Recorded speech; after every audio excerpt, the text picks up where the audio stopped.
Hey guys, quick reminder before we get started that the world's largest arena for sports and collectibles is back in New York City this summer. Catch the return of Fanatics Fest from June 20th to the 22nd in the Javits Center, where you can share the floor with the biggest names in sports. That means appearances by over 500 iconic athletes and celebrities from your favorite teams like the Knicks, Mets, Yankees, the Giants, plus live panels and podcasts, exclusive merch collabs, and a trading card area with 200 of the biggest dealers in the biz, and so much more.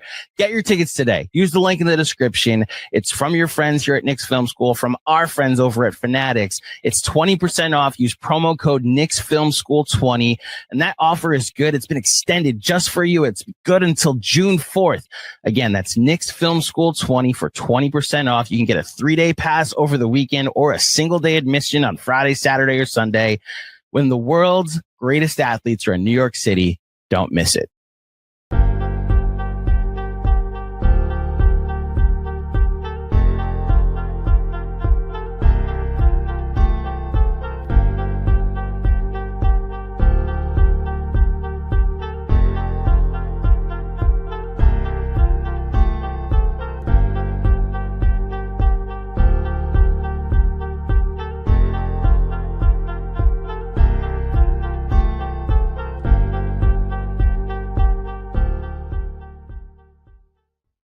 All right. Welcome to the Knicks Film School Postgame Show, the last Knicks Film School Postgame Show of the 2024-25 season, presented, of course, by Fanatics Sportsbook.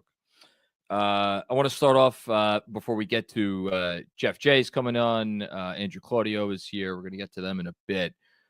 Start off by offering congratulations. It is absolutely through gritted teeth that I do so, because as I have shared many times over the last few weeks, there is no team in professional sports that I despise more than the Indiana Pacers. And we start off with a congrats to them. They were needless to say, a worthy opponent.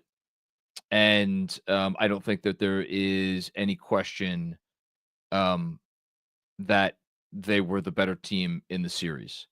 And I understand that that is a controversial statement. And it is a statement that I want to get back to in just a minute, because I think it lies at the crux of why this is going to eat at so many Knicks fans, despite the fact that on paper, this season was a nice accomplishment for the Knicks. I was watching this game with my wife because our older daughter had a sleepover, and she got the younger one to bed around halftime. And so we watched the whole game together. Second half, we watched just the two of us. And then in the fourth quarter, as she was like, as it was started to slip away with like whatever it was, 4 or 5. I mean, you could argue the game started to slip away in the beginning of the third quarter, but as it really started, as the possibility of a win started to slip away, she's like, "Oh no!" And like again, it's like, "Oh no, oh no!" And she's like, "Oh my God, baby, I'm so sorry." And I looked at her. I'm like, "Why?" I'm fine. And it's never a good sign when your significant other, who I think my wife has probably watched. I mean, she's watched a handful of games with me this postseason, but I don't know if she even watched a handful of games this entire regular season. It's never a good sign when they are more upset about the end of a season than you are. Especially when they get their husband back for at least whatever it is, the next 4 or 5 months. And yet that's absolutely the case. I'm not upset. And I think that's the only place that I can start. I mean, especially since we just watched a basketball game played by a team that, if you're watching this, you probably love them like I do, gave us every reason to not only be upset, but be downright angry. And you go out there. I don't know what the final turnover number was, but they took as poor a care of the ball as you will ever see any team do in a situation like this. And it was, what do you say about it? It was maddening. And yet, as it was happening, I wasn't mad, because for two reasons. And this is going to get back to the statement I made about the Indiana Pacers a minute ago. And it's interrelated. Number one, and for anybody who watched the post game from game one of this series, you can attest to the accuracy of what I'm about to say. I used up all my emotion after that game, and it was a season's worth of anger that was bottled up into those final 3 minutes of regulation.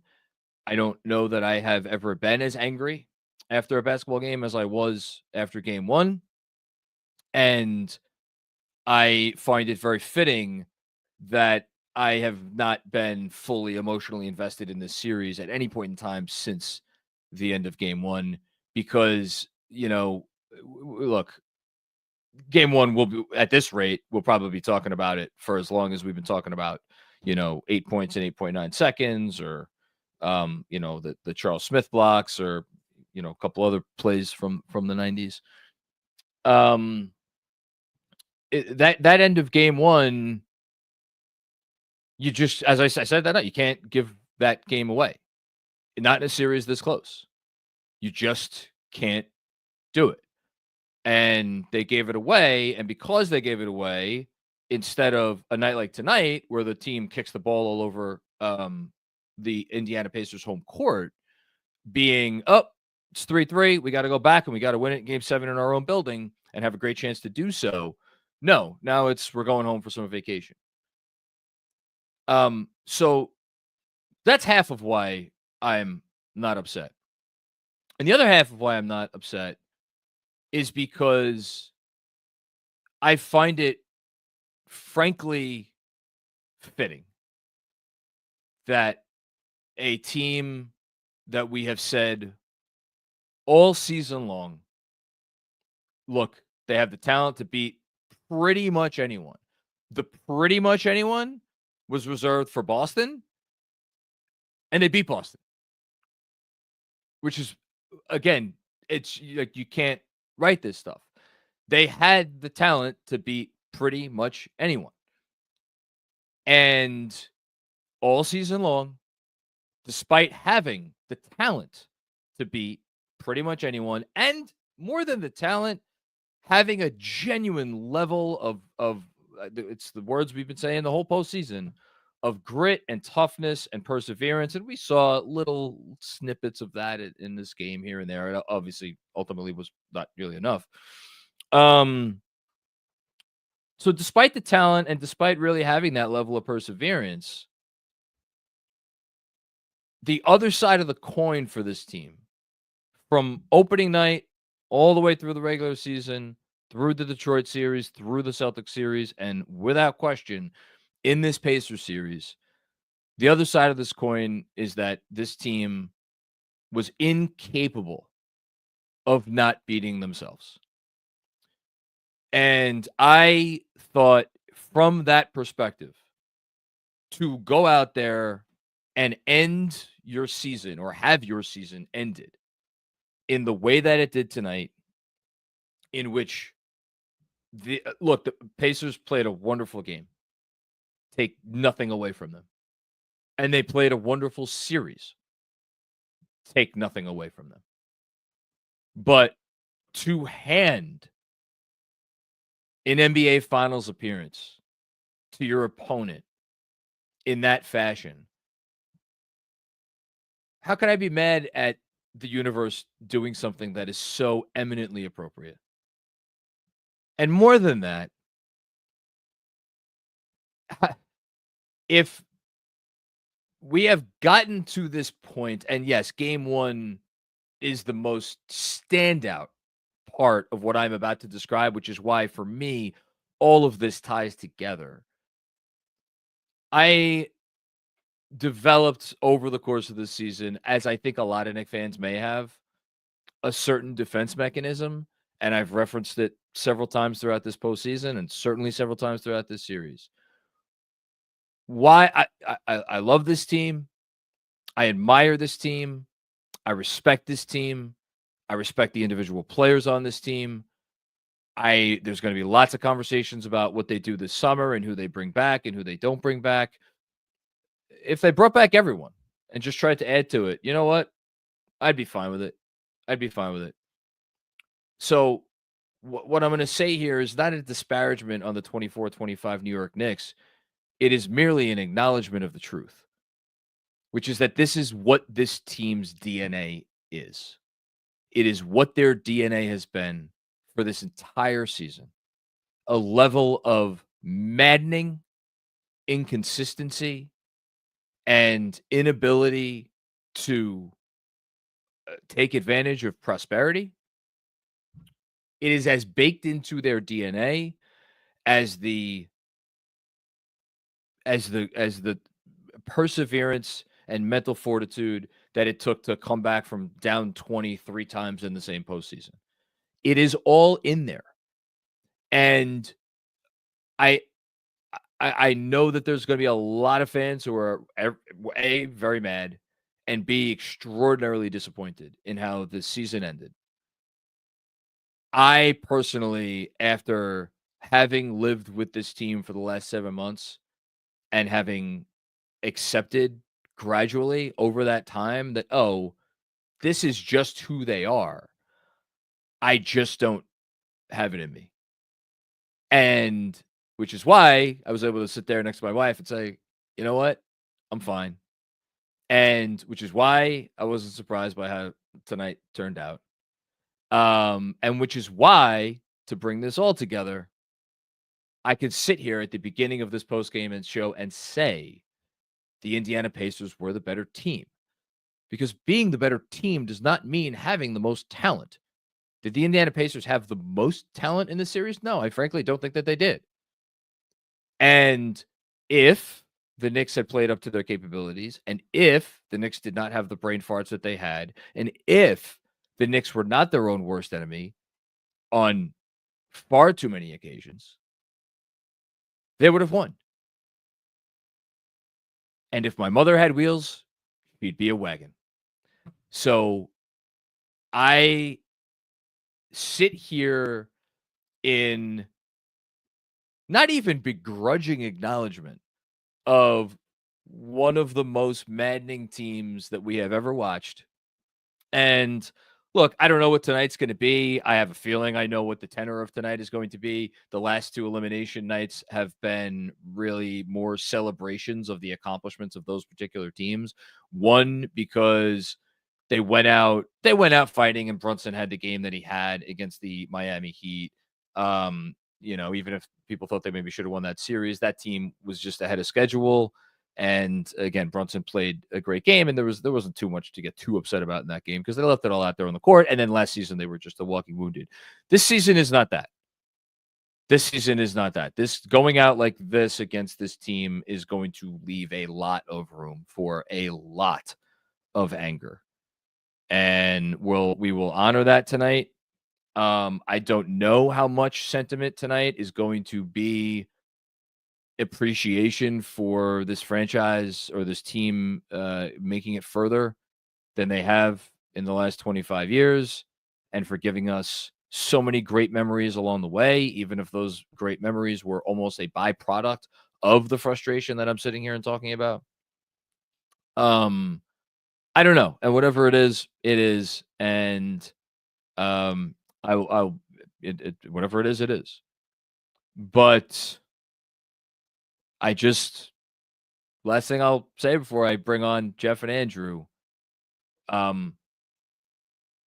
truly, for me, the most fitting end to a season that I can remember.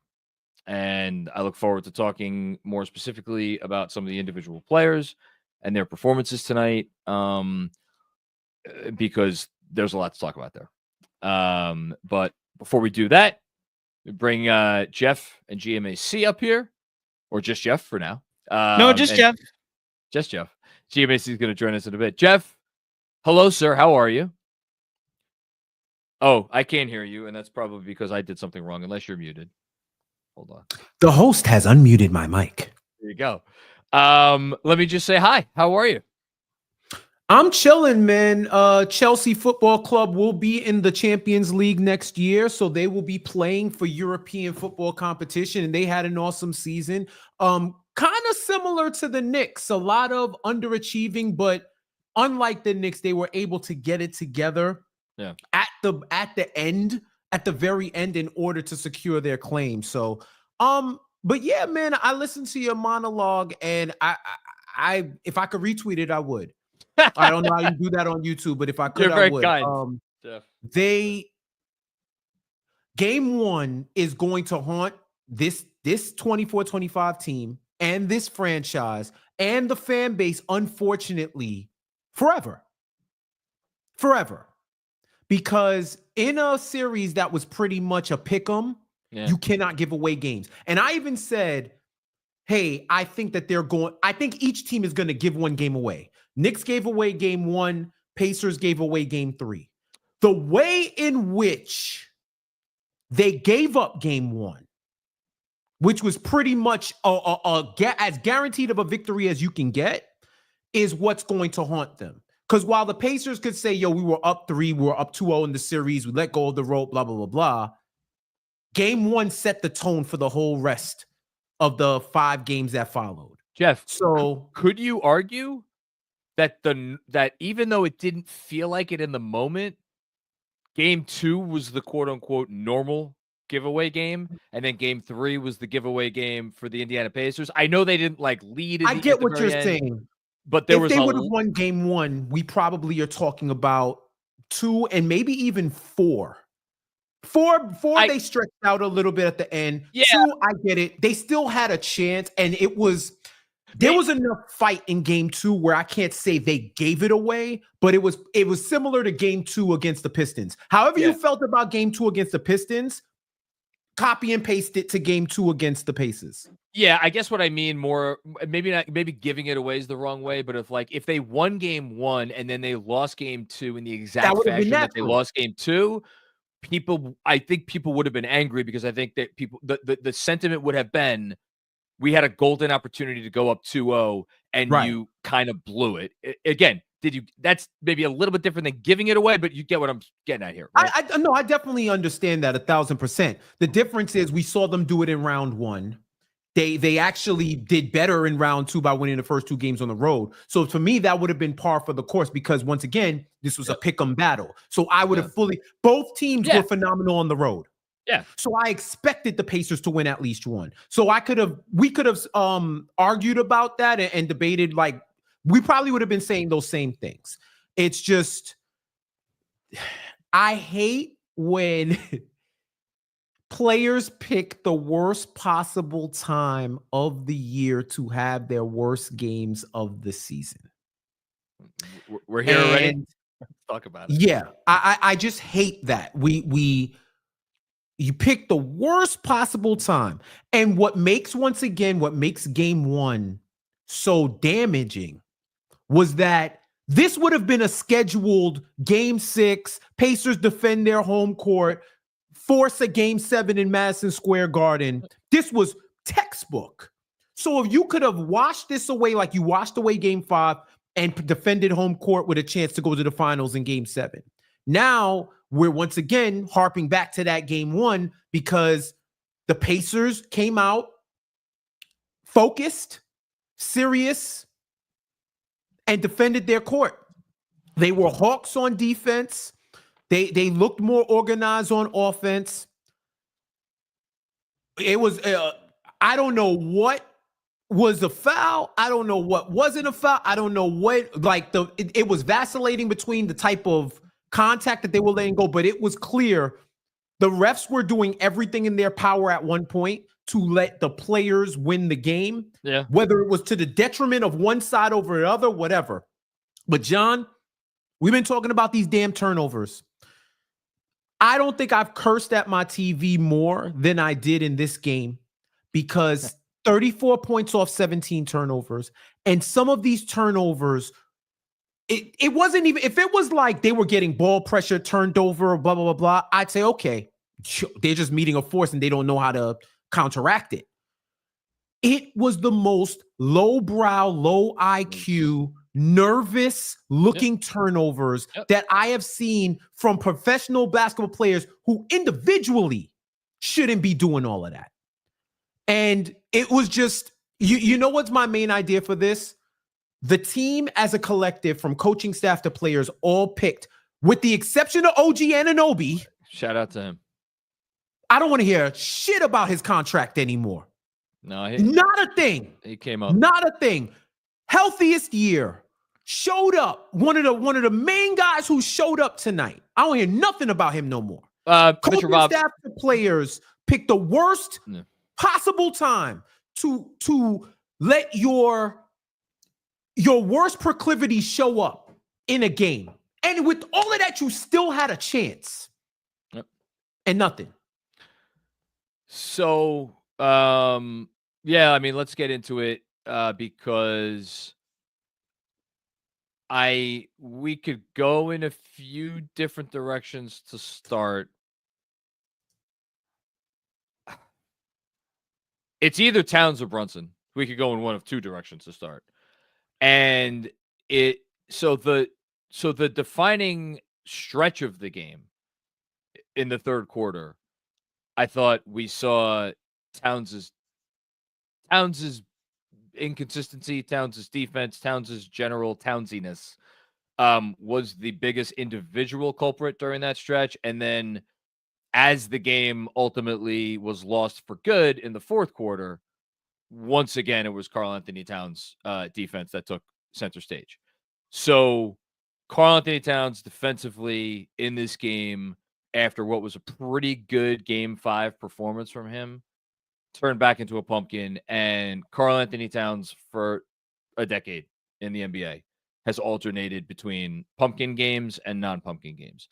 He's going to play probably another 10 years in the NBA.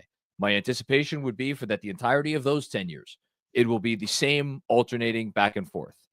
And more than, if you want to boil down the skepticism about whether Karl-Anthony Towns is ever going to be able to be a prominent player on a championship team, the fact that you just don't know when you're going to get a pumpkin game and when you're going to get a legendary performance, because he's capable of those too, I think is probably just the best summation of it.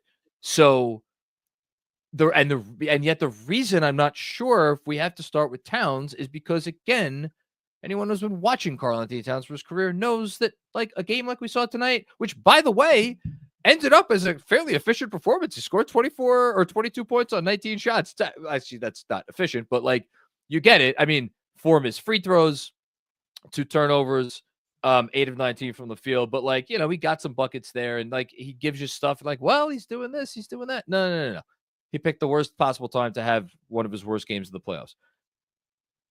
The Brunson piece of it. Sound like Bill Simmons.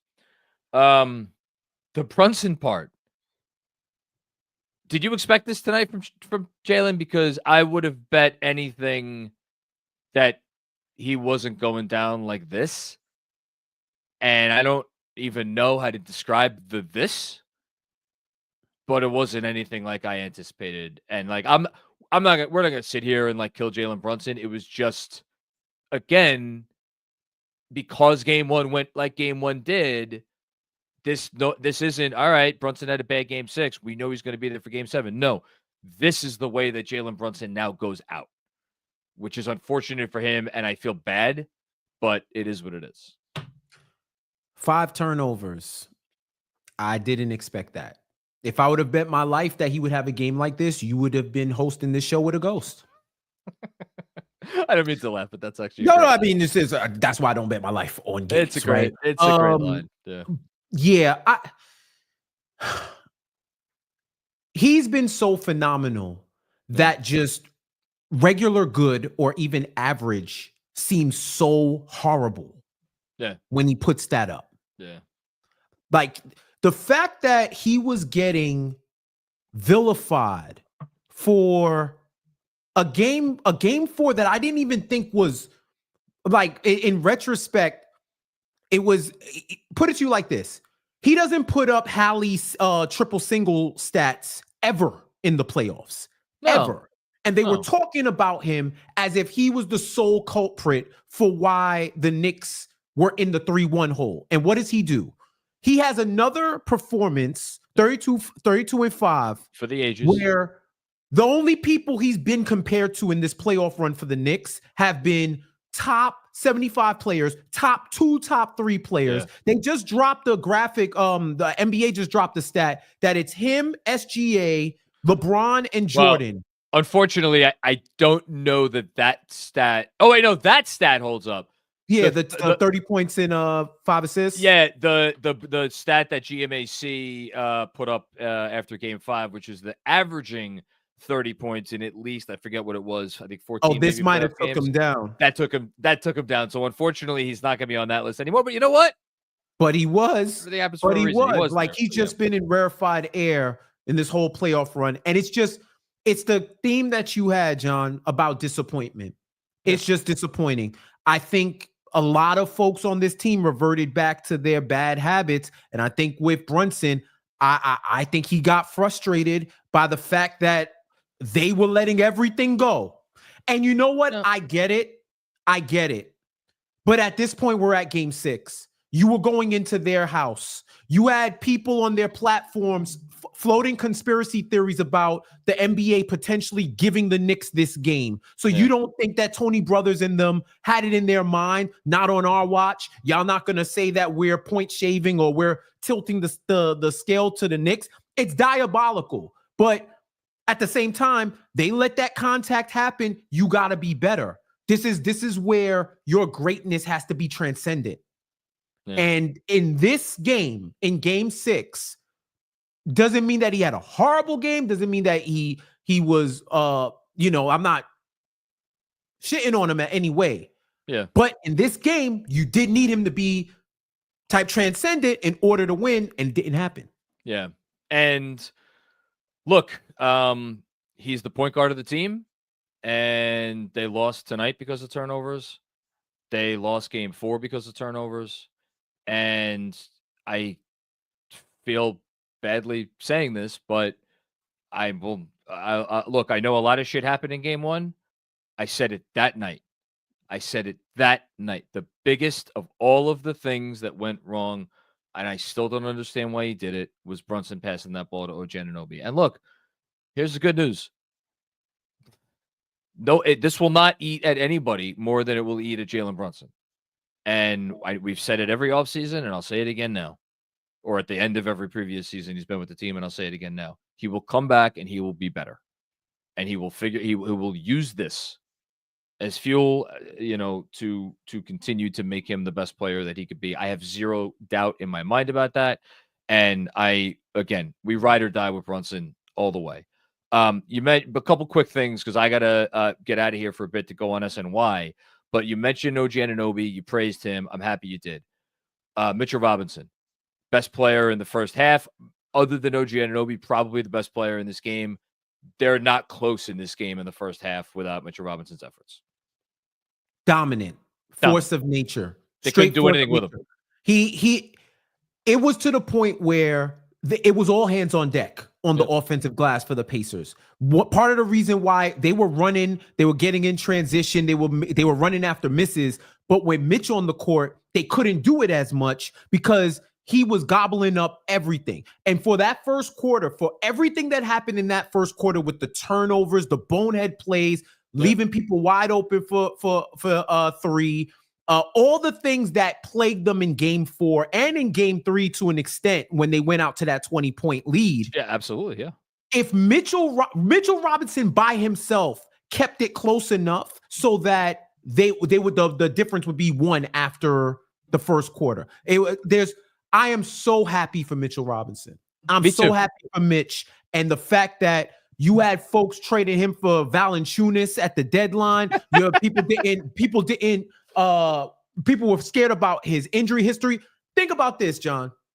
The 2 biggest question marks injury-wise are the 2 people who stepped up the most in this game. OG and Mitch. Yeah. Shout out to that medical staff. And I don't know what y'all doing, but please keep doing it. And speaking of injury question marks, a guy who was out for several months in the beginning of the year, obviously any NBA team could have picked him up. Then he went back with the Knicks. He was in the rotation for a bit. Didn't go great. The other guy I want to praise is Landry Shamet, because Landry Shamet was a massive part of what was working for you here in the second half of the series. Goes out there and it's some really good big plays, really good minutes from him. Sadly, I think that's about where the praise has to end. I'm looking at, so it's kind of funny, and I'll leave you with this, and then maybe you and GMAC could pick up here. Josh Hart, fewest minutes, I think, of any game. I mean, non-ejection, non-foul trouble, like big time foul trouble. Has Josh Hart played fewer minutes in a game as a Knick? Forget this season, as a Knick. If he has, you probably count him on one hand, would be my guess. So 22 minutes, and yet felt like too many. It felt like too many, because this was now 3 in a row for Josh Hart that were stinky poo-poo, to use an industry term. And yet I'm looking at Deuce McBride. Deuce McBride missed both of his shots on the field. If I'm going to think about a play from this game, I will think about the out of bounds call, which Benji tweeted about this. Like, are we sure that was out of bounds? Because they showed the replay. It didn't look like it, and I wonder, could they have? I don't even know if you could challenge that. I really liked McBride's minutes. It gave them an energy on defense. But again, we could have said you could say that almost any game McBride plays, and he had 11 tonight. And there's going to be a lot of discussion tonight about the coach. I don't know if there's going to be a real conversation about the coach over the next couple days, weeks. I don't know. We'll probably get those reports out soon. But yeah, wasn't ideal. And on that note, I have to leave you for a little while. Actually, so I'll put on a suit. You gonna put on a suit? You gonna put on a suit? I am throwing on the sports jacket, but GMAC is having some Wi-Fi issues. Jeff, are you okay taking the panel solo for a minute? Yes, sir. I got it. I definitely got it. Okay. I know your faithful listeners might be a little bit annoyed. No, but man, we rocking out. GMAC will be right back up, and I will be back hopefully within the next 10-15 minutes. Okay, peace out. All right, let's do it. Enjoy. Wear your good suit, bro. I got it right over here. I'm putting it on. All right, y'all. So let it all out. Let it all out. We gonna talk. I tell you, pretty much from me, I enjoyed this season. This was probably also the most frustrating season. One of the most frustrating seasons I've had as a Knicks fan, only because I feel as if they had the talent to go to the finals. I've always believed that, but they were their worst enemy. And I've seen it recur over and over again. This game is a microcosm of the entire season. Felt like wasted talent, wasted potential. They don't show up in the biggest moments. You don't know which team you're going to get on a particular day. It could be the team that we saw tonight, or it could be the team that we saw game 4 against the Celtics, game 6 against the Celtics, game 6 against Detroit, game 5 against the Pacers. Either way, you were getting, it was as if it was like the craps table. If any of y'all play dice or play craps or any type of game of chance, you know that you are at the mercy of the dice. Whatever the dice roll, you could have your own type of roll. You could blow on the dice, do whatever. You could have an incantation before. It don't matter. You are at the mercy of the luck of the dice. And I felt like as Knicks fans, we were at the mercy of the luck of which team was going to show up. And in a series like this, that was razor thin on the margins. No matter what Knicks fans wanted to believe, these Pacers were showing you who they were throughout the playoffs. And even since the beginning of January, they stepped up. They've been one of the best teams in the league since the turn of the calendar. And I do think the teams were pretty much evenly matched. You got to win on the margins. Those Thomas Bryant threes were hitting me like gunshots in the chest, like shotgun shells in the chest. Their bench stepped up. I wish we could have saw a little bit more of our bench on the Knicks side. I wish we could have did that. Didn't happen. And our top two stars, the Knicks' top two stars, were the ones who needed to have good games in order to succeed. And that just didn't happen, man. That just didn't happen. So I'll go look at the box score right now and tell you some of the stuff that pops out for me, right? First off, I know this is going to sting Celtics fans, but when we talk about the three-point shooting, this was cleaned up a lot in garbage time, so it's whatever. But the Pacers were plus 24 on threes in this game. And some of their looks were too wide open for my taste. And this is a game they lost by 17, 24 points off of three, plus 24. 34 points off of 18 turnovers. That's the game right there. It's like a comms razor. Sometimes the simplest answer is the best answer, is the most correct answer. It's the best answer you're going to get. 17, we knew they had to come into this game and limit the turnovers. 18 turnovers, 34 points. They turned over the Pacers 13 times, 13 points. A point a turnover. Meanwhile, the Pacers got nearly 2 points for every turnover. Maddening. Bench points plus 18, but this is a recurring theme for the Knicks, so that's not really that jarring. Plus 15 on fast break points. You're not going to beat these Pacers in this way, man. You're just not going to. I'm interested to hear from y'all. What is your favorite memory from the season? What you think the Knicks need to do? What disappointed you about this game? What you thought could have gone right, gone better? Because I tell you, I kind of emotionally detached from the team after game one because that loss was so devastating. And I had a feeling if they lost, this was going to be the loss that came back to bite them, that I was just watching as a rooting interest and saying to myself, they need to pull it out, especially after all the front running and histrionics that the Pacers were doing. I was hoping against hope that they would be able to come through. They sold in game 6, and now we here. See what's going on. All right. I think we're going to get GMAC on in a second. Bro, Mr. Claudio, are you you there? I can hear you. Yes, you can hear me. Okay, Mark, add the other me to the stage, please. Oh, I got you. There we go. Can you see me? I can see you. Okay. Flip your phone, bro. Flip your phone, bro. We doing production over here. Flip your phone. Yeah. So, apologies, folks, for the poor internet connection. Now it's not even connecting to Wi-Fi. My internet is as effective as the Knicks transition defense tonight, it looks like. So, unfortunately, this is how my contributions are going to be. Jeff, can you hear me? Is my internet You're bad? good. You're good. You're good. So, while I can speak, I'm just going to say this. Tonight sucked. We're all talking about game one, and it's what I'm going to remember about this series, probably, of those last 3 minutes. What I want to remember about this playoff run, and it's the silver lining that I'm going to try and inject into this post game and into the conversation for the rest of the offseason.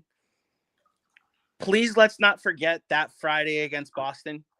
Please let's not forget what that was like.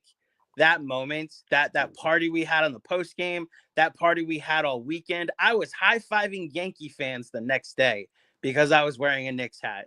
Like, the way this team can bring this city together cannot ever be forgotten. And game one sucked, and it's something they're going to have to live with and hopefully overcome. And if you want a second silver lining, for me personally, Jeff, there is something to the Pacers having a crushing 4-game sweep last year. They blew game one in Boston. I rewatched that fourth quarter a couple days ago, that game one Indiana against Boston last year, where Indiana had 2 turnovers in the last 40 seconds when they were winning the game by 2 possessions and gave up that 3 to Jaylen Brown. They had leads in the final minute of 3 of their losses. Mm-hmm. And they were able to overcome that a year later. They went and used that as motivation to come back and win it a year later. They had conference finals collapse experience to use this year. The Knicks just got here. It is now on them to use a series that, frankly, they should have won as motivation to come back and take the next step next season. So that's hopefully all that came through. I know I'm having internet issues. Yeah, you're good. You're good. I would tell you otherwise. You're good. You're good. All right, your well, LTE is strong. So you can stay on and rock on. Cool. That's my sentiment for tonight, Jeff. Like, I'm annoyed about how this game went. I'm annoyed about how basically from 3 minutes in the 3 minutes left in game one on went in this series, outside of the last 14 minutes of game 3, and I guess all of game 5. But I'll still never forget what it was like watching game 6 against Boston, against that city, against that franchise, ending their reign as champions and getting to celebrate that whole weekend with this city. It's something I won't forget from this playoffs. As frustrating as I echo all your frustrations, all the frustrations about this franchise and about this team this season, they at least gave us that moment, and I thank them for that. Yeah, and I'm glad you injected the hopium into the post game, because that's where that was the next exit on the highway. Understand this, and I know I've been rooting for this team for decades, like many of you. If y'all are young in this Knicks fandom, I envy you, because this is your only real source of pain. This is your only real source of pain. You didn't have to watch your Heisman winning point guard get power bombed in Miami and then subsequently see 3/4 of your team get suspended for coming off the bench, when that could have been handled a totally different way and cost you probably your best chance to knock off Jordan's Bulls. You didn't have to suffer through a lot of those other tough playoff losses. So I envy you if you're young in this. But one thing I will say, this team was built to beat the Celtics, and this team beat the Celtics. And better than that, they beat Boston. They got to the Eastern Conference Finals. If I told any Knicks fan at the beginning of the season that you would go on to losing 6 games in the Eastern Conference Finals after beating the Boston Celtics, you might say, well, you probably would have expected the Cavs to do it, given the way everything had went. But before the season, if I said that, you probably would have been like, damn, what happened? You know what I mean? But they were able to get connected to what? What's up, Andrew? Can you hear me? Andrew, can you hear me? Yes, I can hear you. Can you hear me? Okay, because are you supposed to be on mute? Because I can hear you. I hear you talking. Go ahead. Got you. All right, so like I was saying, damn, what the hell was I saying? Oh, yeah. Before the season, we figured this team would be like a top 2 team in the East, should get to the conference finals with the amount of talent that they had. They should get to the conference finals. That's what we wanted to happen. And it happened.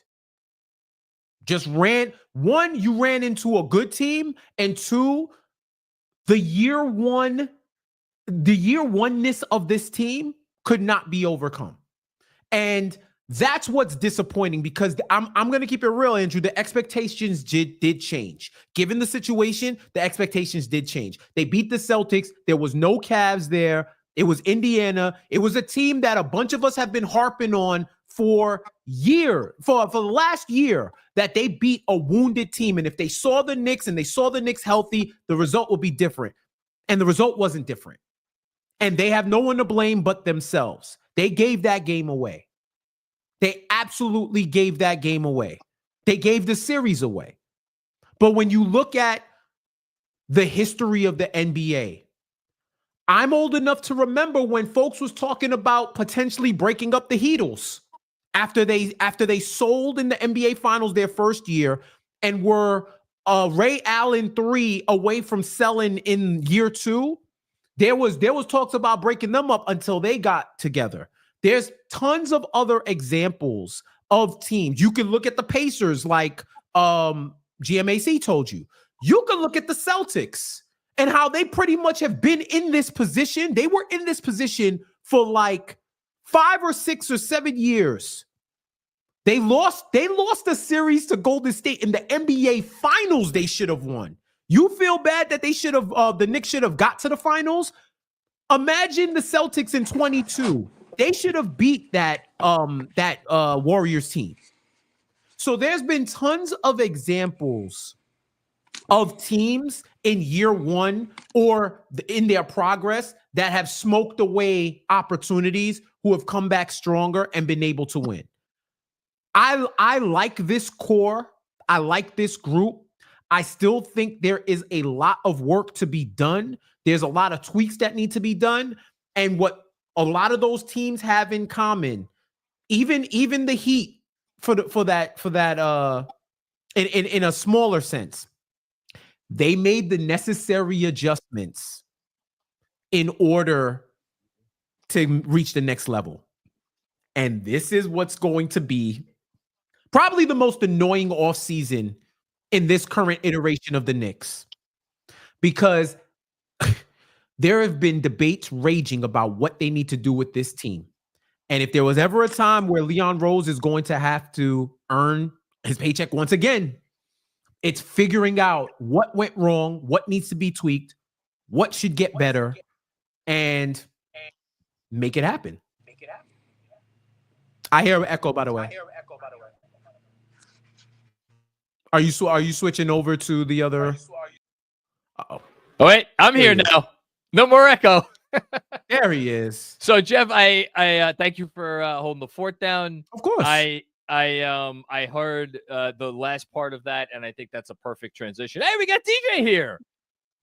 What's up, Deej? Although DJ's mic isn't connected, we're operating. You know sign language, Deej, because otherwise. No, we're operating with about as much care and precision as the Knicks did. Deej, this is game 100. You turning the ball over at this point of the season, Deej? Doing the Wi-Fi issues at this point of the season, Deej? This is not like, come on, Jeff. I want to jump in because I heard you say, it's going to be up to Leon Rose to figure out what went wrong and this and that. I actually am going to phrase it a little bit differently. I would phrase it that the biggest challenge for Leon Rose going into this summer is to figure out, or is to say, not that, like, we know things went wrong in this series, and we know things have gone wrong with this team in every series and throughout the regular season, but,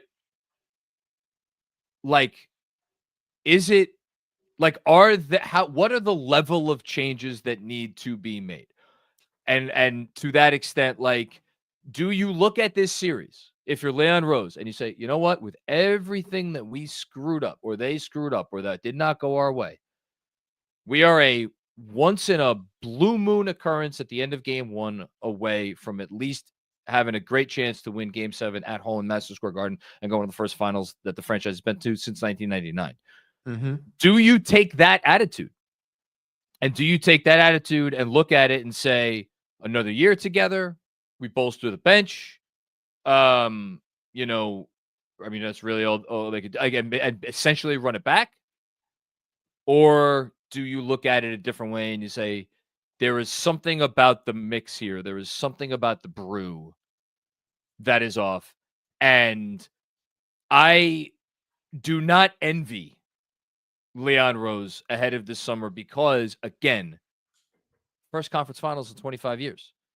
And if he actually does make a major change, now, maybe it'll be sort of a major change that is like so obvious on his face that it's a no-brainer. We'll see if that presents itself. But I think it's a great point that you made, and I wanted to just like, it's even more nuanced than you made it out to be. Yeah. So this is a deeper level of analysis. It's finding the root cause of the failure to get to the NBA finals. Yeah. Because on one end, as an executive, you have to look at from like a 20,000 foot view. You have to examine the whole season in totality and say, what were our goals? Did we meet them? Did we exceed them? What was our development areas? Where can we improve? To go with your point, John, here's the next level of analysis. If X was better, would we have made the finals? What are the trends that led to X? Yeah. And X being either the reason why you feel like you didn't make it farther or your glaring issues. What are the issues? What are the deficiency areas of this team? And what do you feel are the root causes of those? And then you have to determine whether it's a blip or whether it's a trend. And if it's a trend, then that means you have to eliminate whatever's causing the trend. Yeah. And that piece, whatever's causing the trend, has been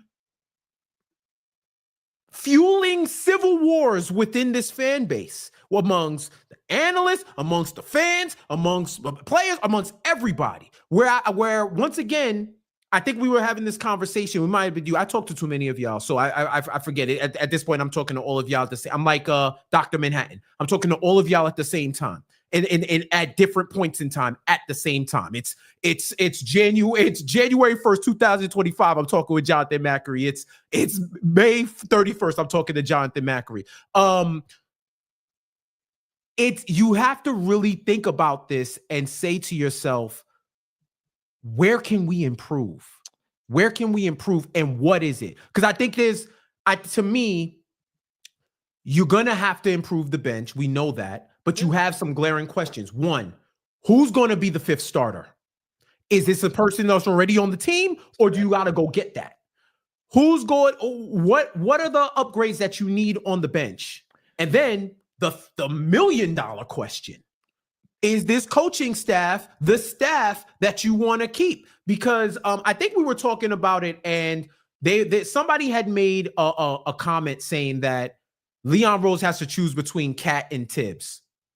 In essence, saying, whatever. I saw that they say Cat and Tibbs. And I think to use a Macriism, to put it in better context, do you choose this roster? If you're choosing the coach, you got to give him a roster to maximize himself. Well, if you're choosing the roster, then you got to give him a coach that's going to maximize them. So, and I think everything, I agree with everything you're saying, and there's a big good place to finish up and then we'll do the Fanatics. The reason why this is so difficult, this is going to be so difficult, why I think this will be so difficult for Leon Rose, is you could watch this team on one night and see all kinds of deficiencies, and you could watch the same team the next night or whatever they play the next game, and not see any of those things. And you have to ask yourself, what is true? What is real with this team?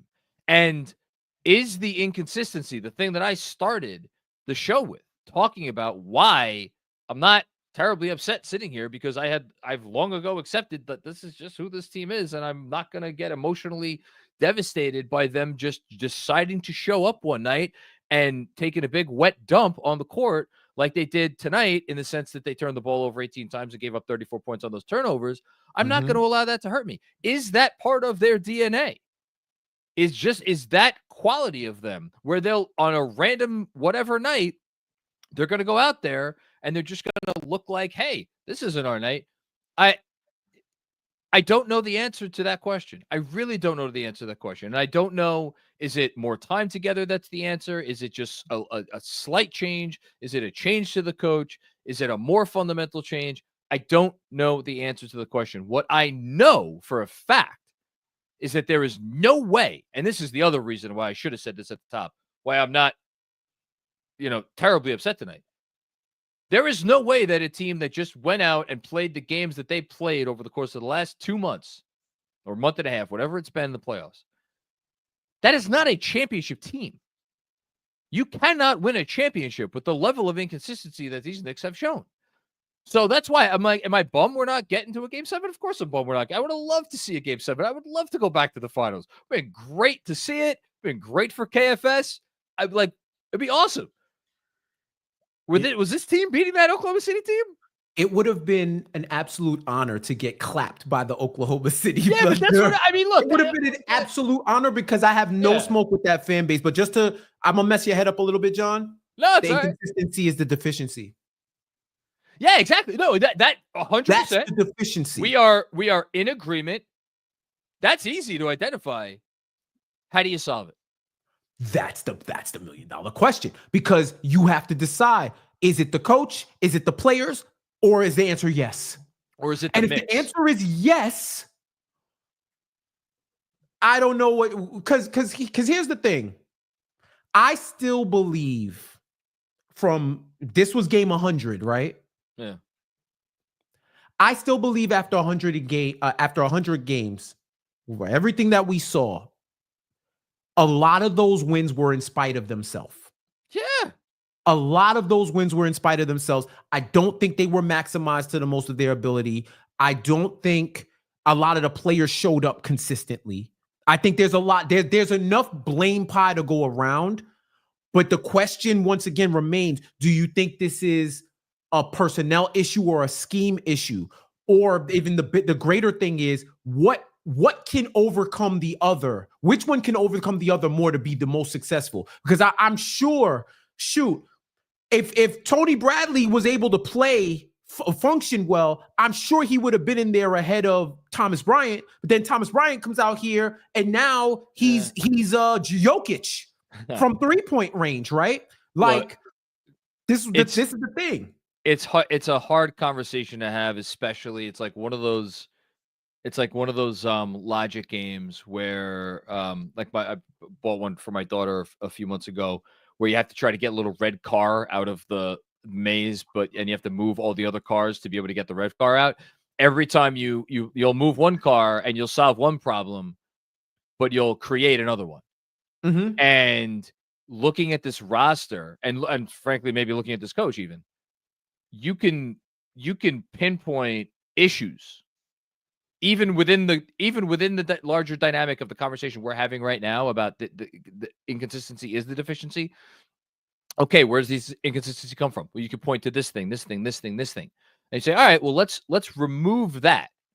Well, then all of a sudden, if you remove the thing that is part of the inconsistency, well, you are likely creating some other hole elsewhere. And that's why the question about, is it a slight change or is it a big change, is such a complicated one, because here's what I know.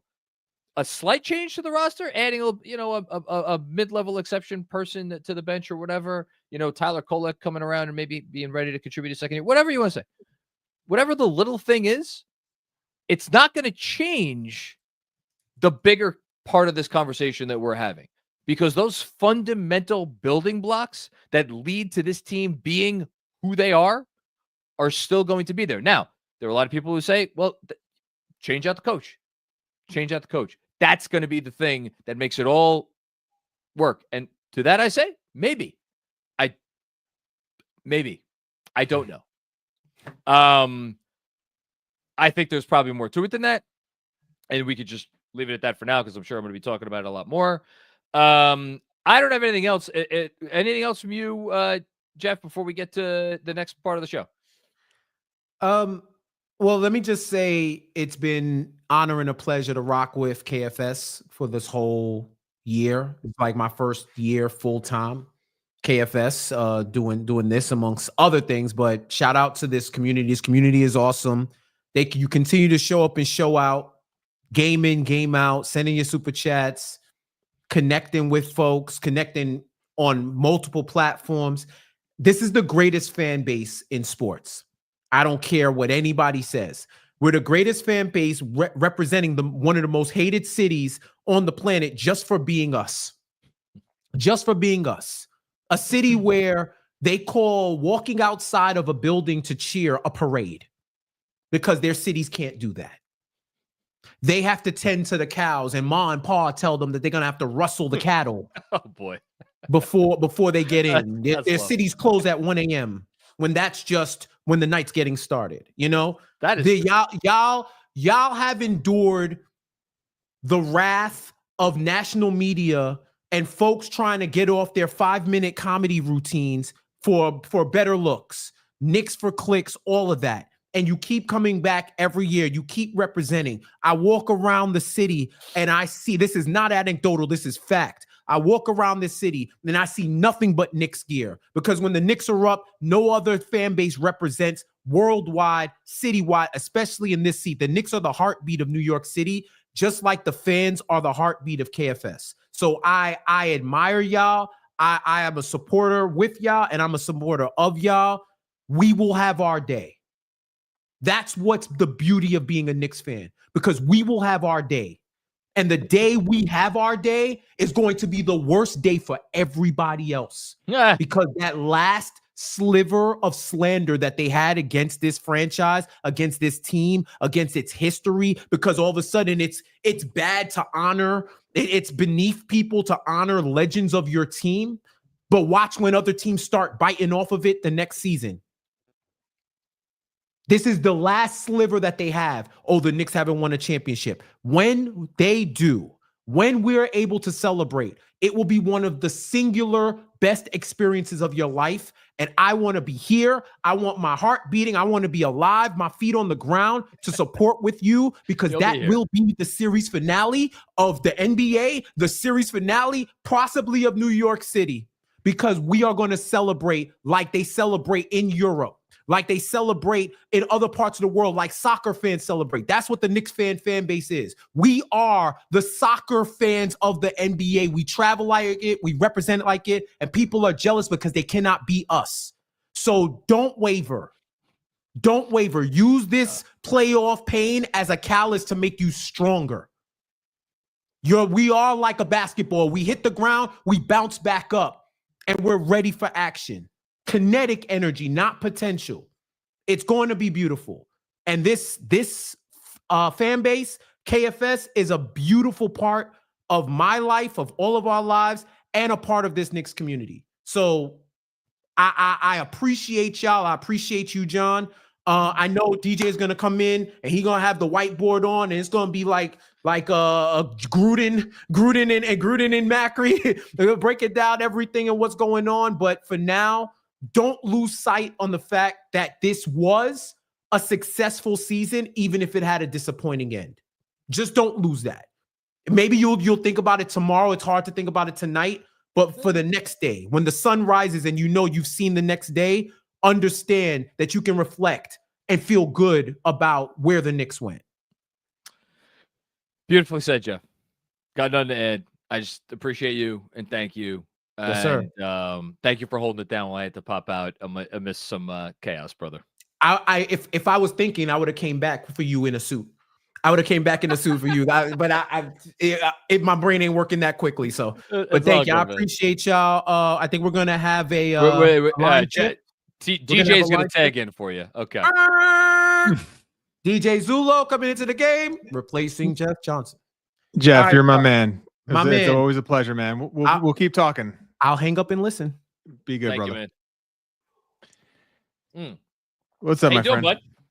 I'm good. I heard your opening. I kind of had the same sort of scenario when my wife towards the end asked me how I was doing, and I just was like, I'm doing okay. And it didn't feel like it was the moment I anticipated happening as I processed the thought of this team losing.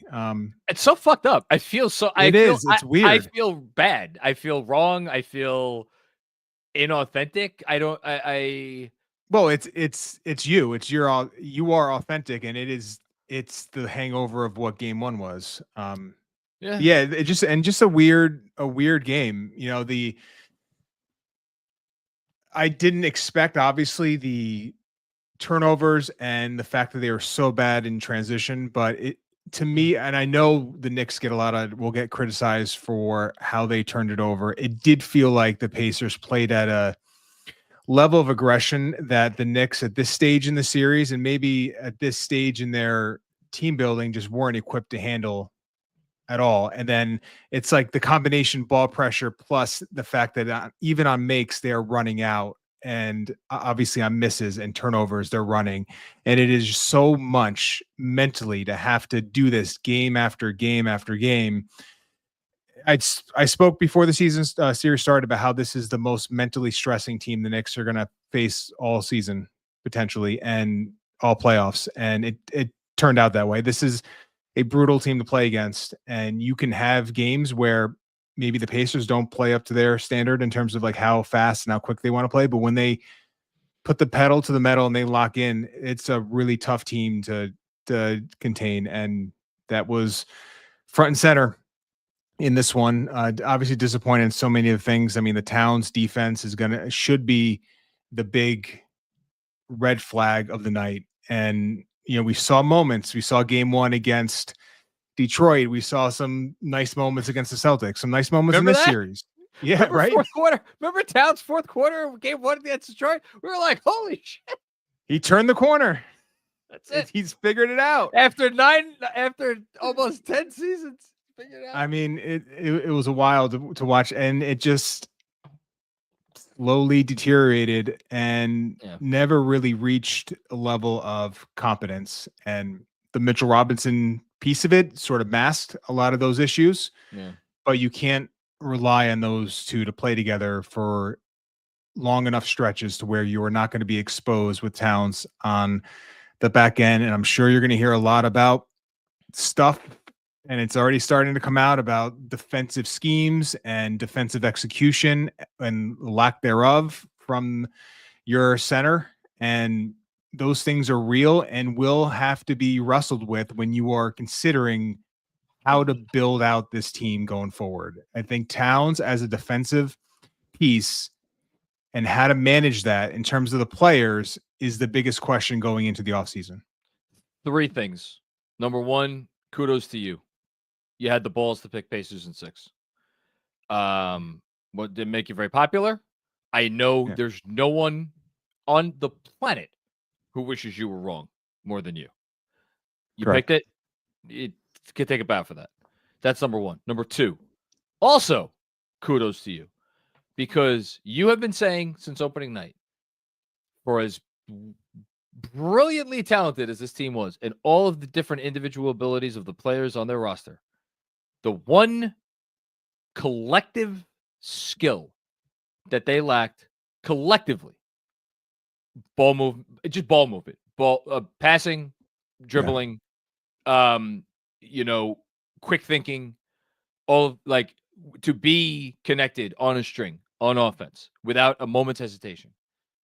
Yeah. And did that not end up doing them in as much as anything else over the close of the series? Yeah, and it really felt like in tonight's game, the ball handling deficiencies, when you have Landry Shamet and DeLon Wright, Josh Hart, Mikal Bridges having to initiate your offense against that ball pressure, that tells you all you need to know. And obviously Brunson you can't ask him. And that was something we talked about last postseason where the Knicks were asking probably too much and to their detriment to handle against that ball pressure. Knicks, I thought, did a concerted effort to get him off the ball a lot more in this series, but it also the trade-offs, and you spoke a lot about unintended consequences and trade-offs and problems you're creating by solving one. When you take Brunson off the ball and you are Mikal Bridges, you're getting it up beyond past half court, but now there's 16, 15 on the shot clock.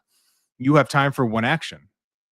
Whereas the Pacers, if they're not scoring within 2-3 seconds, they're getting it up the floor most times with 19, 18 on the shot clock. And that's a big, big difference. And I'm sure if you look at the numbers in terms of shots taken within 5 seconds of the shot clock, the Pacers are going to have a lot of those buckets where the Knicks are taking it with 5 seconds or fewer left in their possessions. It's a big difference.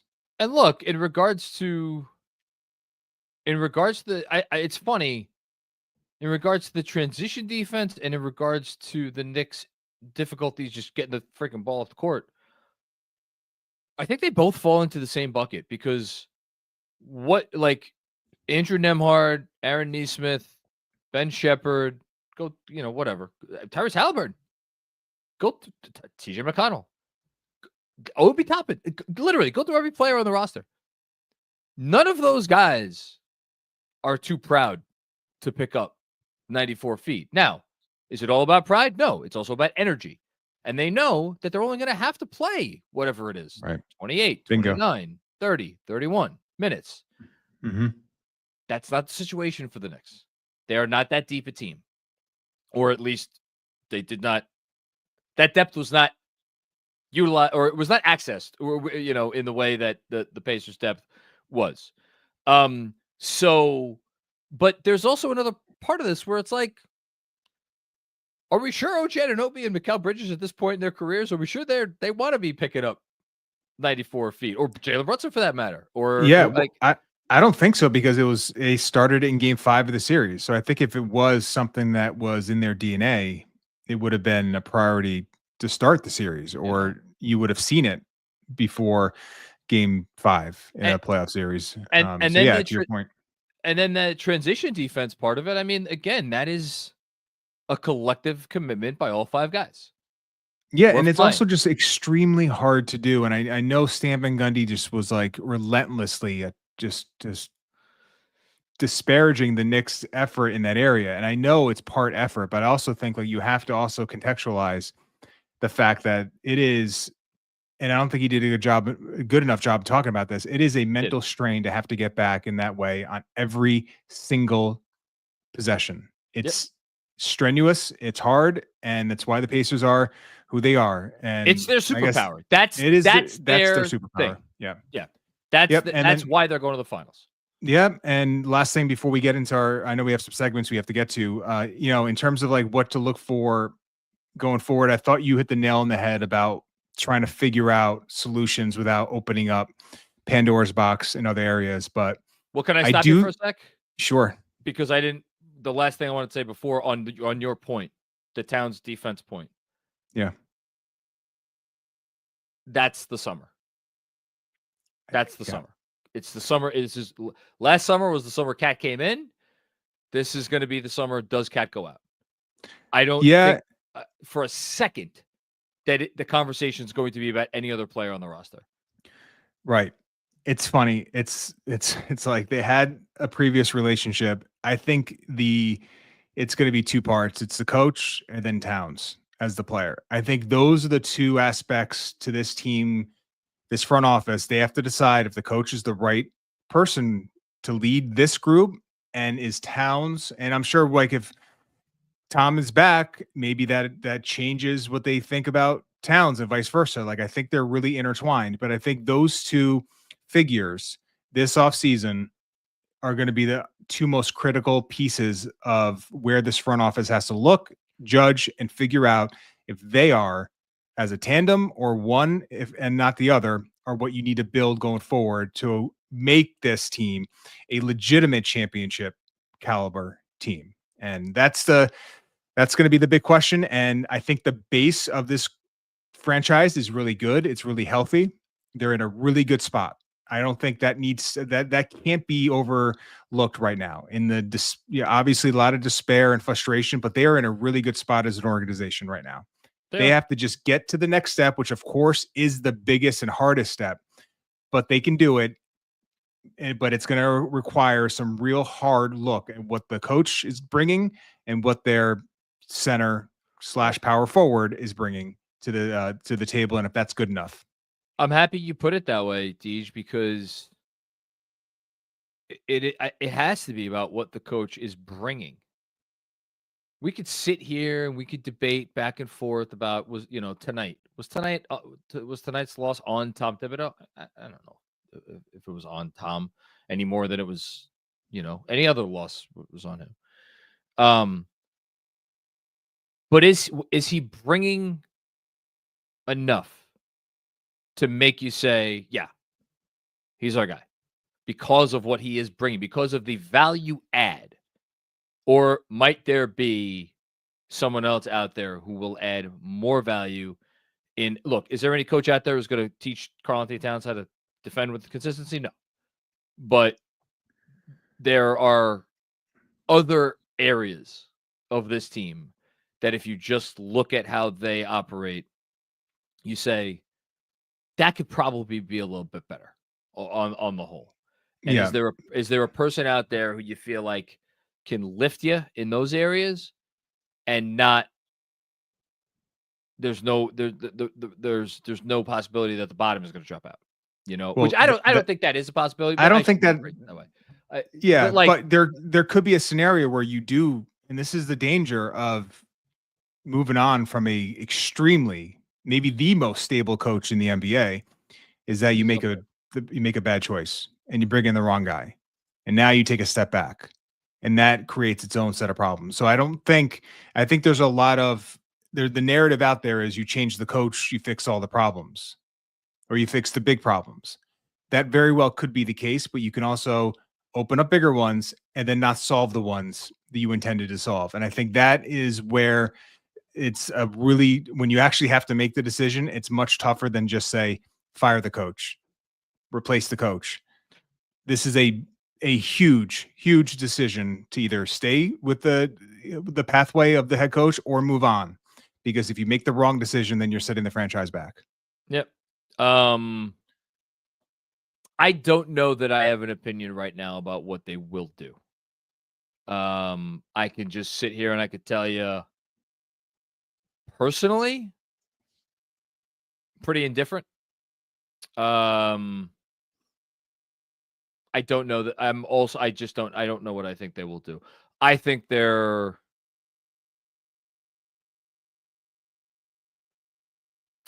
they will make a significant move this summer. I'll just say that. I don't know what it's going to be, but I think they will make a significant move this summer. Yep. I think that's fair. I think you could look at this team and say, we can make a couple changes around the edges and not necessarily run it back, but just improve enough without making wholesale changes and be okay. I'm pretty skeptical that is going to be how they operate. The fact that that the likes of Giannis Antetokounmpo and Kevin Durant, their seasons have been over for a month and a half, respectively, and we haven't heard other than like some faint things. There really hasn't been anything about any of that. That's interesting to me because it spoke to me, at least, that there was a domino that maybe some folks were waiting to fall. And I wonder if with the Knicks loss tonight, that was the last domino. Yeah, it's going to be fascinating. Last year obviously was a wild offseason. And I didn't think I didn't anticipate this offseason potentially being as crazy, but maybe it won't. Maybe it won't. I absolutely be wrong. Yeah, I think it might be though. We'll see. All right, you want to stick around for Fanatics? Yeah, let's do it. Okay. So here we go. Betting and Sweating, presented by our friends at Fanatics Sportsbook. How you doing? What are we doing? We're doing our betting and sweating picks, which our last betting and sweating picks. That's kind of sad. For the season, DeLon Wright, one or more threes made. What a shot in the dark by Sean with a W. Plus 230. All he had to do was make a three. He took two. And they were so open. The one in the corner, left corner, was so open. They were wide open. I didn't like either of them. I was like, that's not the shot that I want being taken right now.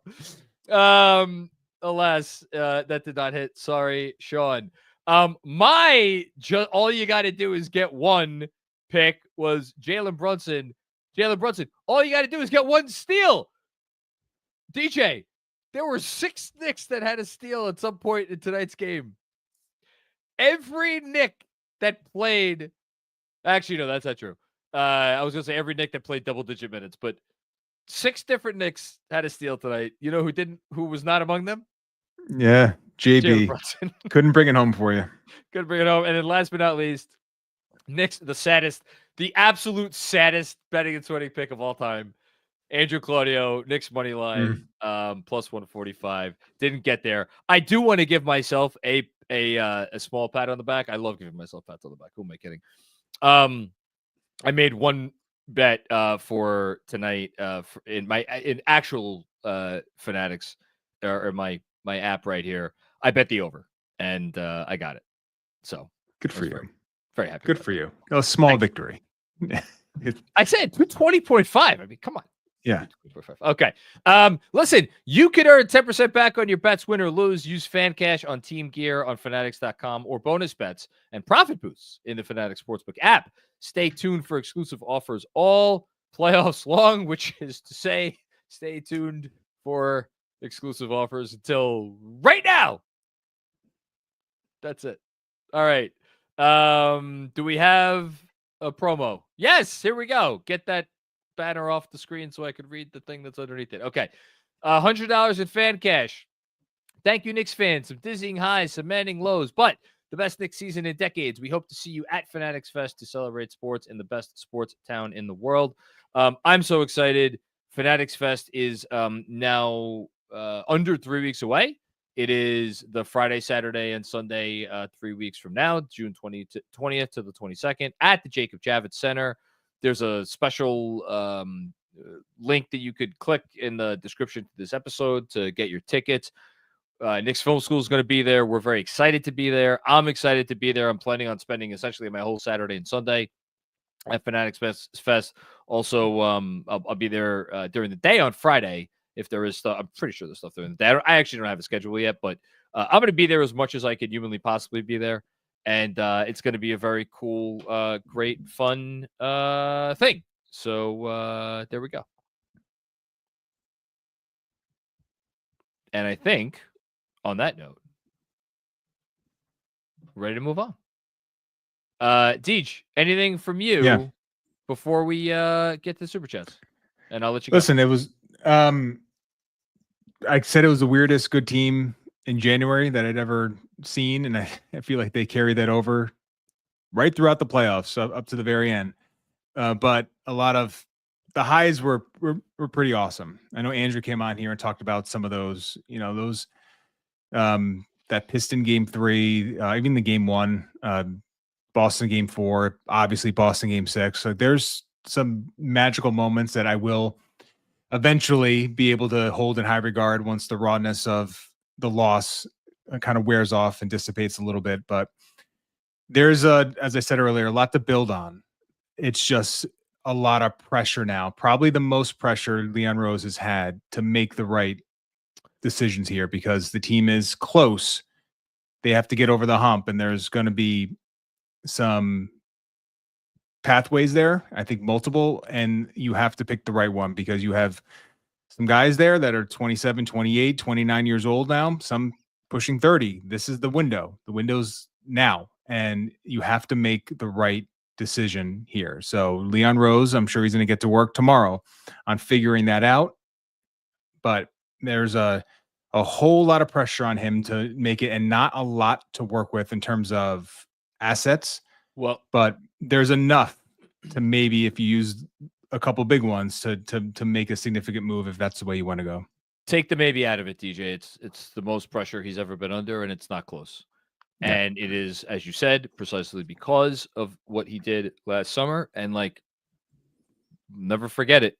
All sitting around on a town hall when the Bridges trade came down. Even in that moment, as we all acknowledged, holy shit, this is a lot to give up. the vibes were through the roof because it was like that was not, that was a move made absent any pressure, you know?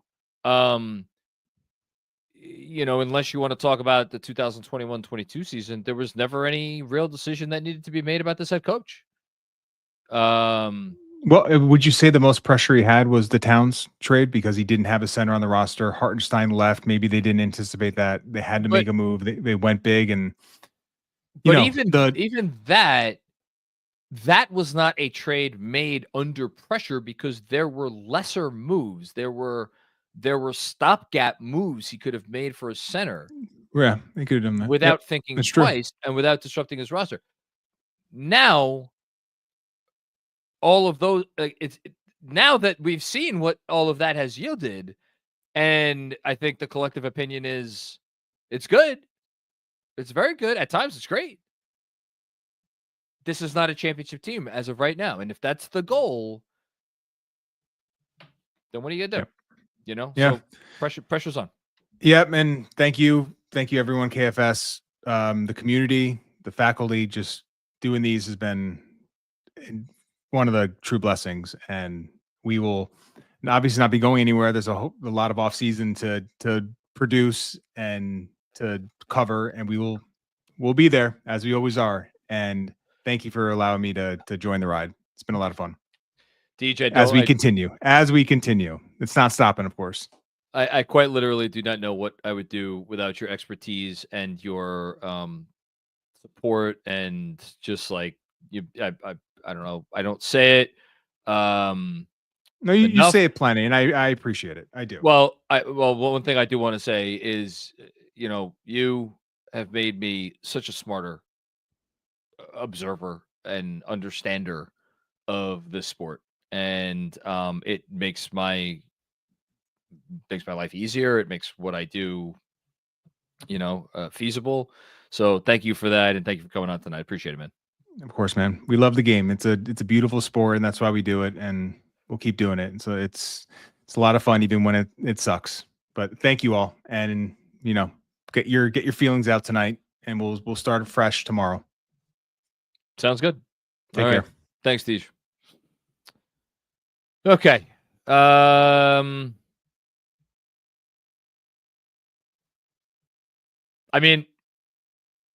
What do we got? Oh, wait, no. Oh, yeah. Again, reminder again, Fanatics Fest. Get your tickets today at fanaticsfest.com. Get 20% off your ticket price before June 4th with promo code Knicks Film School 20. Hope that still works. And let us get on to the super chats that we have been putting off for long enough. Okay.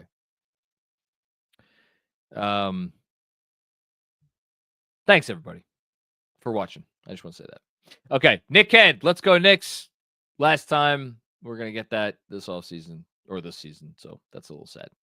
But appreciate you contributing to all of this, these post games throughout the season and the postseason. Rafa, stop playing drop. Stop hedging. Just switch. What the fuck?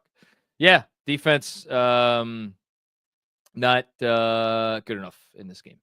Thanks, Rafa.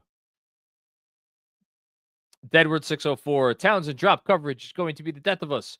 What the F needs to happen to get through to this dude? He's such a not smart person sometimes.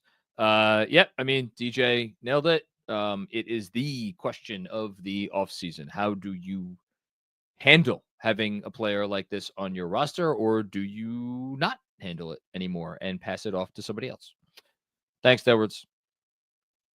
Josh, so focused. It's halftime, and not going to lie, I don't feel good about this one. It's funny. I went on the halftime Zoom, and I was like, listen, the Knicks have to feel great about where they are to be only down 4, despite the fact that the Pacers hit everything from deep and that their two best players were not playing well. I didn't feel particularly great about it either. I was trying to put on a good face, but I'm with you. Thanks, Joe. Rafa, horrible third quarter start. Wasn't even a fun season. All right. And look, this is going to be the major discrepancy point between a lot of fans. Was the season fun for you, or was it not fun? Rafa, you're one of the most negative individuals I think I've ever come across on here, so I get your answer. I had a lot of fun this season. I had a lot of fun this season. I know the team, got me down on a lot of occasions. This is a super fun year. A lot of fun and memorable wins. They beat us down, but overall I had a good time. JD, I don't ever want to see Towns in a Knicks uniform again. Well, we'll see if Leon Rose agrees with you. JD with another one. Hold on. Okay. I was laughed at for claiming Towns is the worst defender I've ever seen. I still stand by that statement. Pacers scored on every pick and roll. Cat, no hands up. The only reason I'm going to push back on it is because we've seen him play like good defense in this playoffs. We saw him play good defense, and then he goes out there and he does what he did tonight. What do you do? Thanks, JD. Rafa with another one. Absolutely pathetic. Just put in the rookies. Well, they did with 2 minutes left to go. So there you go. Thanks, Rafa. John, so focused. Yeah, they're not serious. Last sequence of the third quarter. Yeah, no, the whole third quarter was pretty embarrassing showing for the Knicks, unfortunately. Try my best. What happens during halftime? Unserious third. It's a big question you got to ask because it happened again and again and again and again. I will look up as I take the next super chat. What did the Knicks third quarter net rating end up in these playoffs? Nickhead, not looking too good at the moment. Turnovers absolutely killing us no matter what happens. Thank you for another great year. Cheers to KFS. Let's go Knicks. It is an absolute pleasure for us to do what we do. As I think DJ said it very well. I will just back him up on it. We're honored to be able to sit here and analyze these wins, help people process these wins, the whole thing. Final third quarter net rating in the playoffs. Negative 6.1, 108.2 offense, 114.4 defense. That is the 6th worst third quarter net rating of any playoff team. But the only playoff team that made it past the first round that had a worse third quarter net rating was Golden State, and they won one game in the second round. So pretty horrendous all the way around when you look at the Knicks third quarter net rating. Thanks, Nick. Oh, Mecky, man, the whole freaking playoffs, the whole season, your generosity knows no bounds, and now on this crap night, you're going to top it with this. Thank you so much, man. And thank you for all of the contributions. Thank you for all of your thoughtful comments. Thank you for your positivity, most of all. You have no idea. I probably don't hide it well, but regardless, I will say you have no idea how at times, despite what I just said a minute ago and that we're privileged to be able to do this, there are times where it is extraordinarily trying for me to sit here and sort through the muck in these very frustrating games. So to have your positivity in those moments, just absolutely like water in the desert for me. So thank you. I love these Knicks. Love. No one can tell me otherwise. Can always wish for a different result, but I have pride repping this team in Wyoming. I think WYO. I think that means Wyoming. I'm very proud to be a Knicks fan right now. And you should be proud to be a Knicks fan right now. And I think that, again, I kind of said it quickly when Rafa's comment came up. I think the biggest question of this season, forget all the basketball stuff. The biggest question of this season, and now that the season is over, and to a certain extent throughout the season, is like, what was this year like for you? What was this year like for you as a fan? There are people who I'm not going to name that have reached out to me privately and was like, I was never in on this team. I've never been in on this team. I could never support this team fully. There was something about it that that got in the way of me really getting behind this team. There are people like you, Mecky, who are just totally positive and really loving this team full bore and appreciating what they have done and appreciating the effort that it took to get there.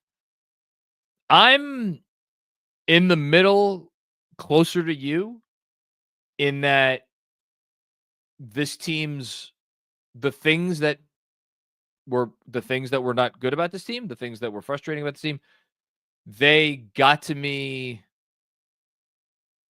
in a pretty significant way. Now, would I, and this is the tough part, and this is the question that I can't answer, would I have had that same viewpoint if I wasn't sitting here and doing this every day? Because I know myself, and what's the funniest thing about me doing these post-game shows is I would never, if I wasn't doing this, like I wouldn't watch post games, win or lose. I would watch a game and then go on my merry way. And you better well believe I would never watch, or I don't want to engage with anything having to do with my basketball team if they lose. And I'm the type of personality that, like, if it's if it was a team that I was not involved in doing this with and they lost, it's like, all right, I'm going to go read a book. I'm going to go watch a movie. I'm going to go do something else. I'm not going to think about this team anymore. And I think from that, if that was what I was able to do, I would probably be even a lot more positive, because I would just I would be reveling in the wins and I would be reveling in the good stuff, and the losses, I think I would maybe not let roll off my back. They would still bother me. And some of the losses, I mean, the game one loss, that would have bothered me whether I was doing this stuff at Knicks Film School or not. But I think I don't know. I don't know that I would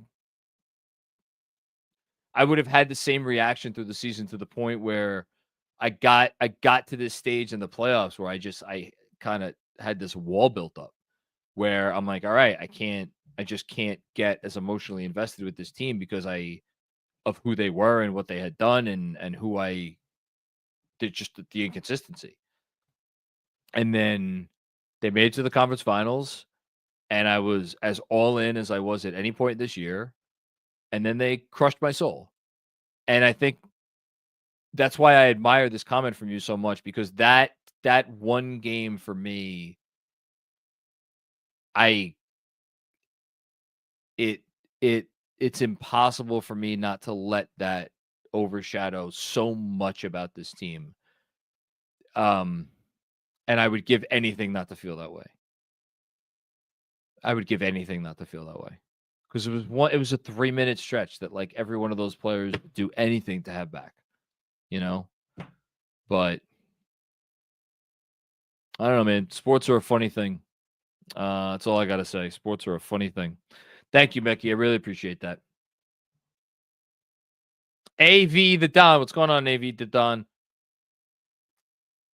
Appreciate the generosity. Most frustrating thing we do is execute plays we haven't done before. End of the third quarter, Hart's trying to throw an oop to Cat. Never seen that before. Brunson trying an entry pass to McCall out of a Pacer double and can't. I wrote it down. That OMG, so fitting. Deuce steal, Hart blows, Cat oop, Hallie layup. It was the perfect synopsis of this team. That last play of the third. Thanks, AV. Rafa with another one. Enjoy Milwaukee 3-32. Cannot have the same team. This is where I get into trouble. Oh, Josh Hart. You want Josh Hart to go to Milwaukee too? Well, I don't know if you're going to get your wish, but you never know. Armand, what's going on, Armand? As long as Tibbs is the head coach, no bother watching this team and putting our sanity on the line. Just an extremely unserious team this entire year. So Armand wants to move on from the coach, but Armand's wanted to move on from the coach, I think, ever since the coach got hired. So no surprise there. Thanks, Armand. Appreciate you. B. Rosenstock, thanks for the contribution. Bill Peterfriend, what's going on, Bill? How are you, man? Thanks for the generosity here, buddy. Thanks for the season and memories, guys. Plenty of time to shit on the way it ended and retool. I'm over it for now. Pacers were better. Just tip our hats. I think that's a very respectable way to go out. I am not going to be spending a lot of time thinking about this game. I will just say that. In fact, tonight is probably the last time I'm ever going to think about this game. And I wonder how many of the players feel the same way, but we'll find out. Thanks, Bill. Deadwords 604. My goodness gracious, Deadwords. Thank you, man. Again, maybe not as positive as Becky, but you've been here the whole ride, and you've been generous the whole time, and you're just an absolute massive supporter of the show, and I don't know what we would do without you. So thank you so much. Tibbs going down with the ship with this lineup as the game turns is embarrassing. Thank you, KFS, for getting us through a frustrating season. Much love to you and everyone else in this community. Here's the bad part, Deadwords. I don't even know what lineup you're talking about. I mean, I'll go, pull up with our friends at Pivot Fade here. What was maybe the original starting lineup? I don't even know. What do we got here? So the starting lineup tonight was a -10. The Shamet, Hart, Wright, and Anunoby Towns lineup was a +2. There's a bunch of little lineups, but it was the starters were -10, and then everything else was either like a +2, a -3, a -1, a -3. There was one really bad lineup. 1 minute and 11 seconds. Knicks were outscored 5-0. Anunoby, Robinson, Bridges, Brunson, Hart. So basically Robinson in place of Towns with the original starters. So it's anyway. Yeah, I don't know. They didn't play well tonight. Thanks, Edwards. Rafa with another one. Embarrassed rooting for this team. Shit turnovers. Awful rotations from Tibbs. Cat can't defend the fourth grader. Awful drop coverage. Starters are -77. -77. No subs. Well, thankfully for your sake, it's over, Rafa. Hush Zoo. 10 turnovers by JB and McCall. Just putrid stuff, man. Our offense just stagnates consistently or constantly. I hope some sort of change comes this offseason. Yeah, I mean, look, the offense is not going to be my concern for this summer. The Knicks end the playoffs. What do they got here? 112.7 points per 100 possessions. That ranks 7th in the playoffs. In this series, the Knicks had an offensive rating of 116.6. It's fine. It's fine.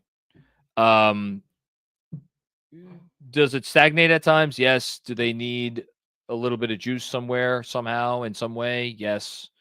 But yeah, we'll see what it is. Thanks, Hush. Jack Corcoran, what's going on, Jack? How you doing, man? If they had held on to a lead 994 teams before them had been able to hold on to, we would be looking at Game 7. It will now hang over this team forever. It'll hang over them until this core either gets broken up or they win a championship. And it should. It should absolutely hang over all of their heads. Everybody. 100%. Thanks, Jack. Hush with another one. All in all, we saw an Eastern Conference Finals, so I'm somewhat satisfied. Just feels like we left so much more to be desired, to be honest. Game 1 really did bite us at the end. Let's go Knicks. There's a question. Was this a satisfying playoff run? I don't know. Teams either, when teams get eliminated, they either get eliminated where it's like, wow, that was a nice season for them. No shame in how they went out. And then other teams, it's like, man, that wasn't great at all. I think the Knicks are going to be somewhere in between. There's going to be immediate talk about potential big picture stuff. I think it was a good run. It was really fun at times. It was really frustrating at times. Pretty much every loss was immensely frustrating. Every win was exhilarating. So yeah, maybe, you know what? What was your phrase? Somewhat satisfying? Sure. Let's go with that. The 2024-25 Knicks playoffs. Somewhat satisfying. It's a good description. Thanks, Hush. Rich McLeod, thank you for the generosity, Rich. Appreciate you as always. This team gave me the best playoff moments of my fandom, yet I couldn't stand them for most of the year. A complicated and toxic relationship. Couldn't imagine a more appropriate way for this group to go out unseriously. I mean, you summed it up really well, Rich. You summed it up perfectly. Completely agree. Some of the best playoff moments of all of our fandoms. Doesn't matter how long we've been rooting for this team for. There were moments that will continue to be unrivaled in how exhilarating they were. And, can't stand them. I think can't stand them is a little bit strong. I think, the tough part about this series is tonight sucked. Game 2 sucked. Game 4 sucked. Those are all normal playoff losses against a team that is good enough to make a finals, which all those losses came against. They came against a team good enough to make the finals. That was never even pushed to a game 7. So, I'm not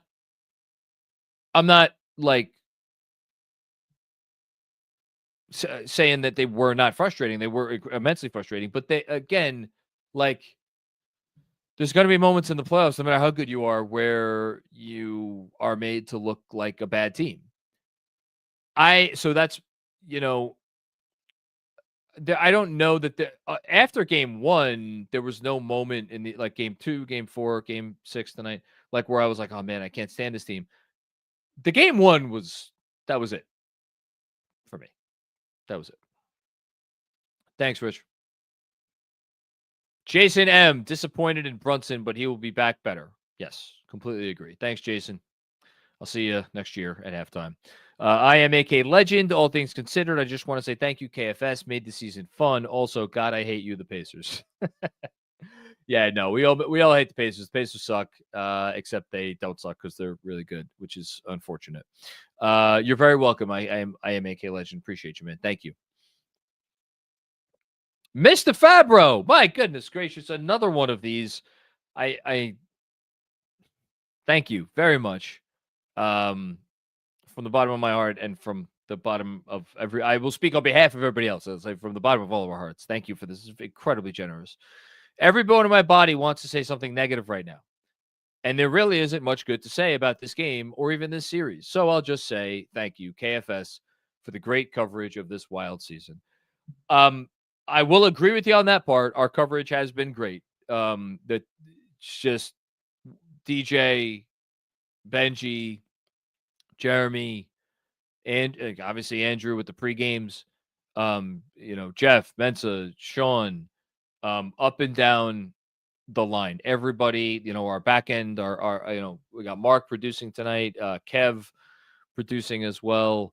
Just Chris doing he's half beat reporter, still has his kind of toe in the pool for KFS. It's just the most incredible team in the world that we have here, and I'm just very lucky to be a part of it. I'm very thankful that you appreciate it, Mr. Fabro. There were good things about this series. Game 5 was a wonderful moment. Game 3 was an amazing comeback. And game 1 should have been one of the really special moments in Knicks playoff history. Again, it feels like a million years ago now, but a 14-0 run with Brunson out of the game. It was like, man, this team, they continue to do it in ways we don't expect. And that run will never, ever be remembered. Ever. What a shame. Thanks, Mr. Fabro.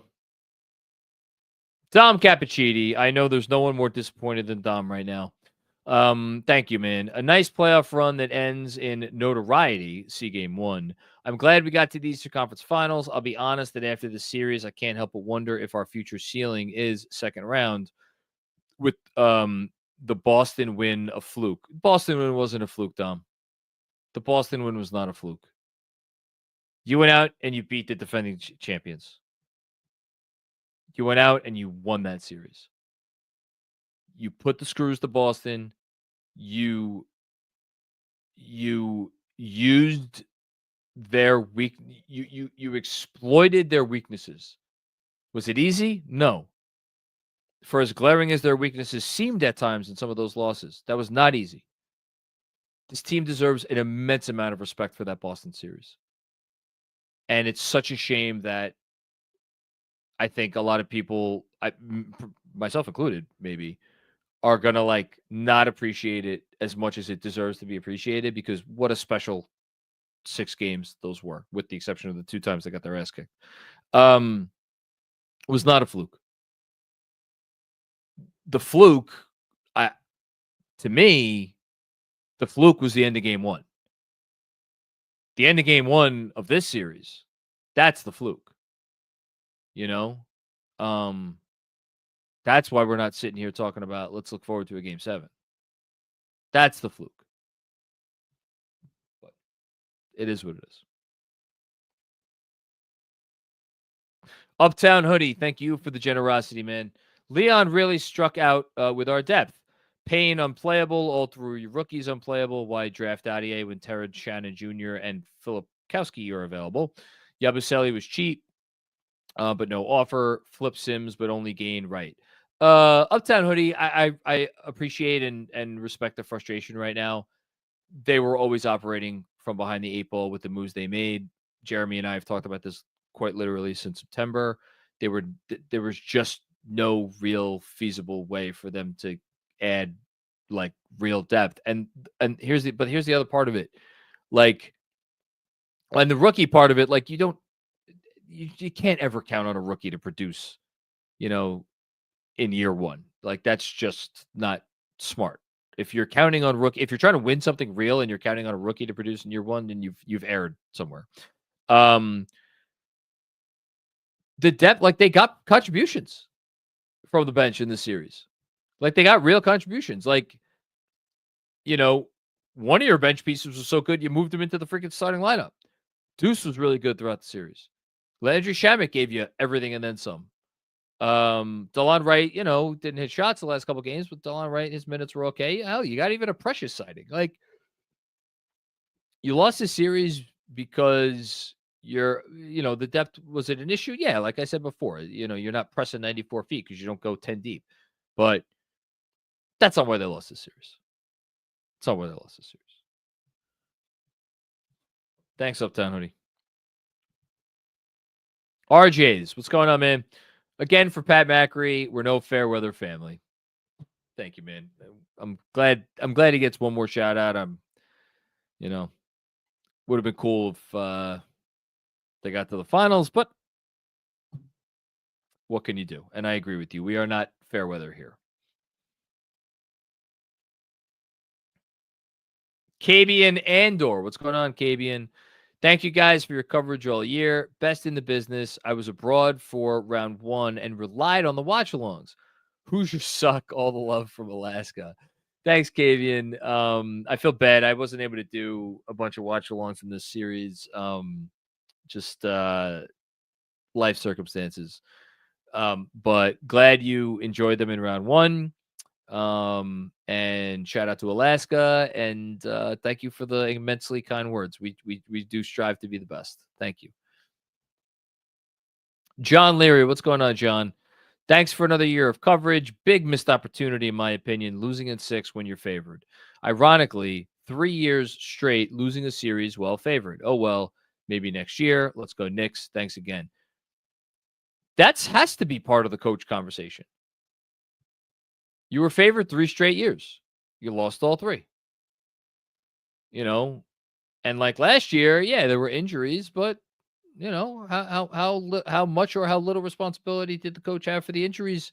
Obviously, the Brunson broken hand wasn't his fault. The Mitch injury wasn't his fault, but like the OG hammy, it hurts. It definitely hurts. Was it a big missed opportunity? Look, we'll see what happens in the finals. I think that's probably the biggest reason why I'm not losing sleep is because this OKC team I think is very special. And as I say that, is there a world where the Pacers could make it a series with OKC? Wouldn't shock me. They're such a special offense. Wouldn't shock me. Thanks, John. It'd frustrate the hell out of me, but it wouldn't shock me. Jamal De Legal. I hope I got that right. Knicks lost the series between the ears. You got that right. 100%. Thanks, Jamal. Drew P. What's going on, Drew? Good year. Thanks to y'all and the players, but there should be a different roster next year. We need ball handling, either a backup point guard or a larger trade.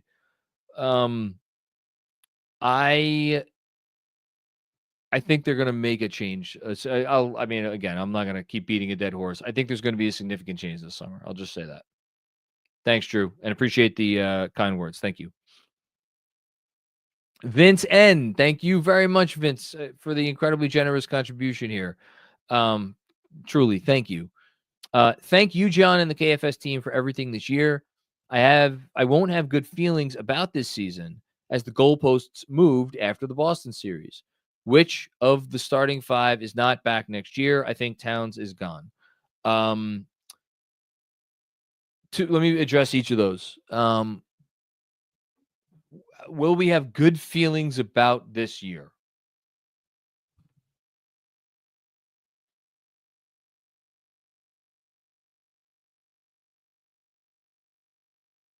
Right now, no.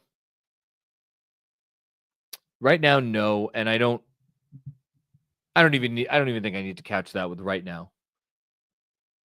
Will I look back on this year as like a team that I like? 99. I love the 99 team. I'll always love the 99 team. That team could do no wrong in my eyes.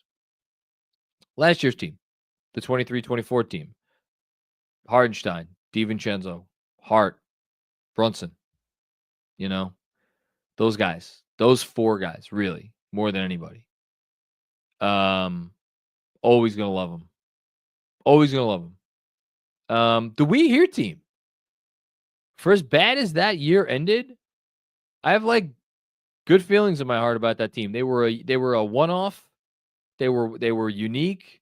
They came out of nowhere. They like a comet, and then they fell out of the sky just as fast.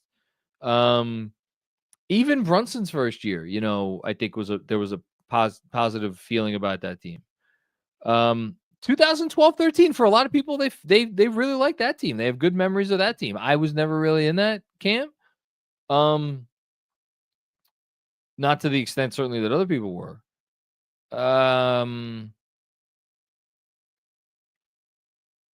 Yeah, I don't know that I'm gonna have great feelings about the season for as many wonderful memories as they gave us, and for as good as they were, and as far as they made it. Which of the starting five is not back next year? I would bet on Towns easily. Thanks, Vince. If someone's not back, and I think he could be back. Debo, what's going on, Debo? Man, thank you. It's just awesome stuff.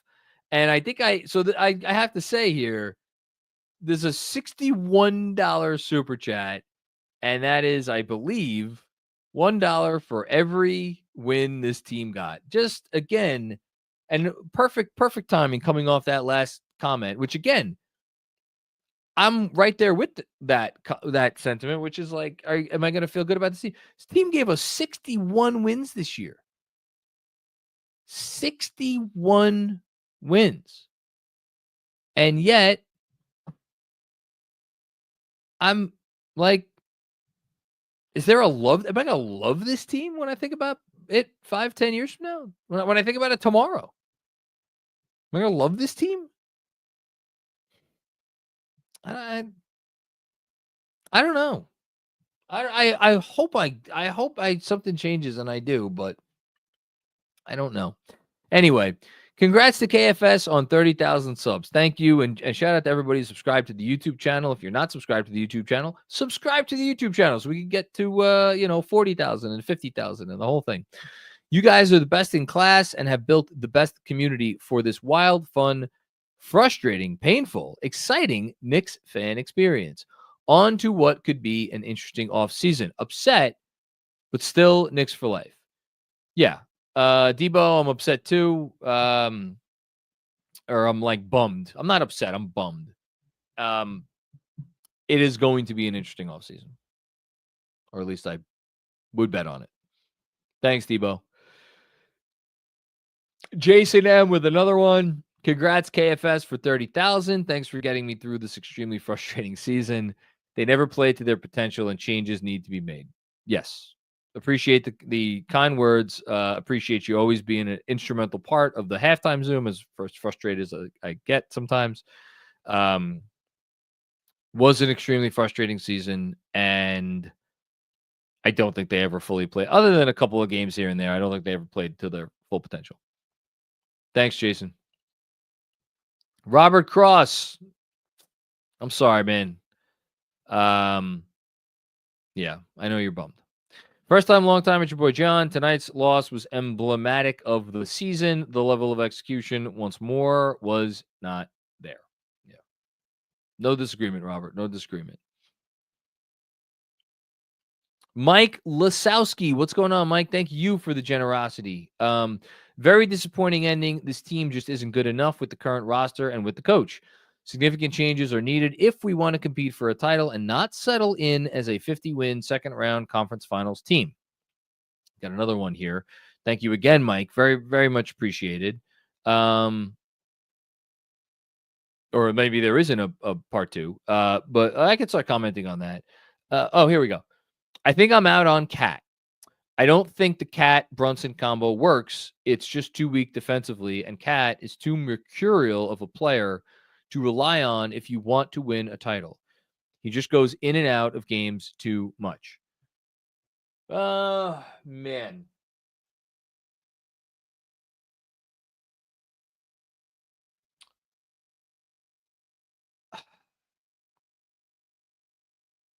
I don't want to sit here and say something that I'm going to regret.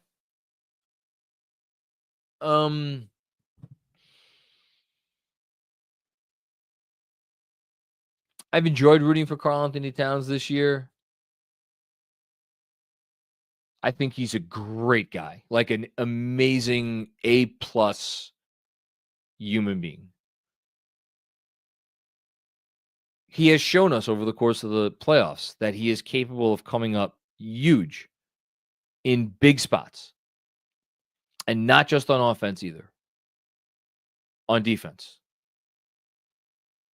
He's made some of the biggest shots I've ever seen a Knick make in these playoffs.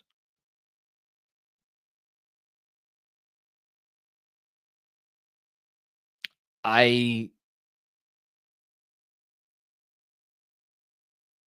would be lying if I sat here today and I was like, 100% bring Cat back. We got this. Another year together.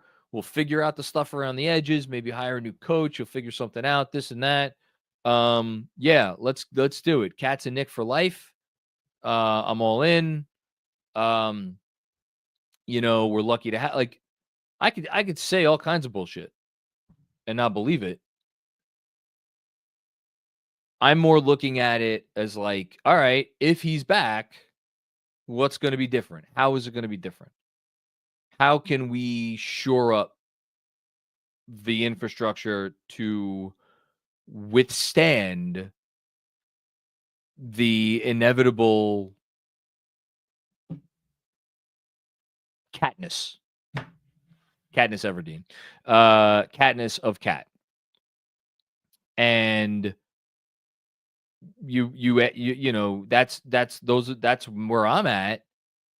And then you think about it for a second and you're like, well, or maybe we put someone in that spot that you don't have to worry about withstanding X, Y, and Z. Again, it's not that like other great players don't have bad games. Every great player in the league has bad games.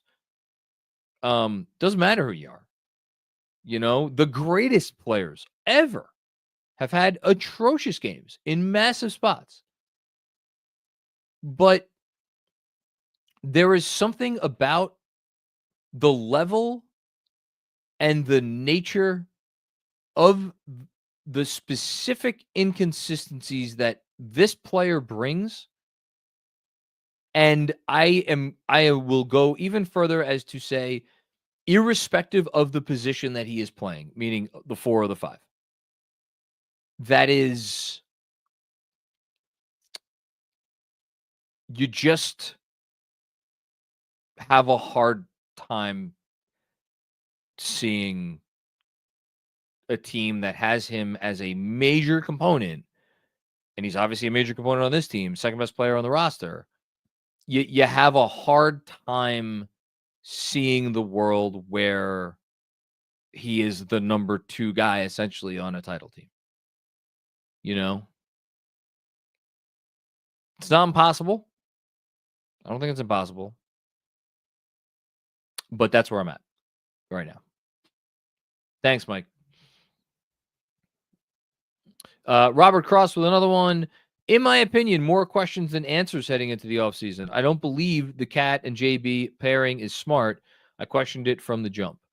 Are there more questions than answers? I mean, yeah, sure, there's more questions than answers, but everything's relative. Like, you know why that's not right, Robert? Because go look at, any bumfuck bottom 15 team in the league. Like, those teams have more questions than answers. The questions for the Knicks are glaring and potentially unsettling and, like, not the easiest to solve. They, as a franchise, still have way more answers than they do questions.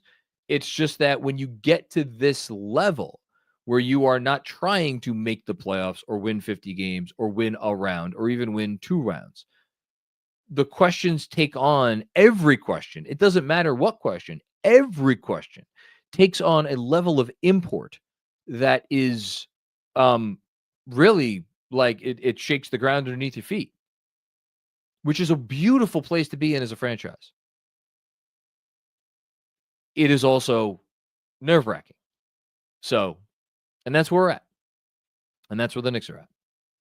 Thanks, Robert. Brunson Burner 32. Thank you for the contribution.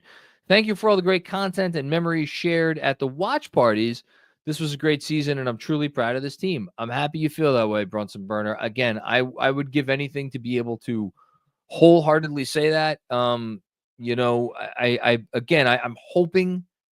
hoping with a little bit of time and a little bit of distance, I can get there too and feel the same way that you feel, that this was a great season. And I am proud of the team. I'll say that. That's easy for me to say. I'm very proud of the team. For as frustrating as I found them to be sometimes, I'm extraordinarily proud of what this team was able to accomplish. I'm not mad at the team at all. I'm not mad at them. I'm not mad at the coach. I'm not mad at the front office. I'm like, not mad at them. I just, the season was what it was. Thanks, Brunson Burner. Uptown Hoodie with another one.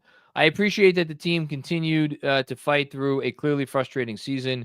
It sure didn't look easy. Thanks, J-Mac and crew. Stellar work. Well, thank you again so much. Appreciate that. I think this was a frustrating season for a lot of parties involved. And I wonder how much that will dictate what they do and do not do this summer. Thanks, Uptown Hoodie. Endgame, what's going on, Endgame? Thank you so much for your contribution here. I am very proud of this team for getting this far. Big changes are coming. I never really considered Hart an expendable piece for this offseason, but he's really played himself off this team in this series. Maybe I'm tripping. Yeah, I'm not going to tell anybody they're tripping tonight. Well, I shouldn't say that. I say that. Those are always famous last words because I'm like, I'm not going to get mad at anybody tonight. And then I tell someone to fuck off.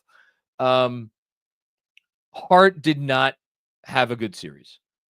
He had an atrocious, all things considered, an atrocious last 3 games. It was as bad a closing 3 games as I would have thought that Josh Hart was capable of. And actually, that's not even true because it was worse than I would have thought that Josh Hart was capable of. I said it after game 5. I said there's no way that Josh Hart's going to go out there and have a shit game for a third game in a row. Was he awful tonight? No, he wasn't awful tonight. But, like, you got a little bit of the Josh Hart stuff. It wasn't enough. It just wasn't enough. It wasn't enough. And I think he will be back. I want him back. He's one of the very few players I genuinely enjoy rooting for. Like, rooting for him really means something to me because of how much he cares and how hard he plays. The days of Josh Hart starting need to be over. And absolutely one of the considerations for the head coaching spot this summer has to be the fact that Josh Hart was such a, like, he led the freaking league in minutes, you know, and there were things that this team and this coach did not pivot to because Hart was always on the floor. And again, I love Josh. Again, you're not going to find anybody bigger Josh Hart fan than me. I don't want him off the team, you know, but can I sit here and be like, you're tripping because you think Josh Hart played himself off the team? I can't sit here and say that. Do I think Josh Hart actually played himself off the team? No, I don't. Thanks, Endgame. Michael Aaron, what's going on, Michael? How you doing, man? Long time no talk. Hope all is well with you. Unplugging social media for a few days. Unplug it for good. Take it from me, man. I've done it. I haven't been on social media really for all intents and purposes in years. It's the best decision I ever made. Yes, it was a bad JB game, but I've already seen tweets, comments tonight saying we shouldn't have paid Brunson. Again, get off social media. What are you doing? It's insane. Thanks, KFS, for another great year. Thank you, Michael. Appreciate you, man. Q left blank. What's going on? Love what he did for us, but this coach shouldn't just be fired. He should not be let back in the city after what he did or didn't do tonight. Okay. Thanks for the contribution. Sam Garcia's dad. What's going on, Ray? Hey, John, have you watched Severance? There are times I wish I could surgically remove my Knicks memories for the rest of my life. God, I hate the Pacers. Listen, look, one of the biggest thing, without question, the most unanticipated thing that I've had to do over the last, really, it's been 5 years. It's been 5 years because, you know, the post games became a thing during the We Here season. So it's been 5 years. The biggest thing that I have needed to do is exactly what you're talking about, which is essentially like separate out to separate out the emotional component of this team. And like when the post game's over, that's it. Like that's it. I'm done. And then you move on to the next game, and then you live and die with the next game, and you do the post game, and then again you turn it back off. Did not ever think that was something I was going to need to do. Did not think that it was ever something I was going to be able to do. You know, the part that I struggled with at times this year was there were times this year where I just wanted to lose the emotional component altogether. You know, even when I was like watching games. And I can't do that. I can't do that because, one, that I'm not a real fan. 2, I don't think I'd be capable of doing that. And 3, I don't think I'd be able to do this in the way that I do it, as effectively as I do it. You know, so, but, you know, there were times this season that definitely tested that. You know, again, game 1, I never want to feel the way I felt after game 1 for as long as I live. I wouldn't wish that on my worst enemy, you know, and I don't know. It just kind of sucks. Thanks, Ray. Just Richards, what's going on, Just? Hey, KFS, just wanted to say thanks for the great season. I just appreciate the great content. I knew tonight sucks, but the first Eastern Conference Finals run I've ever seen. Game 1 was the series. Thank you, Just. Really appreciate that. It's very generous of you to say, very generous of you to donate. We try. We do our best here. I'm glad you got to see an Eastern Conference Finals run. It should not be like, people make it out to be like the 90s teams, like, oh yeah, this was like a normal occurrence for them. The 90s teams made 2 finals and 2 Eastern Conference finals. And now I will say the 2 Eastern Conference finals that the 90s teams made that they did not make it to the finals, those teams are not beloved teams. The 2000 team was anything but a beloved team. And the 93 team, the 92-93 team, the 60-win team, the best regular season, I think, in franchise history, they're remembered for the Charles Smith game. That's what that team is remembered for. They were a dominant regular season team. They were not beloved. So yeah, I don't know. It's a great accomplishment for the team, for the franchise. Again, proud of the players, proud to have gotten to root for this group of guys. We'll see how this team ages in our estimation moving forward. Thanks, Jess. Drew, what's going on, Drew? My biggest fear is that the front office will do nothing but run it back. We need significant changes, and I doubt will come because Leon is too loyal. I don't think Leon's loyalty is going to be the thing that prevents changes from coming if changes don't come. If Leon thinks that the best approach is to run most of it back, I imagine that is going to come from a reasoned place. / he doesn't like any other options out there. That's the other part of it, right? Is you can't make changes just to make changes. You have to make changes to make your team better. And to make changes to make your team better, there has to be an opportunity to make changes to make your team better. There's no guarantee that those opportunities will be out there. And that includes the head coach. Yeah, fire the head coach if you find a better one. I don't know if he's going to, I don't know what Leon's going to think on that respect. We'll see. Thanks, Drew. Mike Lasowski with another one. Thank you again, Mike. Incredible generosity from you tonight, man. Lastly, I want to thank JM and the entire KFS squad. You guys are the best, and following you this year helped me get through the toughest year of my life. I can't express my gratitude enough. KFS for life. Mike, I'm so thank you for that. I'm sorry to hear that. I imagine that this is about more than just basketball. Hit me up, with like a DM or something, or I don't know if you're a Substack subscriber. You could, send me a private message on there. It's probably the thing I check the most. But hope everything's all right. And if there's anything else I could do, even if it's just, shoot the shit. I'm here. I'm around. Thanks, man.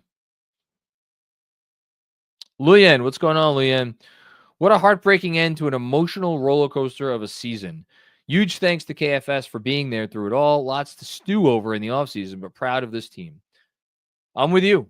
I think actually that's about as good a summation of how I am feeling as I have read yet. Other than tonight being a heartbreaking end. Tonight was not a heartbreaker for me. Again, I keep repeating myself. Game 1 was the heartbreaker. Did not have the emotional capacity to open my heart up to have it be broken again in this series. Had they won this game and made it back to game 7 at MSG and they had a lead in the fourth quarter, then I would have opened my heart back up. But they did not do that. So I don't have to worry about it. Thanks, Leon. Appreciate you. And thanks. You're another one. I don't say thank you to about the generosity enough. Thank you so much. Riyad Rahim, thank you for the generous contribution here. Thank you guys for everything. We deserve to lose this game and this series. Riyad, truer words have never been spoken. They did deserve to lose this game, and they did deserve to lose this series. Amen to that. How will this team approach this failure this offseason is critical from the players, front office, and the coach, whoever's left. Yep. Yeah. This is not... I just don't... This doesn't... It doesn't feel like a let's shore up the fort and run it back. We'll get him next year type of summer. It doesn't feel like that to me. Maybe I'm wrong. Maybe they make a trade for someone else to put in the starting lineup. But even then, it's like, okay, so what does that mean? Was it Mitch out of the starting lineup and now Catz the center again? Like, I don't know. Thanks, Riyadh. Jason Kirsch, what's going on? Jason, thanks for the generosity here. Great season, guys. Very grateful for all your work. We'll get him next year. I mean, we'll see what they do this summer, but they'll be in it next year. They'll be in it. And you know why? It's really hard to repeat. So if the Thunder do win this year, well, then that means they're not going to win next year, right? I'm being a little facetious, but we'll see.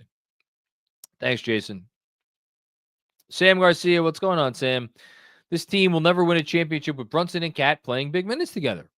Just too much to overcome on the defensive end. Yeah, probably not. Let's see. Tonight, I've been tracking this all series long. Brunson and Towns were on the floor for 29 minutes and 35 seconds tonight. In that time, they were outscored by 15 points. They had a negative 27 net rating. They scored 113.1 points per 100 possessions. That's not good enough. And they gave up 140 points per 100 possessions. On the game, the Knicks had a defensive rating of 130.2. In the Brunson and Towns minutes, which again were about 2/3 of the game, that defensive rating was 140, which leads me to conclude that in the 18-ish minutes that they were off the court, or at least one of them was off the court, they probably had a defensive rating of about 115. And you know what? Because why not? I'm already doing this. Tonight, Brunson on, Towns off. 5 minutes, outscored 10-7. Okay. Tonight, Towns on, Brunson off. Outscored by 2, 21-19. So not really neither of those were like stood out above the other, but both of the defensive ratings were at least decent. So I don't know. Thanks, Sam. TJ2K, what's going on, TJ? I'm never eating corn again. Shout out to Indiana. Thanks for all the hard work this season, KFS. Let's see what Leon and Co can come up with moving forward. Hashtag still here. I like that hashtag still here. That's a good hashtag. No, we all got to still be here. This was again, be proud of this team. For as frustrating as the season was at times, we could be proud of this team and appreciate what they accomplished. Thanks, TJ. Dot video. I don't know if I got that right. Super appreciate the amazing work all season. Love me some KFS. Thank you so much, man. Appreciate the generosity and just to contribute there, just to make that comment. That means a lot to us. Thank you so much. Frank Miranda. Oh, goodness. I know where this one's going. I got to take a sip of my beverage for this. What's up, Mac? It's your boy Frank from Patreon. Please get Cat off this team. I knew where you were going, Frank. I know you're not laughing. I got to laugh because this has been since they traded for him. If not, Tibbs has to go. I don't know if it's going to be an either or. I actually doubt that it's going to be an either or, but we'll see. Both cannot be back. Towns is so deflating on defense that it negates whatever he gives offensively. Smoke and mirrors season is over. Nah, don't say that. Don't call it a smoke and mirrors season. You don't win 51 games with smoke and mirrors.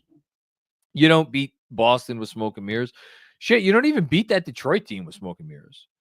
And you don't, again, I promise you, I'm not trying to kill you here, Frank, but like, if you do what's the number 994 other teams have done when you were up by X amount of points and however much time is left in a game like that, if you do that, we're sitting here talking about Game 7. You didn't do that. Does that 3 minute or 2 minute or 1 minute, whatever you want to boil it down to, does that stretch of one game make the whole season a smoke and mirror season? It doesn't. It doesn't. Not for me, at least. Is another coach going to be able to make Karl Anthony Towns defend?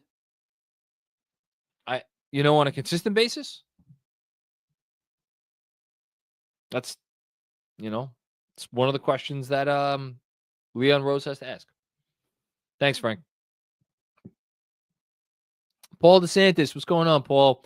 Thank you for the generosity here. Thank you, John. Thank you, KFS. It was an interesting and fun ride. That's one way of putting it.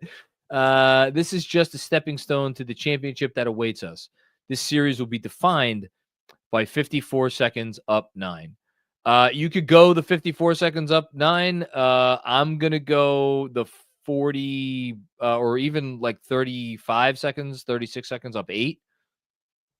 We could do this so many different ways. We could go back through like 8 different individual moments during like the last 5 minutes of the game and be like, oh, they were up this at this point and they did this stupid thing. They were up by this at this point and then they did this stupid thing. It'll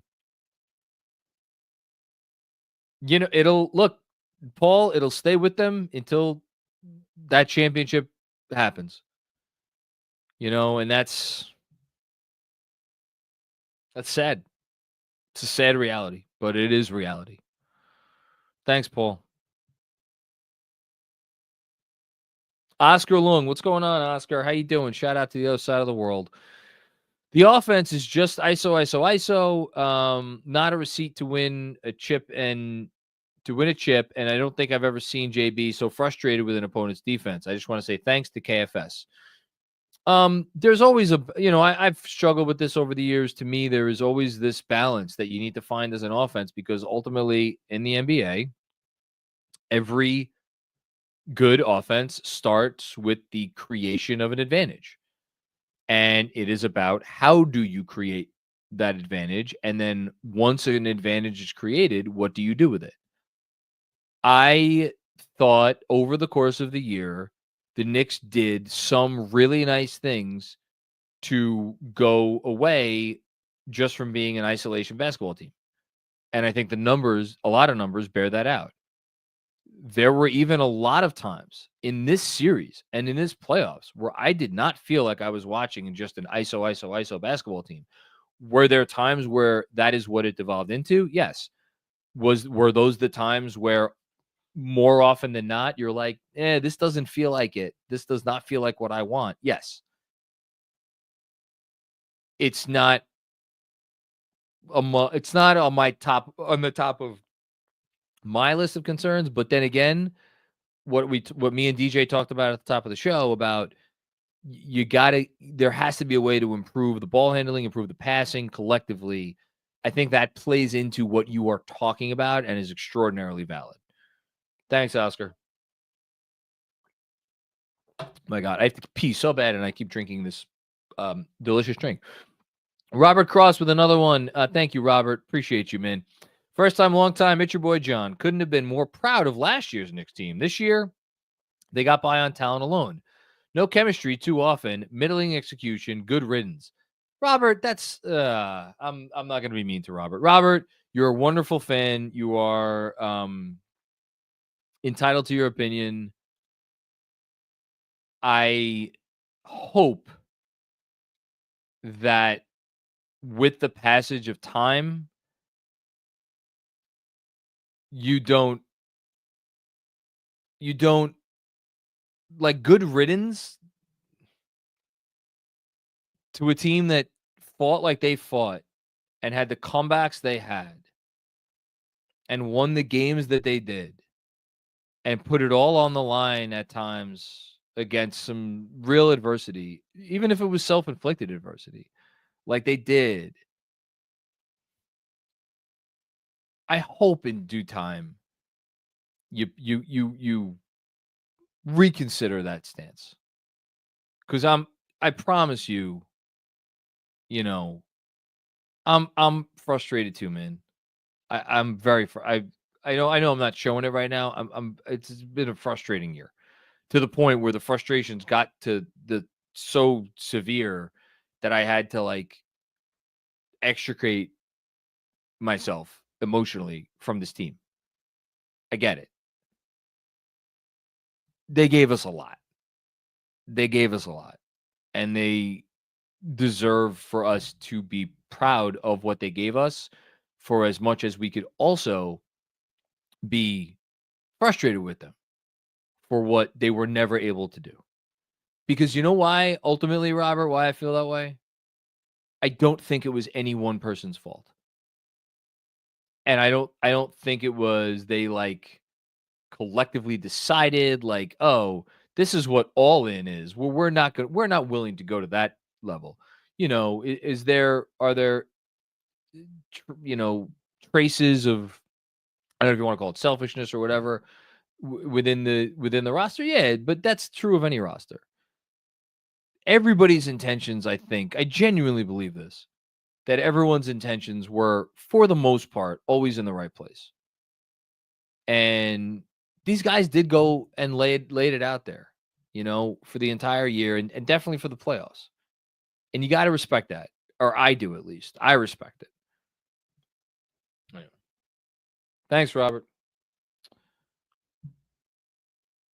Mark Sable, my man, how you doing? I hope everything's okay out there on the left coast and that you're doing well. And I just want to say I appreciate you before I even read what you have to say here. Hey, John, belated condolences on your dad. Thank you so much, Mark. I appreciate that. Frustrating series, but an Eastern Conference Finals isn't bad. Thanks to you and the KFS team for helping keep me sane. Glad you guys will be back, but the TNT crew won't. Oh, man. I was so happy DJ made the comment about Stan's commentary on the transition defense, because I thought that's to me, that's what makes KFS. For DJ to be able to because that's such a nuanced thing, and yet he's absolutely right. Was the Knicks transition defense good tonight? No, it wasn't good tonight. But like, to say it the way that Stan was saying it, completely devoid of context, and like, this is what this Indiana team, this is literally what they're built. This is the foundation of everything that they are, is this one thing, and to make it sound like the Knicks are a bunch of ass clowns because of what they're allowing the Pacers to go out there and do. It's not what you're there to do. You're there to inform your viewers and make your viewers smarter basketball watchers, not like just stir the pot, So anyway, but that's every commentator. So what are you going to do? Thanks, Mark. Jessica, what's going on, Jess? How are you? Quote, you must always be careful who you pretend to be. Kurt Vonnegut. Last year, the identity was clear. Did this team ever really know who they were? Love to the Macri family, the Claudios, all the KFS family. Jessica, I told you I was probably going to steal this on my eventual post-mortem about this team. I may still do so. I don't know that this team ever figured out who they were. And as a result, who were they pretending to be? I don't know. It's a deep question, and it's a good question. I don't know the answer to it, but I'm going to think about it. Thanks, Jess. Next up, Chris Gauthier. I hope I got that right. Gauthier. Yeah, I'm going to just keep butchering it. 4 years ago, I found KFS living in Georgia. And thank you for the generosity, Chris. Not having anyone but my dad to share the Knicks with. Wanted to express my gratitude for the whole team for providing excellent content and community. Unfortunate ending, but a fun ride. Thank you so much, Chris. It is our absolute pleasure to do this. And I need comments like this as a reminder sometimes of why, while there may be, frustrating nights, both because of the team and because of the response to the team. I've said this before and I'll say it again. Other than having a family that I loved, and I've been blessed with that, all I ever wanted out of life was to just do something that mattered to somebody in a real way. And so, to be a part of the Knicks Film School team here that provides you, with a way to stay connected with the team, it's just, it's been a dream come true, even if this team is frustrating at times. Agree with you, unfortunate ending, but I agree with you. It has been a fun ride. And you know what? Fun rides aren't boring rides. They're fun because of the ups and downs. They're fun because of the surprises. They're fun because of the doubt. They're fun in a weird way because of the moments that are not fun. And that's what made this team such a ride. They were a ride and a half. And it ended today. And again, that is unfortunate. But, it's been good. It's been a good one. Thanks, Chris. Dom Cappuccini with another one. OKC in 6. Maybe. I don't know what I'm going to pick. Probably OKC in 6. We'll see. Go iHeart. Let the offseason speculation begin after a disappointing end to the playoffs, but met expectations with the first Eastern Conference Finals berth in 25 years. I don't know. Look, there's only 2 people in the entire world who their answer to the question of was this season did we meet expectations this season? There are only 2 people whose answer matters to that question. One of them is Leon Rose, and the other is James Dolan.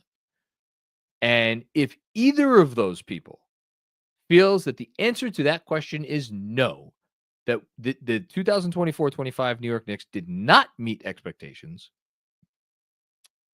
there's going to be big changes. If both of their answers to the question are yes, the 2024-25 Knicks did meet expectations, then there might still be big changes, but I don't think it's a guarantee. But if either of the answers is no, there will be big changes. I can promise you that. Thank you, Dom. Maxwell Warner, my goodness gracious.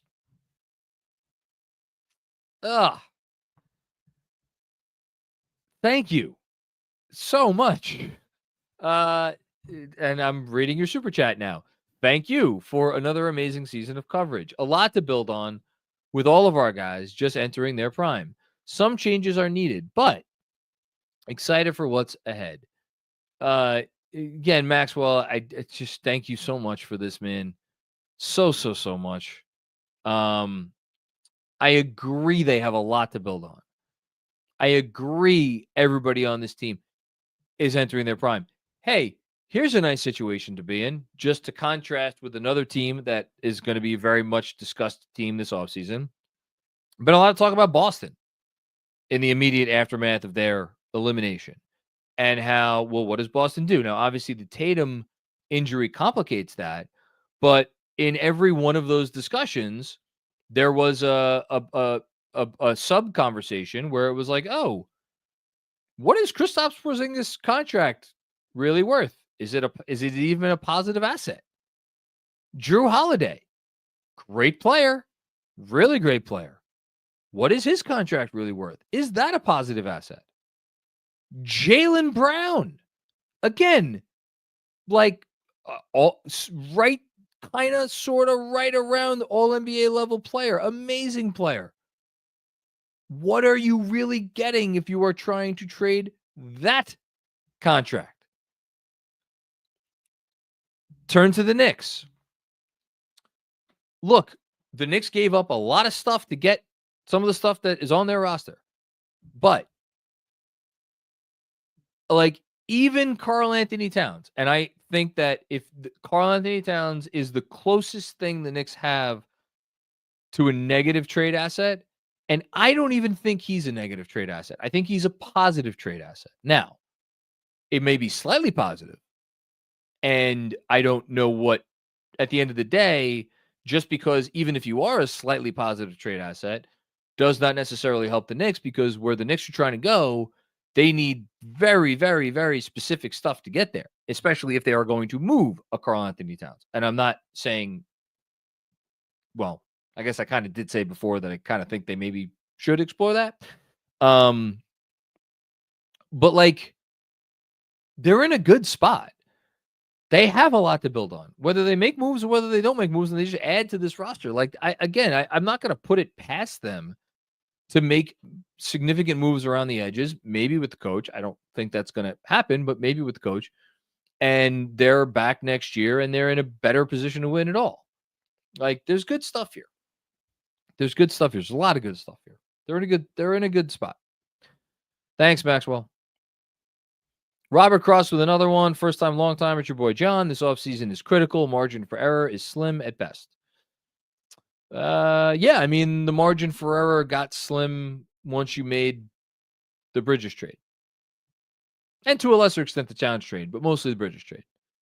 The margin for error went from this to this. So, yeah. Thanks, Robert. Neil Santiago, thank you for the generosity, Neil. Thank you so much. I was going to give more, but then you said nice things about the Pacers. I don't blame you. I don't blame you one bit. Everybody should get their money back. Seriously, though, thanks for a great year of fan-first content. After some healing time, I'll be back for the offseason. Back for the offseason nerd stuff. Shout out to Jeremy Cohen. Let's fucking go, Knicks. Thank you so much for that entire comment. Thank you for the generosity.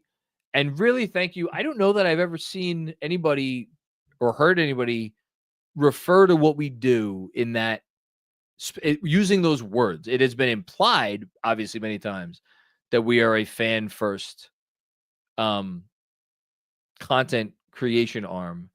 And Neil, I just want to say how much that it means to me.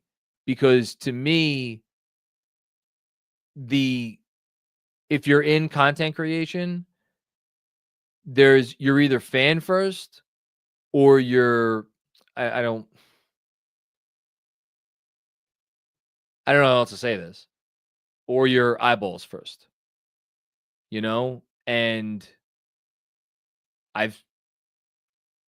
this year was a wonderful year of growth for us. We just hit 30,000 subscribers on YouTube. And don't get me wrong, we are purposefully leaning into all of the things that, like, metrics and smart people smarter than me, say, okay, you want to grow your channel, you want to grow your whatever you do, like, do this, do X, Y, and Z. I talk to Andrew all the time about that stuff. We talk about it as a team. That stuff matters to me because of all the obvious reasons. But there is a unifying principle here at Knicks Film School at all times that I'll just speak for myself. If me as a fan, like, would cringe or run from a piece of content that we're putting out, then we're not putting out that piece of content. We're just not going to do it. And does that hurt us sometimes? Does it limit our growth? Maybe, probably, but at least I know that I don't ever have to worry about, like, maybe one day people dip out and nobody cares about what we do anymore, but I just feel really good about what we produce. Certainly I could sleep at night with everything we produce. And just thank you very much for saying those words and using that term. That means an especially great deal to me. Thank you. Jamal with another one. Appreciate KFS for intelligent and informed takes. I don't know that everybody would agree with that sentiment, but at least where I'm concerned, but I appreciate you saying it. Thank you. John Leary, by the way, is Deuce in the doghouse only 11 minutes? It screamed to me from the box score. Screamed to me from the box score. And I think, actually, I'm going to wager a guess that Deuce McBride finished the postseason for the Knicks with the best total on-off. Tell you right now. I'll bet you a donut. Deuce McBride, number 1, plus 33. Second, Karl Anthony Towns, plus 19. Number 3 with the bronze medal, Landry Shamet, plus 13 in in 83 minutes. How you doing, buddy? And then DeLon Wright plus 11 in 48 minutes. Then after that, the next rotation player, Mitch plus 7, Hart plus 5, and then Jalen Brunson plus 2. The only rotation negatives, Cameron Payne minus 7, and then, I don't really know what you do with this. OG Anunoby minus 36, Mikal Bridges minus 69. Almost double that of OG, which is interesting. It's crazy. Your 2 starting wings were your 2 biggest negatives. Don't know what to do with that. Okay. Thanks, John. Jibo. Thank you again, Jibo. First, want to say thank you to KFS for once again cultivating an amazing community this season. John, thank you in particular for your sacrifice. Oh, man. I don't deserve that. Thank you. I don't. Thank my wife who... Do you want to talk about sacrifice and my my kids at this point? Scarlett, she's having a sleepover tonight. But I asked her yesterday when we were walking to school. I asked her yesterday. No, I didn't walk her to school yesterday. We were walking.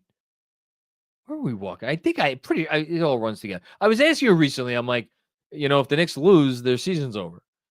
And I'm like, what do you think about that? And she's like, I don't know. I'm like, well, are you looking forward to the season being over? She's like, kind of. I'm like, why are you looking forward to the season is over? And she said, then I get daddy back.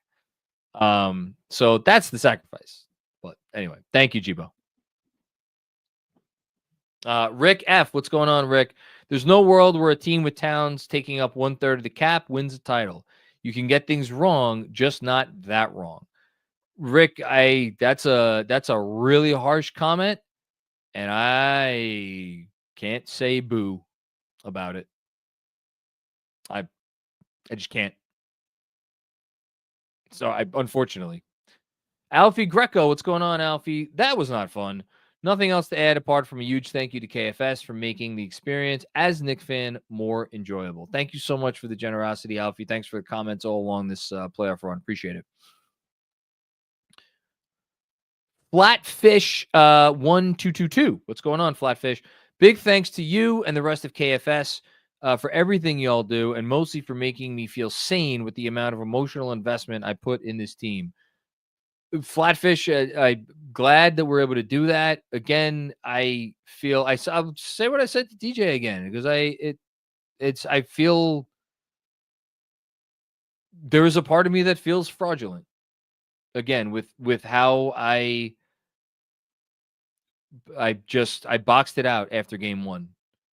I really did. I boxed it out after game 1. Couldn't do it. Now, there's been some other stuff going on in my life, and that doesn't take a freaking psychologist to probably assume that factors in as well. But I don't know, man. After that game 1, I just wasn't going to let this team hurt me anymore. Thanks, Flatfish. Jibo with another one. Number 1. Folks hate on Cat, but he had the best plus minus on the team. Did he have the best plus? He might have had the best plus minus on the team tonight. Let's see. Well, no, not tonight. Maybe in this series. Well, for the year, he had the best plus minus on the team. Let's say that. For the year, he had the best plus minus on the team. For the series, Shamet, number 1, DeLon Wright. So 3 guys who didn't play much. Shamet, DeLon Wright, and Achua. Cat was the next best. He was a +7 in 211 minutes. And then the next rotation player after that, Deuce +1. And again, this is this series. And then OG -7, Hart -16, Brunson -26, Mitchell Robinson -28 in this series. Wow, where did that come from? Interesting number there. And then Mikal Bridges -37. Listen, you make a great point, Jibo. You make a great point. Number 2, the points off turnovers in this series were despicable. We literally gave the series away. Yep. No disagreement. They showed the stat during the game. It was comical how different the points off turnovers was. Comical.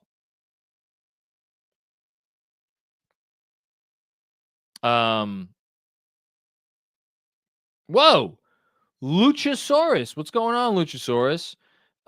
Thank you so much for the incredible generosity. Okay. Last fall, I was hospitalized with pneumonia, spent 2 weeks on oxygen, and my life changed. As a pro wrestler, my career has been put on hold. I discovered KFS during the dark time, and you have kept me going. Thank you guys for being family and tonight therapy. So Luchasaurus, I'm going to be honest with you and say I don't watch wrestling. It's not something that I wish I had time to watch it. I just have to be very selective with my time. Neither of my kids are into it. If they were into it, I would watch it. But we do have folks here at Knicks Film School who are very into wrestling, including Jeff, who I wish was here right now. And I know your contributions and your name in the chat has popped up, and I've overheard conversations here at KFS with like, oh my God, that's the wrestling dude. And now you are confirming that is indeed you. So shout out to you. One, for the incredible generosity and the kind words. Number two, shout out to you for making it through what sounds like I can't even imagine being in that situation. And also, I'm so sorry that your career had to have been put on hold. I hope you get it back if you want it back, or maybe you don't. I don't know. Whatever you want, I hope you get it. And I'm just happy you're still with us and you're part of this community. And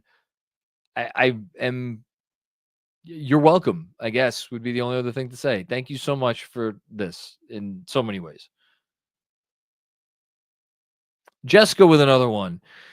Love to Ben, Kim Gervey, Alex, Dirty Dancer, Chris P, Sean with a W, and all the KFS Discord members and regulars. I appreciate everyone who chills there. KFS is MVP. Oh, that's very kind. Thank you, Jessica. Colin, what's going on? Colin B. I thought the starters came in too early in the fourth. Would have liked to see our defensive unit get more burn. Fun postseason run. Don't take it for granted, folks. Here's my problem, Colin, and I'm not going to disagree with you. I'm not going to disagree with any comments on any lineup stuff in this series, especially since there was a real argument that you could point to that the game 2 lineups cost them that game. And that was also the end of campaign as we knew him. My problem, I guess you'd call it a problem, is that me as a fan, again, what do I know?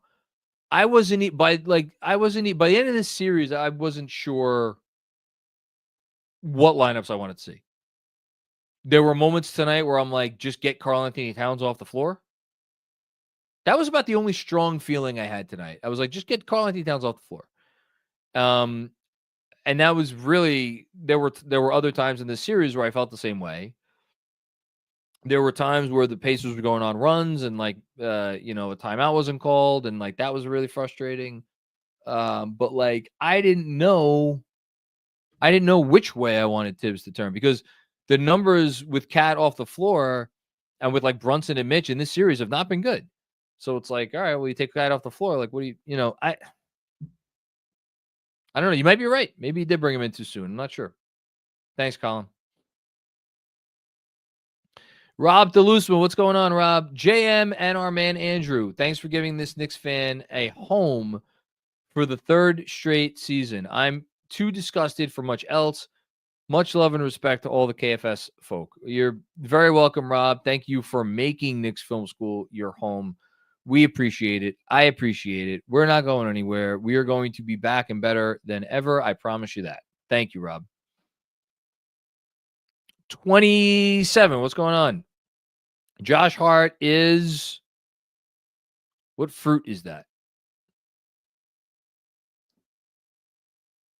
Oh, it's a peach, but it looks like a butt. Oh, I get it. Yeah. Look, it's a tough series for Josh Hart. Let's say that. Brolic Jesus. What's going on, Brolic Jesus?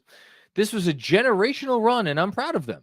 We come back stronger, and it'll still fuck that front runner Halliburton. Hashtag Knicks 2026 champs. I hope so, man. I'm proud of them too. It was an awesome run. It hasn't happened in 25 years. We should not take that for granted. We should appreciate it. We should honor the accomplishments of the team, of the players, everything.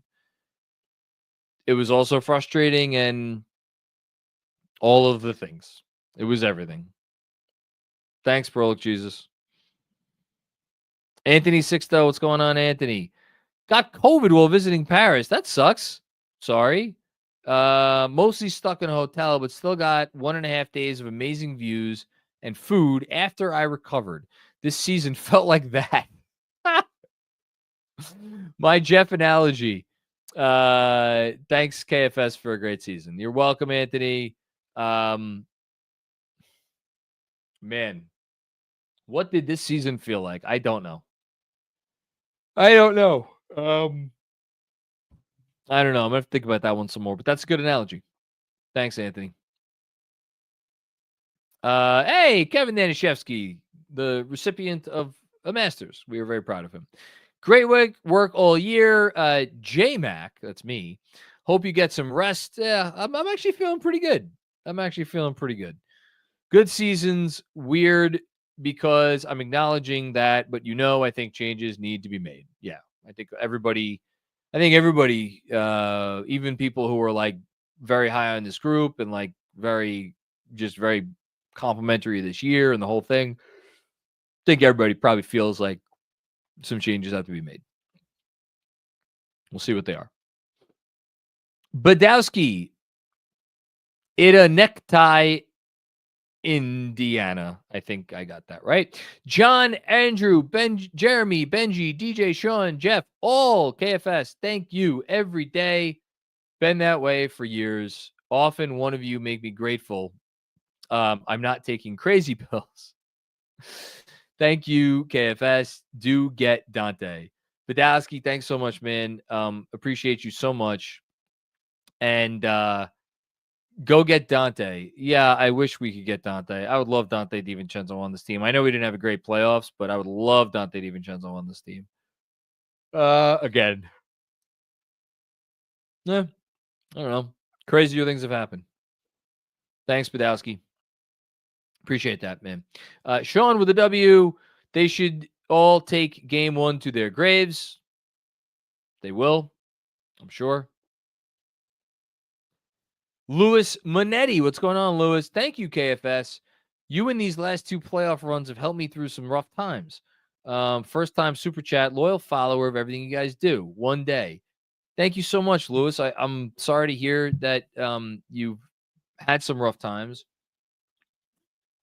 I hope they're getting better, and I'm appreciative of you choosing us to help you get through those tough times. And same thing to you, man. If you ever need anything that I can help you with, other than just saying some words on a post game, reach out. And I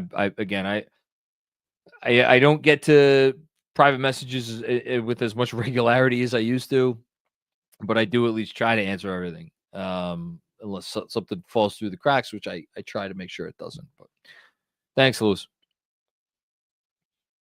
Will Oliver, what's going on, Will? I don't know if both Tibbs and Cat can return next year. Yeah, again, I don't know that it's an either or. Again, I'm sure there are some people looking at it and be like, Tibbs loves, drop coverage, and Cat can't be in drop. That's not what it is to me. This is a more of a Cat issue. We've seen the Knicks play different defense with Cat. I think Cat reverting back to his worst instincts. I think that's Cat going rogue. That's my opinion. I don't know if there's going to be any reporting that comes out this summer to support my theory. We'll see. But I also don't think that means that, there's a lot of reasons why the Knicks should, at the very least, analyze the head coaching spot and whether Tibbs is the right fit that have nothing to do with how with Karl Anthony Towns' misgivings on the defensive end of the floor. Thanks, Will. Vince N. What's going on, Vince? Again, how are you? And thank you. John, I'm with you. I was emotionally uninvested after game one. I've never seen a team win a series after losing a game in that fashion, i.e. 1995. Yeah, no, it's a great comp. It's a great comp. 8 points in 8.9 seconds. This was, a blown 8-point lead and whatever it was. It's just, you can't piss away a game like that. You can't piss it away. That's what they did. Thanks, Vince. The Raving Rover. What's going on, Raving Rover? How are you? Thank you very much for the generosity here. Just terrible all around. Lazy defense. Sloppy. As if they've never played together before. The coach must be held accountable. End of last year, I felt hopeful and excited. This year, I do not see any means to an improved roster. Don't be so negative, Raving Rover, because they have means. They have avenues. They have paths. They're not as easy, and it may take, let's just say it. It may take the right star players saying, hey, I want to go there to play with that on that team with Jalen Brunson. It might take that. I don't know. But they have avenues. Like, I guarantee you, there will be somewhere, some team in the league, some roster that will want Karl Anthony Towns. Now, I don't know that that's going to, just as an example, I know, again, maybe they don't have to trade Karl Anthony Towns. Maybe they shouldn't trade Karl Anthony Towns. I don't know. We'll see. Thanks, Raving Rover. Rick F. What's going on, Rick? Thank you again. Bridges was by far the league leader in minutes, just over Hart, but nearly 4 full basketball games over number 3. They were spent, and if we had developed a bench, we're in the finals. Fire Tibbs. Yeah, I mean, look, everything's fair game right now. You could say that they did not have enough energy to win the series. You could absolutely blame that on not enough bench time, minutes, production, the whole thing. Was there a bench here that was going to be better than what you eventually got from the bench? Obviously, there's going to be opinions that say yes. So we'll see. Thanks, Rick. Adam Noble, what's going on? Adam, how are you? Thank you for the generous contribution. Very much so, man. Disappointed, of course, but super proud of the team and hope everyone isn't too hard on them tonight. It's actually been probably more positive than I would have guessed it would be, if I'm being honest.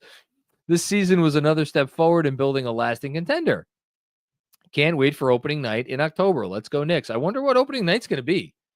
I mean, I don't know. Maybe it's going to be Knicks Pacers. That'd be fun. Who the hell knows? But I'm sure it'll be a fun game, whatever it is. Thanks, Adam. Danny McDonald, what's going on, Danny? Exploring a cat trade should be priority number 1. Not going to win a chip with him and JB as the 1-2. Their liabilities on defense, and they're obviously not trading Jalen Brunson. Well, not as long as Leon Rose has a job. They're not going to trade Jalen Brunson. If Leon Rose, gets fired tomorrow, then maybe a different conversation. I think they will explore trading Karl Anthony Towns. I don't know that they will be successful. I think they will explore it, and I think they should explore it. Thanks, Danny. Brandon J, what's going on, Brandon? Hold your heads high. This was a great season, and we're only going to get better. I agree with you. Every Knicks fan should hold their head high. No Knicks fan should be ashamed of anything. It was a disastrous moment at the worst possible time in this conference finals. Other than that, you got nothing to hang your head about. And are they only going to get better? Well, we'll see. We'll find out this summer. And probably not until next year. Thanks, Brandon. JM, what's going on, Jay? Thank you for the generous contribution. A+ work this season to the whole KFS crew. Thank you. Have heard tons of comments from you and Fred about locker room issues and team chemistry not being right. Anything you could share? Clearly something's going on. Thanks again, KFS team. I've shared everything that I feel comfortable sharing, and I say that not because I know stuff that I haven't shared. It's just because I am not ever going to say anything. Well, I shouldn't say that. I said a lot of shit on here I probably shouldn't say. I'm not going to say anything on here that I can't, that I wouldn't feel comfortable, backing up if challenged. I think we could glean a lot from the various press conferences and sound bites and just how this team goes out there and plays. I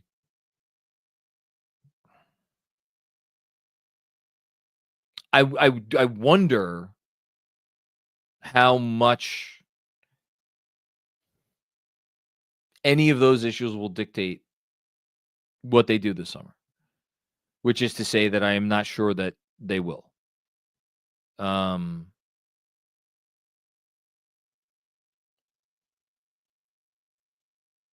Yeah. What's tough about it, this is probably incredibly obvious, but let me just say it for the record. What's incredibly tough about it is if there's a significant overlap in the Venn diagram between the basketball issues and the locker room issues, because, as I suspect, I don't think, I could be wrong, I don't think any issues within the locker room are over that it's personal. I don't think it's about any of that stuff. I think it's about, again, how guys approach, or what happens on the court, how they approach the game. And so, if you are making moves this summer, are you really making it? It should. I think if you let me say this. I think if they keep the focus on the court and how to improve things on the court, I think all that other shit will take care of itself. Whatever issues do exist in the locker room, I think they will all take care of themselves if you just focus on the court and making the on-court product more stable. Try to do away with some of these inconsistencies. Try to make it so that you do not feel like you are, taking your life in your hands every time you have a defensive possession with your two best players on the floor. Whatever that means, so yeah.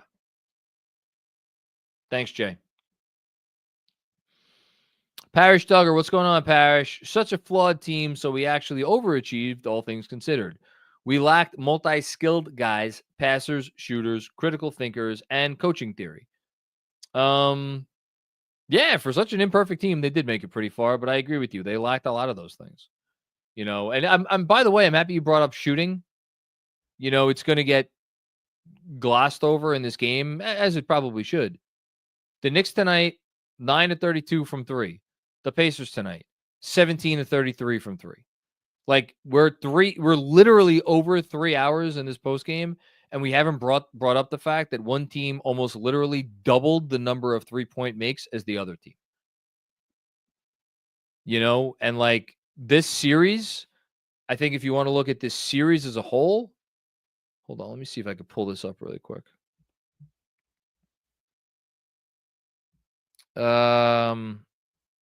No, let's do traditional. Here we go. This series, 3-point percentage. Tonight, 28.1%. Last game 5, 27.6%. Game 4, which you lost, 32.9%. Game 3, which you won, 34.4%.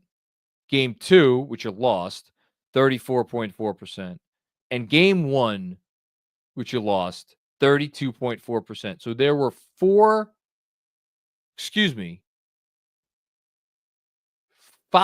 of the 6 games in this series, you shot under 35% from 3. And in the last 2 games of the series, you shot under 29% from 3. The most made threes you had in any game this series was 12. The most threes you attempted in any game this series was 34. And that was in game 1. It's a great point, Parrish. It's a great point. Next up, Eric Nordlander. What's going on, Eric? Thank you, JM and KFS, for a great season. East still open next year, but need changes. Yes, Eric, the East is going to be open next year. There's going to be a pathway for them. I think at the same time, the East might look very different next year. So we'll see if they can take advantage in every sense. Thank you, Eric. Appreciate the very significant generosity here. Thank you so much. Matthew Flynn, what's going on, Matthew? Terrible transition defense. The Knicks will never truly compete as long as their two best players are their worst defenders. They were a +0 in 874 playoff minutes. Yes. Probably. We'll see. We got a Josh Hart quote here. Thank you to Mark for finding this. We knew we kind of gave this one away. You can't start 0-2, especially losing 2 at home. You can't give away games in the playoffs. There you go. That's why game one will live on forever. Game 2 was pretty bad too. Thanks, Matthew. 0-2 at home.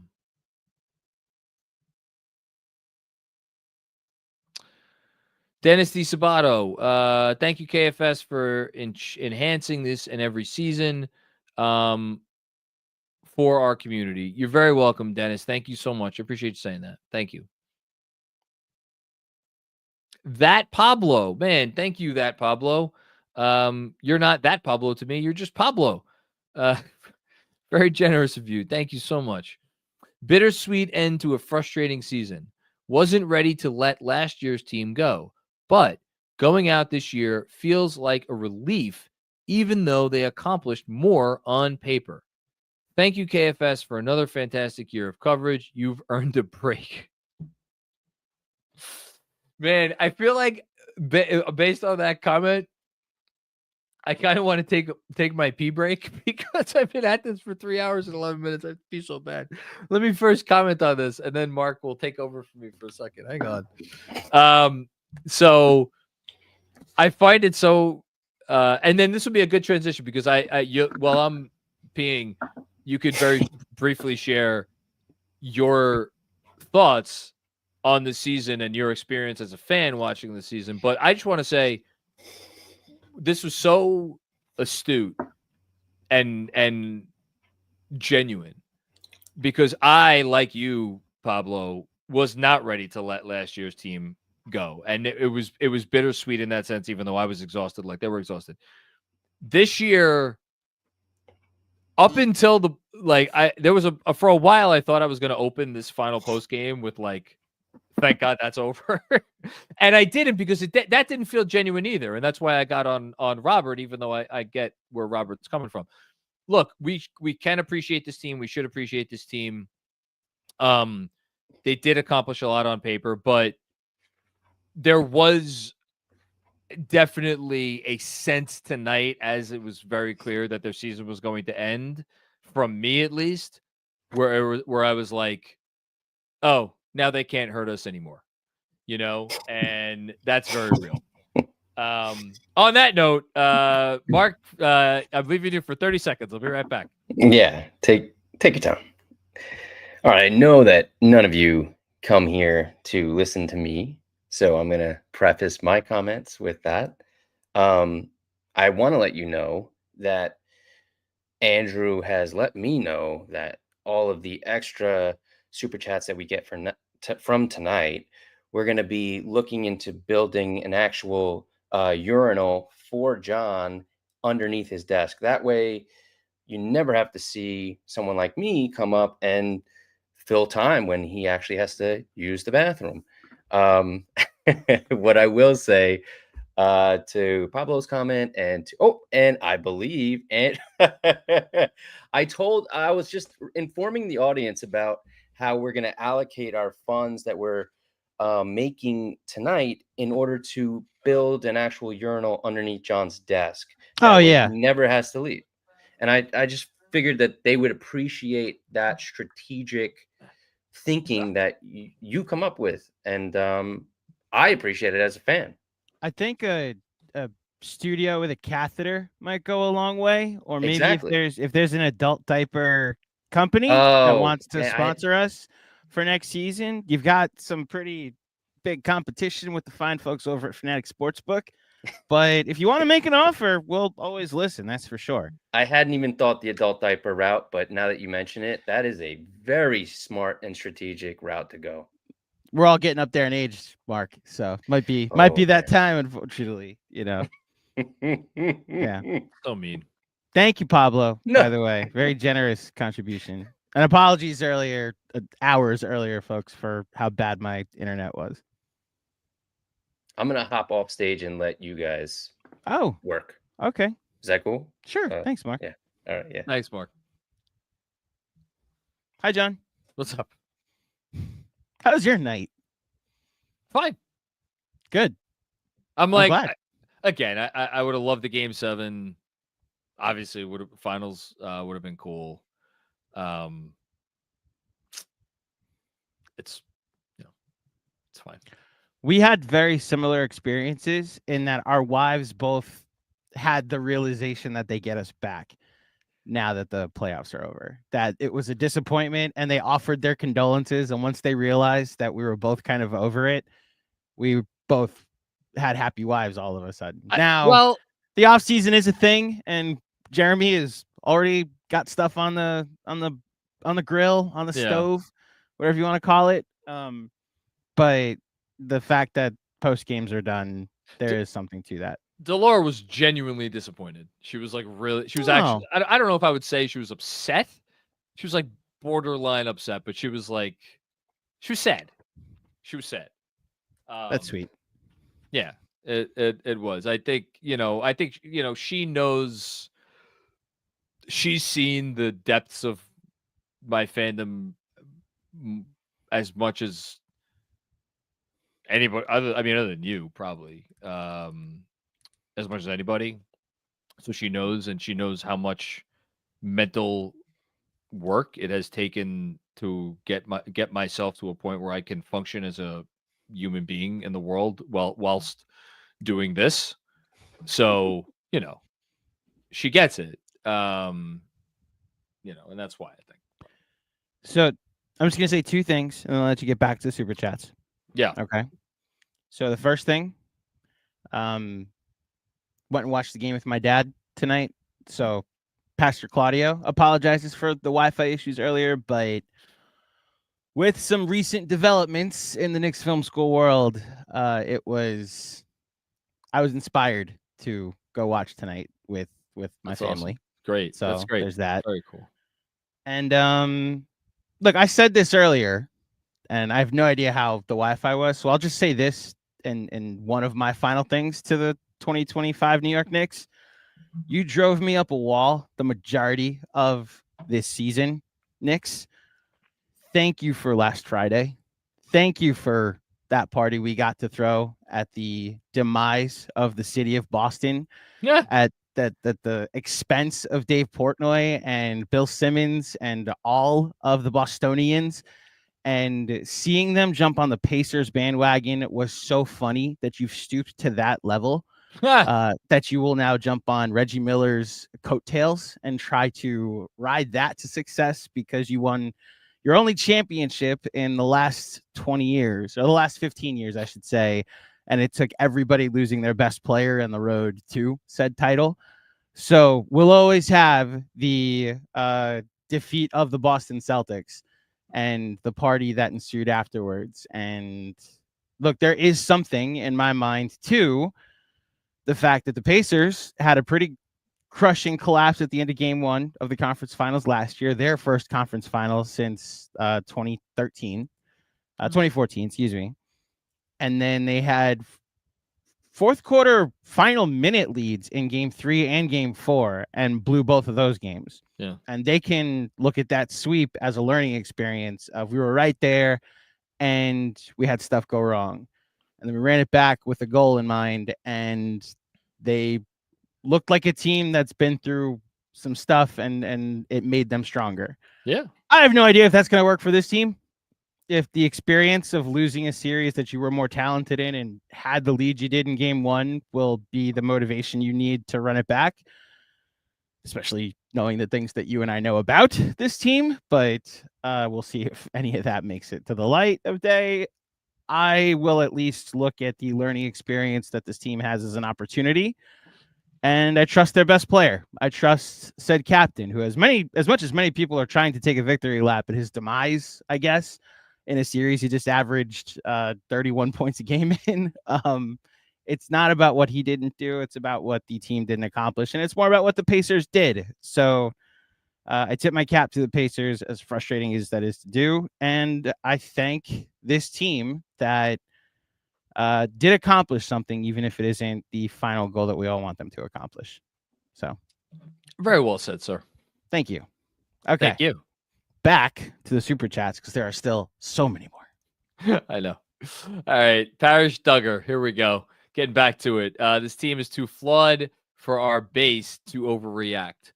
Yeah, but I think, it's because we saw the highs.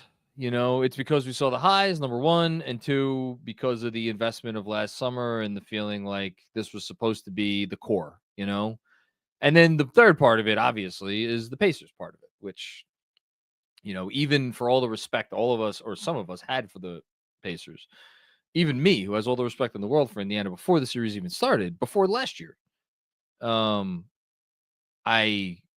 in my heart of hearts, was like, oh, we're better than Indiana, but yeah.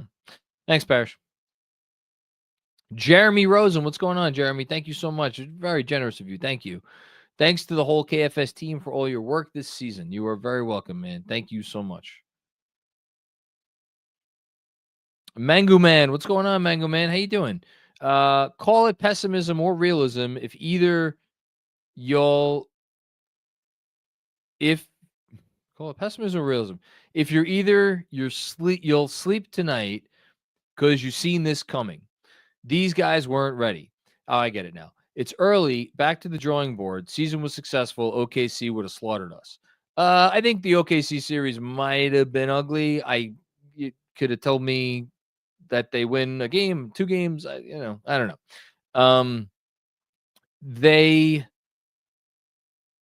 I get, again, it's the game one of it all. It's the game. How does it factor in? I don't know. And again, to Josh Hart's point, you lost game 2 also. You dropped that fucking game. Should have been a worse 2-2 going back to Indiana for game 5. Or we're going back to, the Garden for game 5. It wasn't. Thanks, Mango Man. Javier Montalvo, what's going on, Javier? Thank you for the contribution. Not angry. This team has no identity, no defense, no set roster, no character. Like, Lord. Tibbs has to go. This is not a New York type of team. Hashtag fire Tibbs. Hashtag GMAC. Any baby news? Hello, Papa Claudio. Hashtag F Trump. Okay. A lot of stuff there. Thanks, Javier. Bye. El Coriano 11. What? Javier, when I know, you'll know. Stop asking, please. Is there something I should know? So Christmas postgame, where I usually do the postgame on Christmas, right? I just realized my hat is off. So Javier sent in a super chat wishing me a Merry Christmas and to my wife a Merry Christmas, and asks when there would be a little GMAC. Okay. And that's been Javier's running bit throughout the season. Anytime I do a postgame, that he asks when I'm going to be a father. Great. And once again, Javier, when I know, you all will know. My life is very public, so trust me. When I know, you will know. I was about to say maybe I should know. Okay. John, you'll know before the Knicks Film School audience knows. I promise you that. I would hope so. Okay. Yes. Okay. Just clarification. Yes. El Coriano 11. Disappointing loss for Fred Catz. He has to spend 2 weeks in June in Oklahoma City and Indianapolis.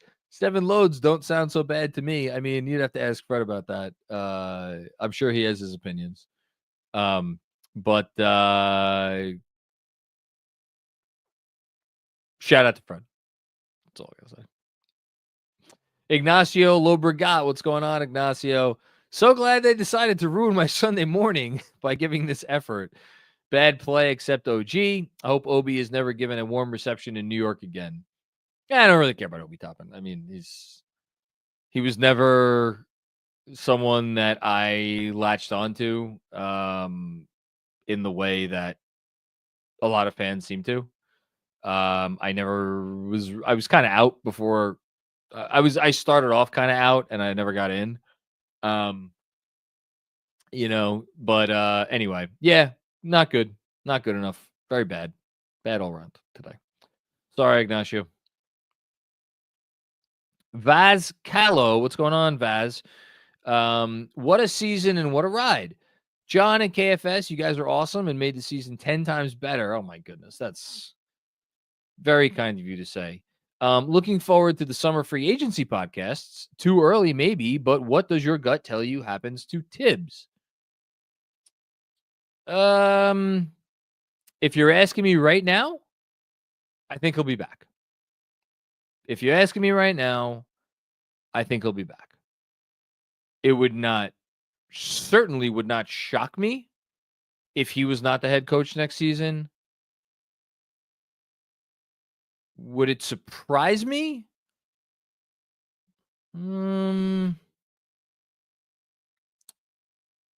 it surprise me if he was not the head coach next season?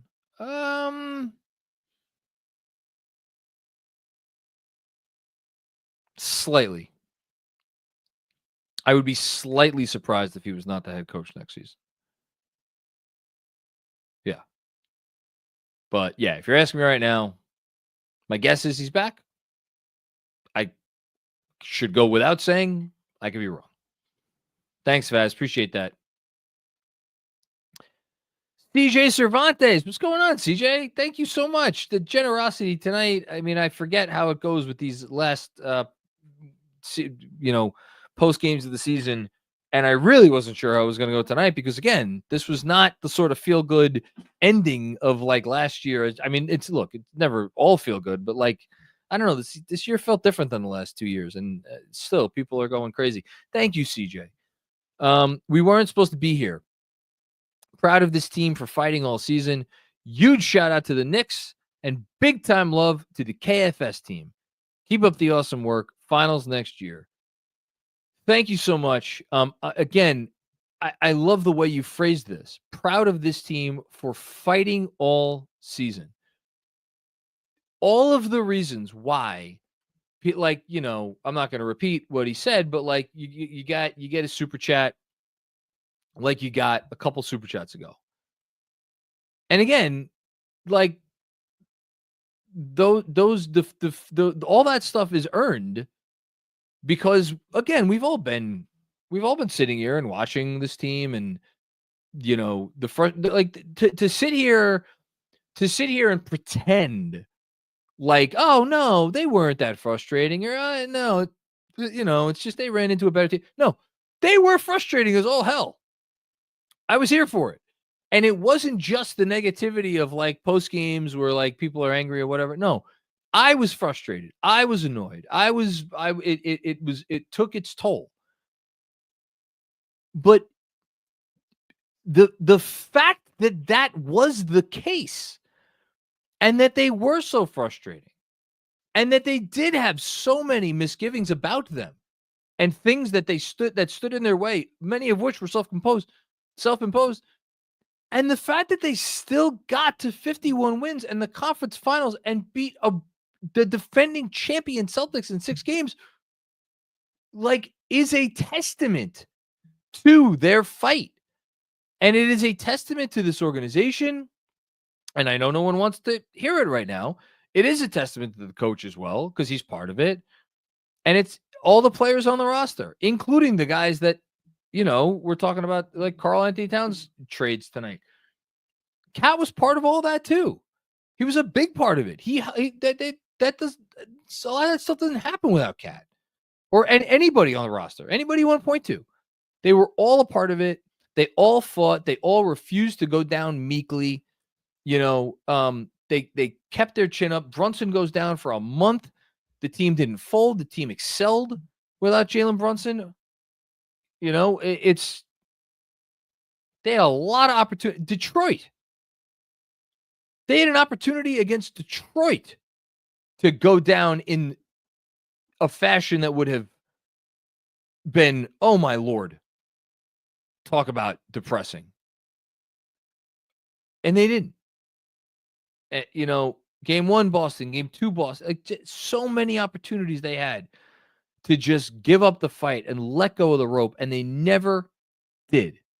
They never did. Not once.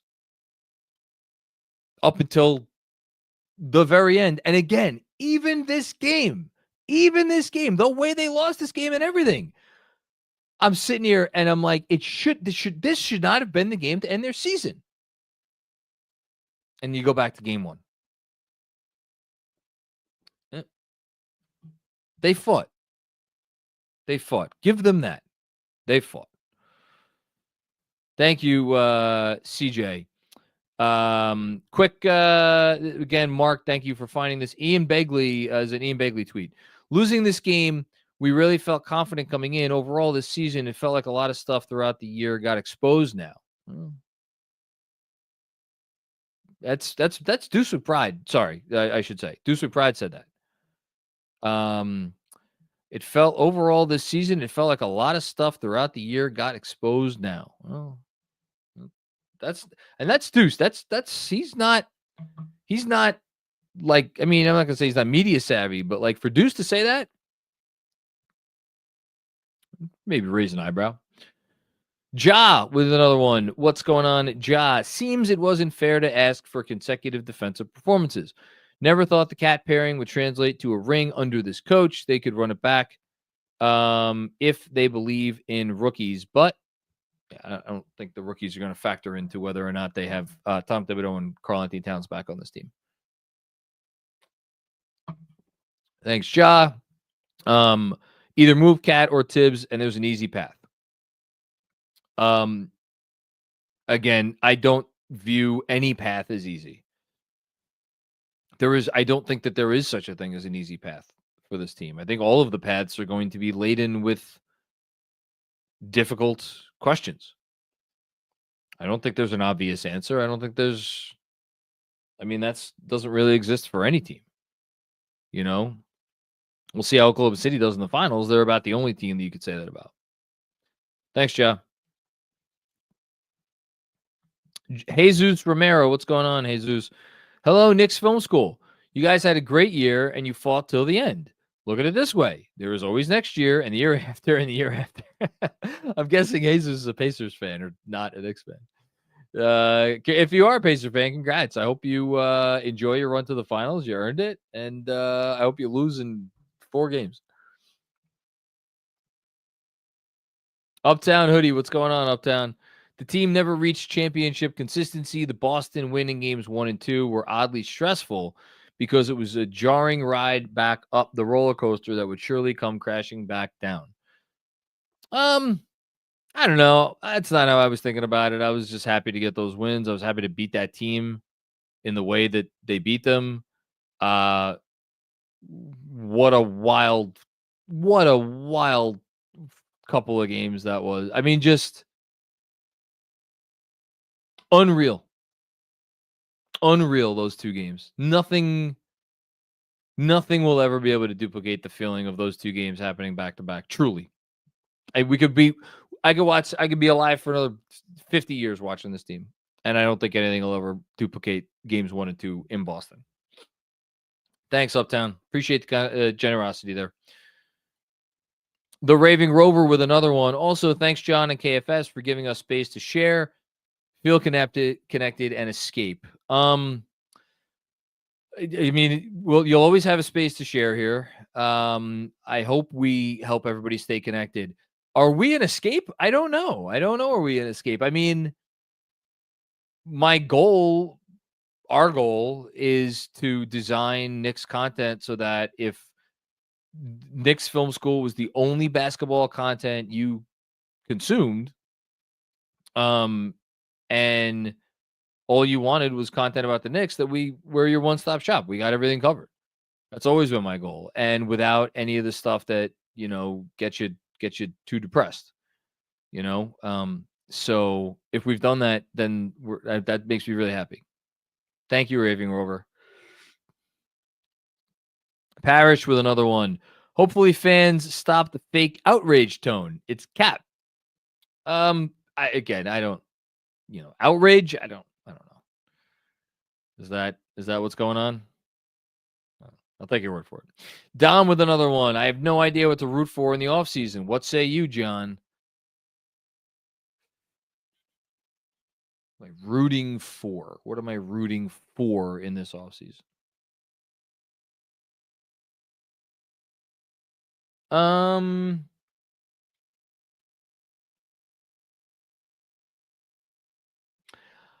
Oh man, I could give an answer, but it's gonna sound really messed up, and I don't want to give it. Shit. I mean,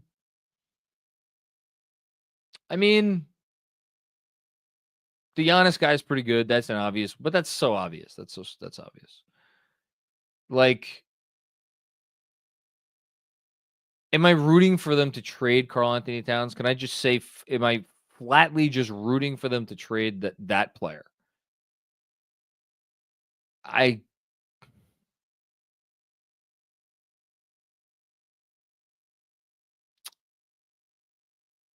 If I'm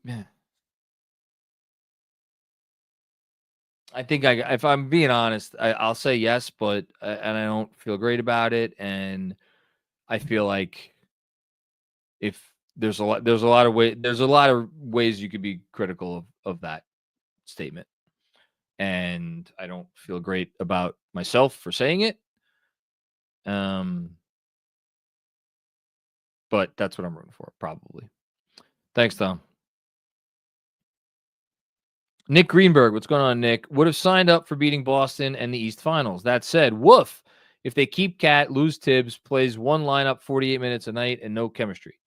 Yeah, I mean, is that on Tibbs or is that on the guys? I don't know. Well, maybe we'll find out. Thanks, Nick.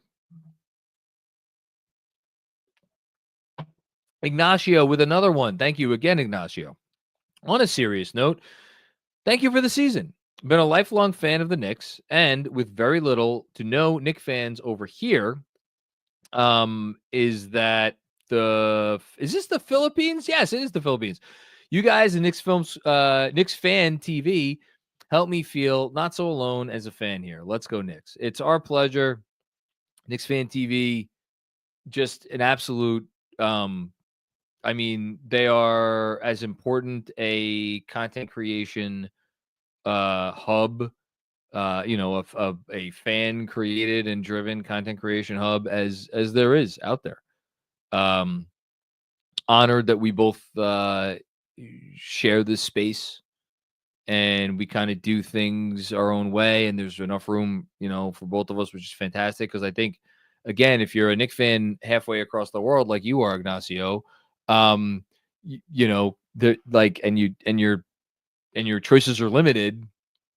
Two's probably better than one. So very happy to be mentioned in the same breath as CP and everybody over there. Thanks, Ignacio. Mike Austin Kelly, what's going on, Mike? Knee-jerk reaction. We need real rotation players. Okay. We need Cat to not be a traffic cone on defense. We need a real offensive scheme that creates space and open shots for knockdown shooters. Love you, KFS. Real rotation players. I'm not sure. So, if you're looking to maybe improve the DeLon Wright, spot, or the Landry Shamet spot, or the, I don't know who else. That's fine. That's fine. Cat, no traffic cone. That's A+ for that. Real offensive scheme that creates space and open shots for knockdown shooters. Is there more offensive sophistication to be had with this offense? Abso-freaking-lutely. Abso-freaking-lutely. Do I think that this offensive scheme is one that Jalen Brunson feels extremely comfortable playing in? I do. Do I think that it at times maybe gets unfairly maligned because of just the skill sets of the players involved? At times, yes. Can it be better? Absolutely. Absolutely. And I hope it does get better for next season. Thanks, Mike. Kevin O. Peterson, what's going on, Kev? Tibbs will be back next year, hopefully with new assistants. Let me just say, if I'm Brunson, I'm in Leon's office tomorrow telling him Cat needs to go. I mean, look, I'm sure Leon Rose doesn't need Jalen Brunson to be in his office telling him anything. I am quite certain that Leon Rose knows exactly how Jalen Brunson feels about everything. And by the way, nor should that shouldn't be dispositive. Leon Rose has to run the team the best he sees fit, regardless of what anybody wants. You know? Thanks, Kev. And that includes about the head coach. If Jalen Brunson could walk into his office tomorrow and say, you fire Tibbs over my dead body. If Leon Rose doesn't think Tibbs is the right coach for the team, to hell with what Jalen Brunson thinks. Jalen Brunson is, he's the captain. He needs to be on board with whatever you do. So, thanks, Kev. Dennis DiStabato with another one. Thank you, Dennis. 25 seconds play is microcosm of this team, but or beat you off the dribble or great back cut only to back out for an 25's play. 25's play, meaning Mikal Bridges. Yes. Only to back out for an inexplicable fadeaway mid-ranger, refusal to make smart play. Mikal Bridges hasn't got a lot of heat tonight. Dude had 5 turnovers. He had an efficient shooting night. He, I thought, played some pretty good defense for 3 quarters, maybe better than pretty good. Where are we at on the Mikal trade tonight? That's an interesting question. I think everybody kind of knows where we're at on Cat. Where are we at on the Mikal trade? I do not think I would sit here and say wholeheartedly and unequivocally that this has been a successful debut season for the Knicks, or with the Knicks, for Mikal Bridges. Now, is he still part of the solution? He probably is. But I don't know. Thanks, Dennis. Sam, where I see his dad. Ray, what are you doing, man? Thank you. Thank you so much. This is really generous of you. Seriously. Come on. I hate losing to the Pacers, but my memory of this Knicks season won't be this series. It'll be the Boston win, which is my happiest Knicks memory in so long. I can't even tell you what comes next. Hats off to Tibbs and JB for making us a winning franchise again. Well, I'm glad one person thought enough to give a shout out to Tom Thibodeau tonight. He did just coach the Knicks to the Eastern Conference Finals and 2 conference semifinals in the 2 years before that. I know for a lot of people, most people, that doesn't matter. It was very nice of you, Ray, to say some kind words about the head coach. I would also like to thank him and Jalen Brunson. They both deserve the appropriate amount of praise. The Boston series win, I think you could very easily say that was the happiest Knicks memory that we've had in 25 years. And then it really, a comment like this really puts the microscope on, well, what, like for you say, my memory of this Knicks season won't be this series. You have that ability, Ray. And knowing you a little bit personally, I know that you are, you have the wherewithal. Call it mental wherewithal, emotional wherewithal. I don't know, something to be able to do that, to be able to compartmentalize things in that way. I consider myself a fairly like grounded person who's able to look at the big picture, and and even I don't know that I will be able to compartmentalize things to that degree. I don't know the answer yet because, again, it's very recent. Intellectually, I know exactly what that Boston series meant, and I remember. I will always remember what it felt like. I will remember how I felt after each of those wins. All four of them. All four of them were amazing in their own way. And the vibes, oh, goodness gracious, the vibes. Incredible. For 2 weeks. Other than the 2 games they lost. Incredible. I wish I could sit here and tell you that was the way I was going to remember this team. And that was the takeaway, the big time memory I was going to take away from this team. I can't do that right now. I hope I could get there. I genuinely mean that. I hope I could get there. And I hope a lot of other Knicks fans can get there too, but, to each their own. Thank you so much, Ray. Another one from Ray. Before I go, thank you and GMAC to the expanded KFS crew. You guys are the best. You deserve all your success. You guys and the community you built are family. Well, we're all family. We're all family, to the point where even GMAC getting on here a few minutes ago talking about how it was important for him because of, recent events to go watch tonight's game with his dad. Everybody knows what he meant by that. And, you talk about family, it's, I don't want to go on a whole thing because, again, we've been on here for almost 4 hours and there's still a bunch of super chats left. But like, everybody knows I have my day job. I'm a teacher, and other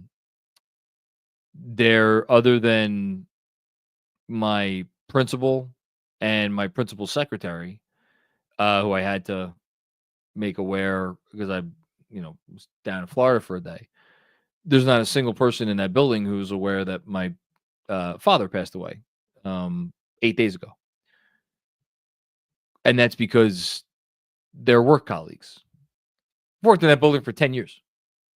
A lot of the people I work with, I've been there for 10 years with.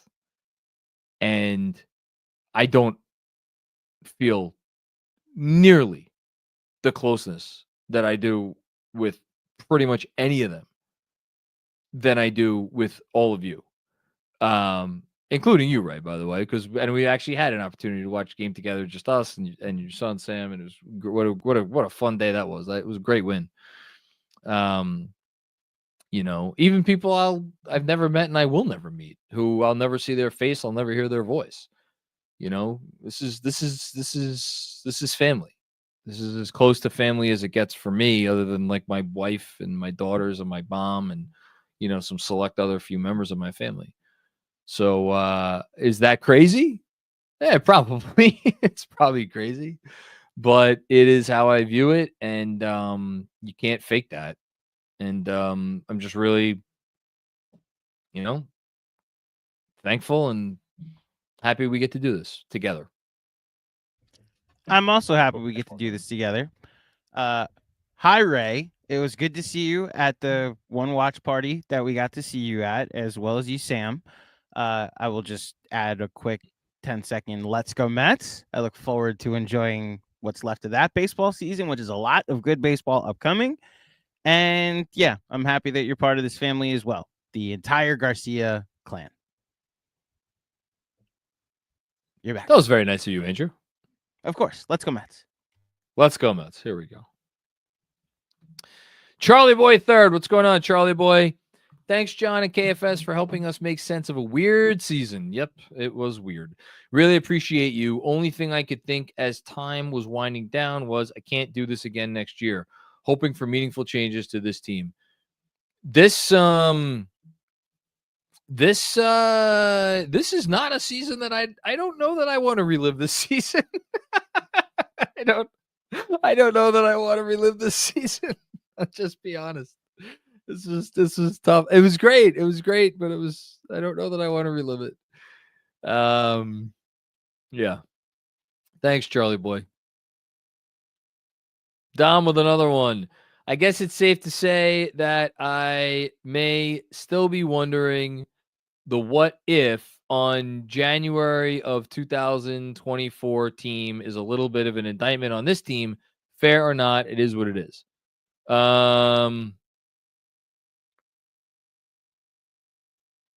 I don't tend to. I never got as on board as others did with that run that month. There is absolutely a world where if they stayed healthy, they could. I mean, would have beaten healthy or would have beaten Indy and could have given Boston a run for their money. You know, absolutely. And then who the hell knows what would have happened in the finals? It's fair. It's fair, but look, they weren't healthy. So what are you gonna do? Thanks, Tom. Adam DeFulvio, what's going on, Adam? Thank you to the Knicks for giving us such a great run. Thank you to you, bro, for being there every step of the way. Go Knicks. Thank you so much, Adam. Again, generosity here, man. Truly, really appreciated. I will keep being here every step of the way for as long as people want to listen to me talk about this team. I will talk about them. I will continue to be honest with you, perhaps much to my detriment. But I still love this basketball team. And it would mean so much to me if they ever won a championship. I allowed myself to think about it a few times over the last few weeks. I did allow myself that.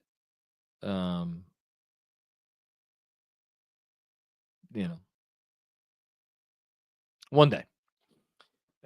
Thank you, Adam. Appreciate that so much. Josh Frankie, what's going on? Or maybe Josh Frank, one of those.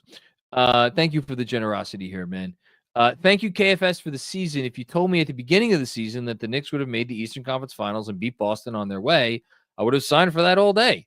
Excited for year 2 for these Knicks. Yeah, it's funny you put it that way. And I've a few people put it that way, and it feels like that next year is going to be year 2. Is it year 2? Or is it year 4? Or is it year 6? I don't know. I don't know what the right answer is. I don't know. As far as if you told me at the beginning of the season that part of it is so fascinating.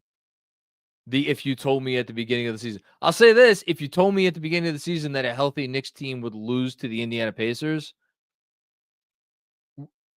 and you asked me, how would you feel about that? And would it matter what happened before that loss in judging it? I think my gut reaction would have been like, I would not be okay with it, and it wouldn't have mattered what we did before that loss.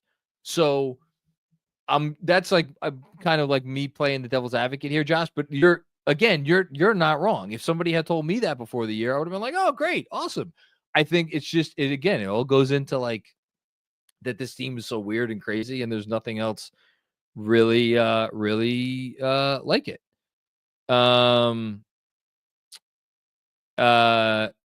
Hold on.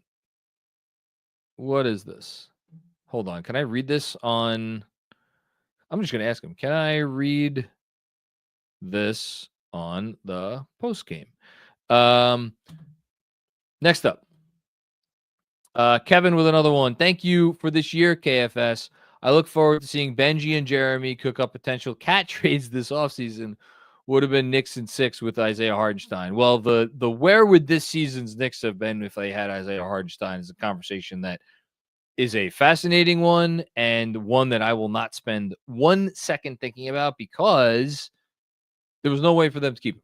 And I'm not going to put myself through that torture. I put myself through enough torture with this team. I'm not putting myself through that torture. No, sir, Bob. Thanks, Kev.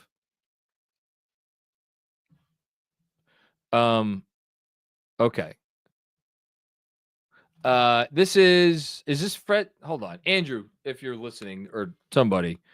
Is this Fred's story that I'm about to read? I'm assuming this is Fred's story. Yeah. So just somebody either on text or something confirm that this snippet is from Fred's story.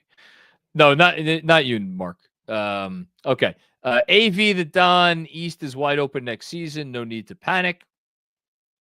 I agree with you.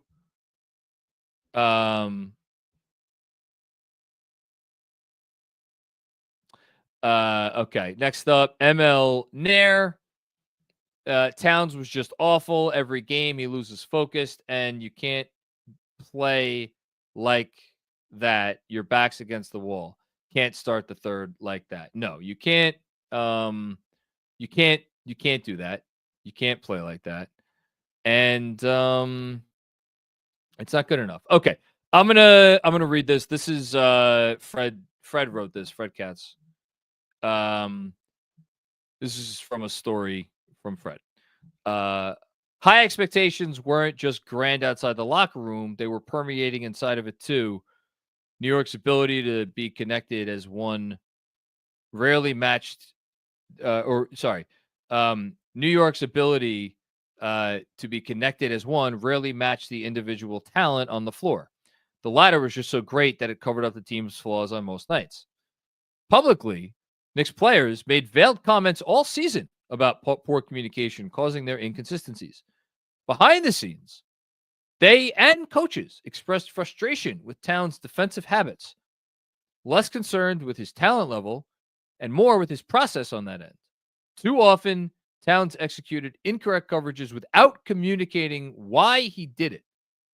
After it became a theme, players worried Towns didn't grasp the importance of the matter. That is reporting from Fred Catz. Next up.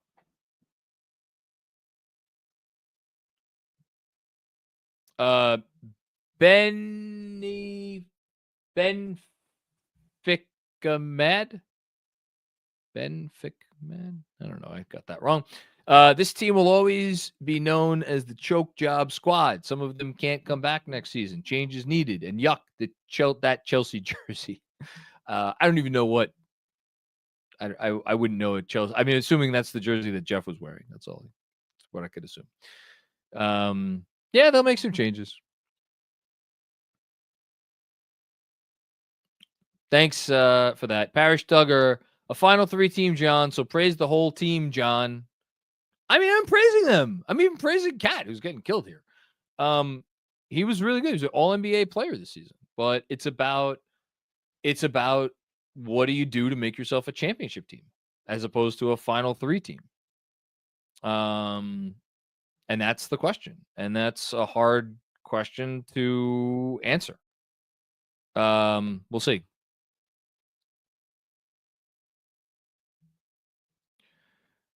Dom Cappuccini with another one. Thank you, Dom. Thank you, KFS. 30,000 is something, man. It feels like it was just 3 years ago. You guys were barely over 10K. Yeah, it took us a while, man, but we started picking up steam now. Proof of process. I look forward to the funeral after party on Town Hall whenever. Let's go Knicks and into the Bronx Bombers. There you go. Thanks, Tom. Appreciate you, man. Ryan Eggers, what's going on, Ryan? Disappointing, but offseason starts now. Time to level up. This year has had its ups and downs, but you guys have kept the ship from mutiny all year. Have we? I don't know about that. Shout out to all the KFS boys. Time to get to work. Yeah, they will get to work. They will get to work this summer, and I don't know what that's going to contain. We'll see. We'll see. Thank you, Ryan. Appreciate you. Oh my goodness! I know more of the women, Becky. Come on, I don't know what to say. Yeah, I mean, I laugh like a goofball. Love all that you guys do. Love Benji's humor. Sad for sure. Going to miss the Everyday Podcast during my XC skiing. I don't even know what XC skiing is, but that's awesome. I wish cross country XC. See, this is how I've never skied in my life because I don't know what that means. And I'm not that smart. Jeff was amazing. That speech was amazing during Casual Friday. I look forward to all the podcasts coming forward. # Knicks in Infinity. Mecky, I promise you, everybody loves you, man. Seriously, thank you. And yes, for pointing out all those things, because everybody here brings something to the table, which is why we have such an amazing team. Trust me, we're going to have a ton of podcasts coming your way this summer. I have a really exciting, I think I've talked about it before, really exciting, content or something that we're going to be putting forward, which is a fun thing. I think everybody's going to enjoy, and people are going to love it regardless of how you feel about this season. So stay tuned for that. So yeah, don't worry. We got a lot of podcasts for your skiing. Thank you, Mickey. Another one from my God. Mickey. I don't know what to say to this. Oh God. Mickey, seriously, dude. Can we acknowledge the fact that we beat the defending champs? I love this team. Love y'all. Been an amazing season. Love KFS. Will be a weird 5-month hiatus, but we beat my expectations. So much love for what y'all do. Mecky, I need this positivity injected into my veins. You make me here. To quote a movie that is somewhat maligned now, even though it was awesome at the time and I still love it. I rewatch it sometimes. As good as it gets. When it's not the best line from the movie, there's a few good lines, but when Jack Nicholson, the Helen Hunt character is like, can you just say something nice? Just say something nice. And he says, you make me want to be a better man. Well, Mecky, you make me want to be a better Knicks content creator because your positivity is so undying and so genuine, and it is without any trace or inkling of disparagement, and it's just, even when things are going bad, you look on the bright side. It is the sort of fandom that I personally aspire to, and I think I probably used to be way more positive, and then I started doing this stuff, and it has taken its toll on me over the years. You're absolutely right. Everybody should love this team, because we always love our teams, and that's why we're all in this together. That's what the community is based on. It is based on a shared love and appreciation for a group of people who will never know who we are, and it makes us crazy, but it also makes us human. And it is human to err and be emotional and get caught up in your feelings at times. And you always seem to rise above that, Mickey. I don't know how you do it. And on top of that, the fact that you are just absolutely one of the most generous watchers that we have is amazing. And I thank you so much for that. And they did beat my expectations in beating Boston. Didn't think that they would do that, and they did it. And we should absolutely cherish that moment and that memory. So thank you, man. Appreciate you. Haitian Ferg, my man, was proud of last year's team and displeased with this year's team. Tibbs can't be back if the roster stays, and I'm afraid we're stuck with these players. The fork in the road season has yielded another fork. Let's go Knicks. Listen, that's the other side of the coin for Mecky. Mecky loves this team. You're displeased with this team. I think it's okay to have wanted more. I think it's okay to have expected more once they got past Boston. And I think it's okay to specifically be frustrated with the fact that you watched this team and you felt like it was there for the taking. That it wasn't that they were incapable of grabbing it. It's that they were capable of grabbing it and for reasons just didn't as consistently as they needed to. And that is the sort of thing that can engender displeasure. So I get all of that. And I, again, want to honor that as much as I want to praise, Mecky's point of view, because it is, again, like I said, it's what I always kind of aspire to, but I'm here for this as well. I don't think that we are quote unquote stuck with these players. I don't think that's how you should look at it. I also, again, just my 2 cents, I don't think the Tibbs question has anything to do with the roster question. You either bring Tibbs back or you don't bring Tibbs back. You either think he's the right coach to lead you to a championship, or he's not the right coach to lead you to the championship. And then the roster question is a roster question. That's where I'm at. But that's me.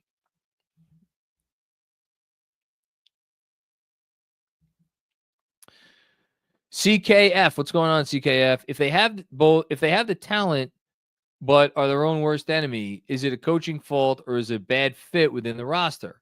Both. Thank you, KFS, by the way. Till next season.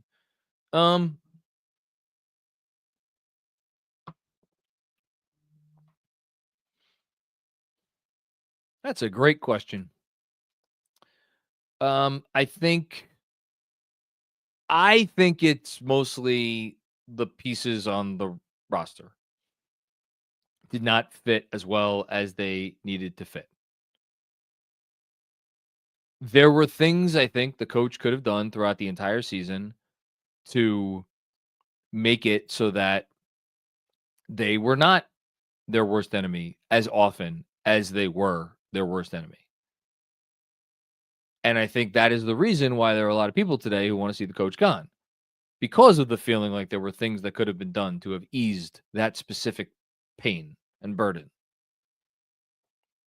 Ultimately, when I look at the flaws within this team, the major flaws, and really we're all kind of dancing around what we're talking about here. And I just read you the story that, from Fred. Do I think a different coach was going to solve that particular issue or those particular significant issues? No, I don't. So, thanks, CKF. ML Nair, what's going on, ML? Tibbs stayed too long with Cat in the third. I thought so. I thought he did. I thought it in the moment. I actually wrote it down that when they called a timeout, I wrote it down on my notes. Cat's still, what did I write? Cat's still in. Now, that said, they went on a 7-0 run, an 8-0 run, actually, immediately after I wrote Cat's still in, and I was not happy about Cat still being in. And then Deuce came in for OG, and then there was a Bridges turnover. There was a Jalen Brunson near turnover. Then there was another turnover because they couldn't fucking inbound it. And then it was a 9-0 pacer run, and that was the game. And that was the game. So, look, he kept Cat in. It turned it, but then, again, there was a lot on Brunson in this game. This postgame has been all about Cat. I get it. Brunson was really bad tonight. He was really bad. Thanks, ML. Ja with another one. Last one. Thank you for the generosity, Ja. 22 lost to lower seed Hawks, who made the Eastern Conference Finals. 23 lost to lower seed Heat, who made the NBA Finals. 24 lost to lower seed Pacers, who made the Eastern Conference Finals. 25 lost to lower seed Pacers, who made the NBA Finals. Seems we overachieved to underwhelm. If you want to paint it that way, those are some really broad strokes, Ja, that I am not really comfortable endorsing. If you want to endorse it, endorse away.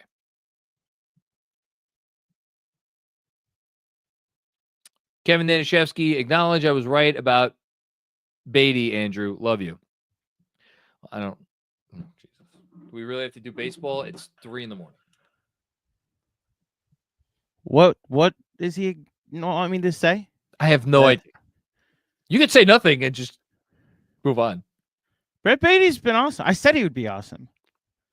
Like from day one, I was like telling people to not be quick to judge on him. Kevin and his like charts and whatnot was like pointing to how bad he was at the beginning of the year, and I was like, look at his bat speed. Like there's a good baseball player in there. Look what he was in AAA. He's a valuable player on his defense alone. He just needs to wait for the bat to come around. So I know what you're talking about, Kevin. As far as I'm concerned, you're the one that said they should let Pete Alonso walk because they have Brett Beatty and Vientos. And look how stupid that looks. So once again, you were wrong. Speaking of Kevin being wrong, how's that Mikal Bridges trade working out for you, buddy? Thank you, Kevin. Love you. Terrible. Terrible stuff. Awful. Juanon.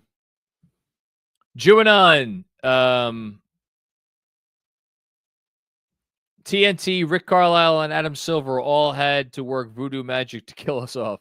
Head up. Adjust and move forward with what we learned about this roster. Mitch should be here for life. Hashtag fire tips. Shout out to Mitchell Robinson, man. The player of the playoffs. Yeah, Jalen Brunson was freaking awesome. He had a playoff run that only, Michael Jordan and LeBron James and Shai Gilgeous-Alexander have had. This was Mitchell Robinson's playoffs. And I'm so happy to say that. I have been treating him like outgoing salary for the better part of a year. Shame the hell on me. That dude was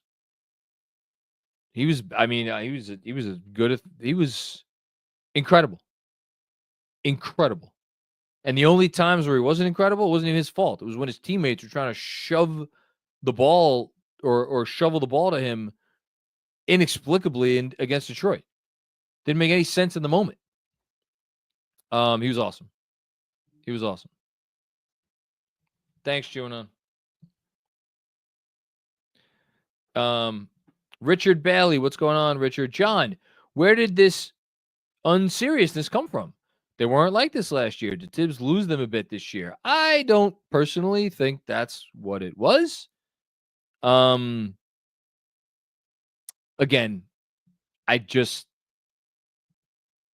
it's not that they didn't care. It's not that they didn't take it seriously. It's that their play manifested occasionally in this. And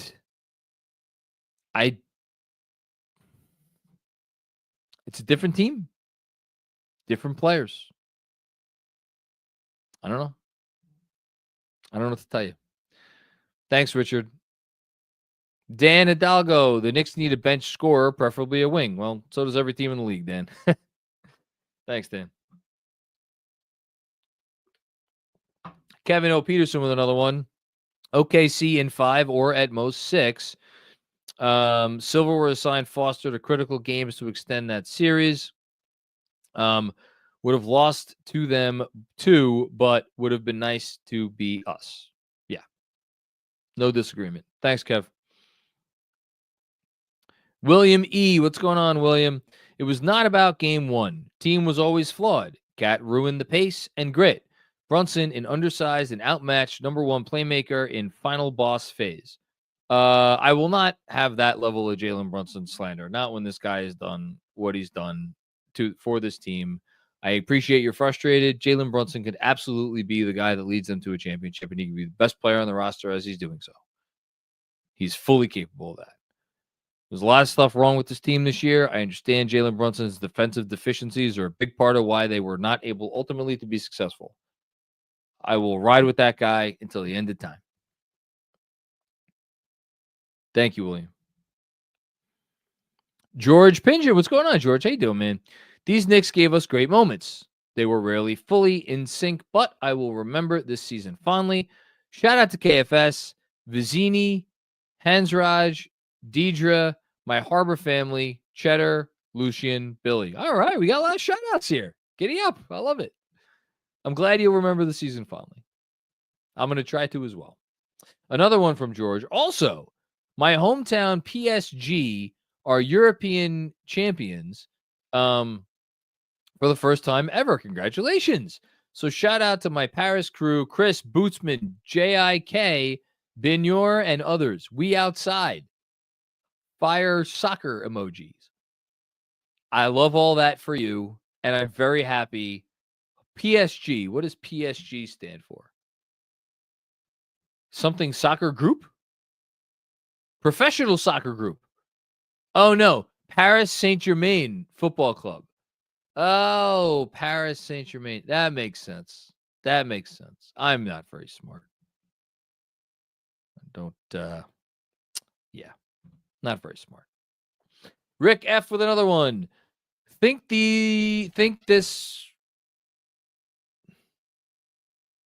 those rationalizing didn't live through the 90s. This was the chance, and we blew it. Sorry. Maybe there will be another, but odds are won't be as good. You never know. They might not get back to this point. Nothing's guaranteed. Nothing is guaranteed. Who knows? Might have been their best shot. We don't know. But can't predict tomorrow. You can only deal with today. And today, they were not good enough. They were not a good enough basketball team to win the series. Thanks, Rick. Dom the dentist. What's going on, Dom? My number one offseason move is getting so Dom is apparently has an issue with a certain Knicks beat writer. Overall, it was a great feeling to reach the Eastern Conference Finals. Let's do it again next year. Except let's go an additional round. How about that? Thank you, Dom, so much for that. Jason Abramson, is there a comment here, Mark, or is this just a really extraordinarily generous contribution? Thank you so much, Jason. My Lord. Folks, thank you.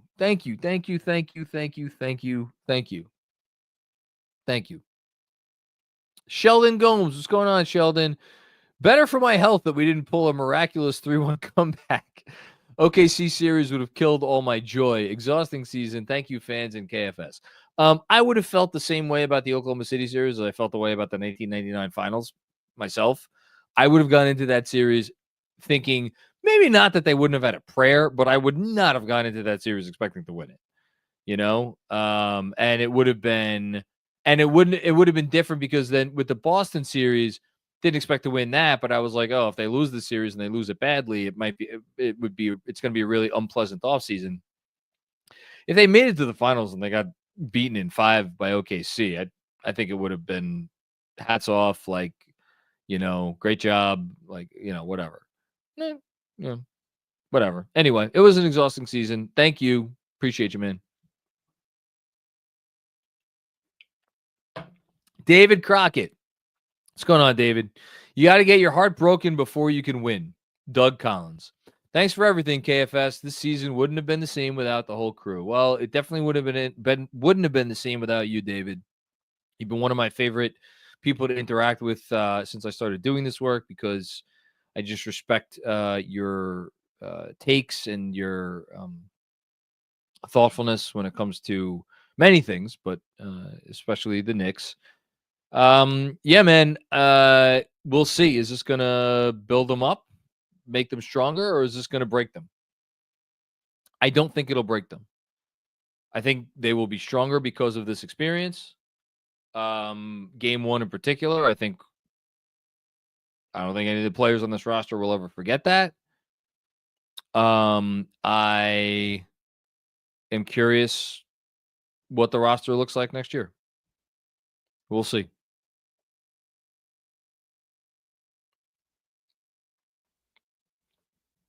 Rich McLeod, what's going on, Rich?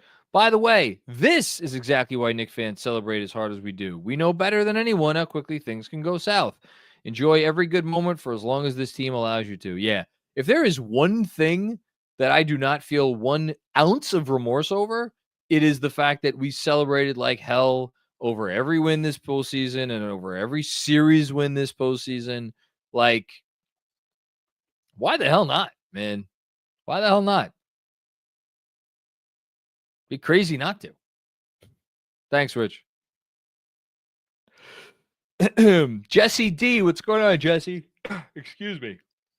Back in 2020, all I wanted was a perennial Knicks playoff team like the 90s. It was also when I started tapping into KFS, which has elevated my love for the Knicks. We are here now. You guys are the best. That's so kind of you to say, Jesse, and very generous, and I appreciate that. In 2019, I mean, again, like, we're sitting here and debating how meaningful, hashtag meaningful, and how memorable it should be that the Knicks dethroned the defending champion Boston Celtics, which everybody, I mean everybody had going back to the finals when the playoffs started. And we're sitting here and we're going back and forth about that and yada, yada, yada. 6 years ago, less than 6 years ago, this team was 4-18 to start a year. They were 4-18. They were the laughingstock of professional sports. They had fired their coach. They were on their way to firing their their president of basketball, whatever the hell role Steve Mills had. It was below rock bottom. It was below the seafloor. You know, it was inside the earth's crust. That's where we were. And now it's less than 6 years later. And we are there. The Knicks are a perennial playoff team, and we are debating how to get to the point where we're a genuine title contender. If they weren't even a genuine title contender this year. And by the way, sitting here right now, I can't say for sure whether or not they were a genuine title contender. I know I have my feelings about their lack of seriousness and their inconsistency. But again, a game 1 collapse away from going into a game 7 that you would have been favored to win. And then who the hell knows what happens in the finals? Ask the 2019 Toronto Raptors about being underdogs in an NBA Finals. Ask the 2004 Detroit Pistons about being underdogs in an NBA Finals. Ask the 2011 Dallas Mavericks about being underdogs in the NBA Finals. You know, I could go on and name some other teams. The point is, they are a perennial playoff team, and they are, right, if not a genuine contender, they are as close to the doorstop as you can get. Or on the doorstop, as close to inside the house as you could get. And I did not think that was going to be possible. Again, about a half a decade ago. And here we are. So I hope that could provide some perspective.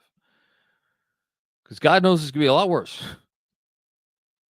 It'll be a lot worse. Thanks, Jesse. Kento Cato, what's going on, Kento? JB, good this series. Needed him to be great.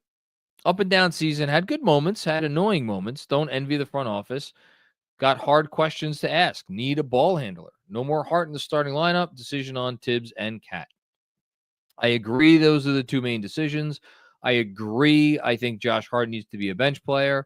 I agree they need another, whether it's a ball handler or just something. They need there's a lack of juice that you feel it too often, and it puts so much on Jalen Brunson, and he's getting older. And yeah, now you said JB good this series, needed him to be great. He was sure, but like, other than Mitchell Robinson, who played like half as many minutes as Jalen Brunson, was Cat better than Jalen Brunson this series? No. Was McCall better than Jalen Brunson this series? No. Was OG Anunoby, even with this game, better than Jalen Brunson in this series? No.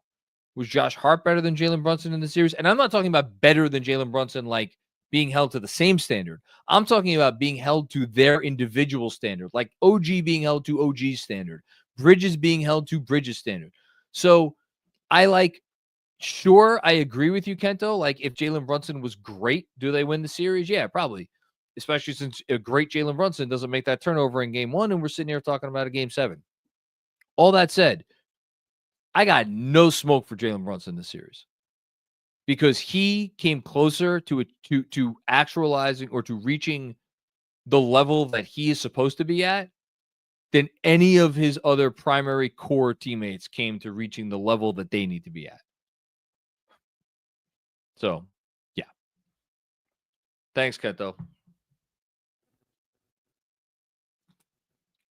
T2J Heller. What's going on? 2J Heller. John Heller from the newsletter. Oh, what's going on, John? How you doing, buddy? Thank you for the generous contribution. A tough end to a really fun year. First season with this core. A new voice will help. We'll see. Maybe.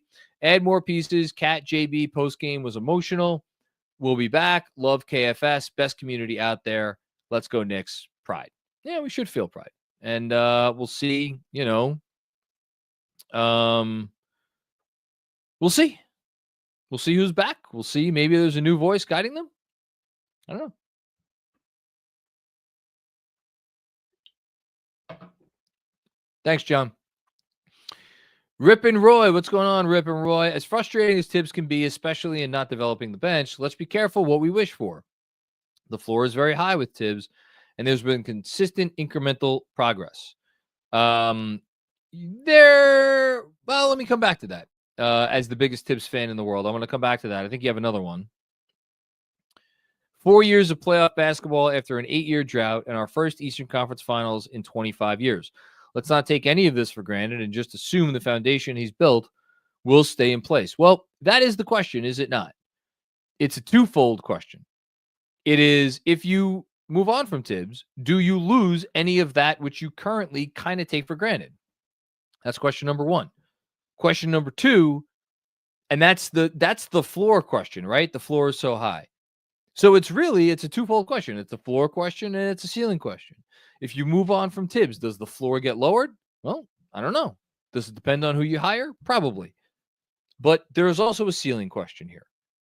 There has to be a ceiling question. And that is the unfortunate, unpleasant reality. People often bring up Mark Jackson, right, as the example. And it annoys me every time because to compare a coach of Tom Thibodeau's pedigree, success level, frankly, ability to deal with people, to compare any of that to Mark Jackson is silly. The comparison, and to be clear, I think Tibbs is a better coach than the person I'm about to say. To be clear, the better comparison is Dwayne Casey.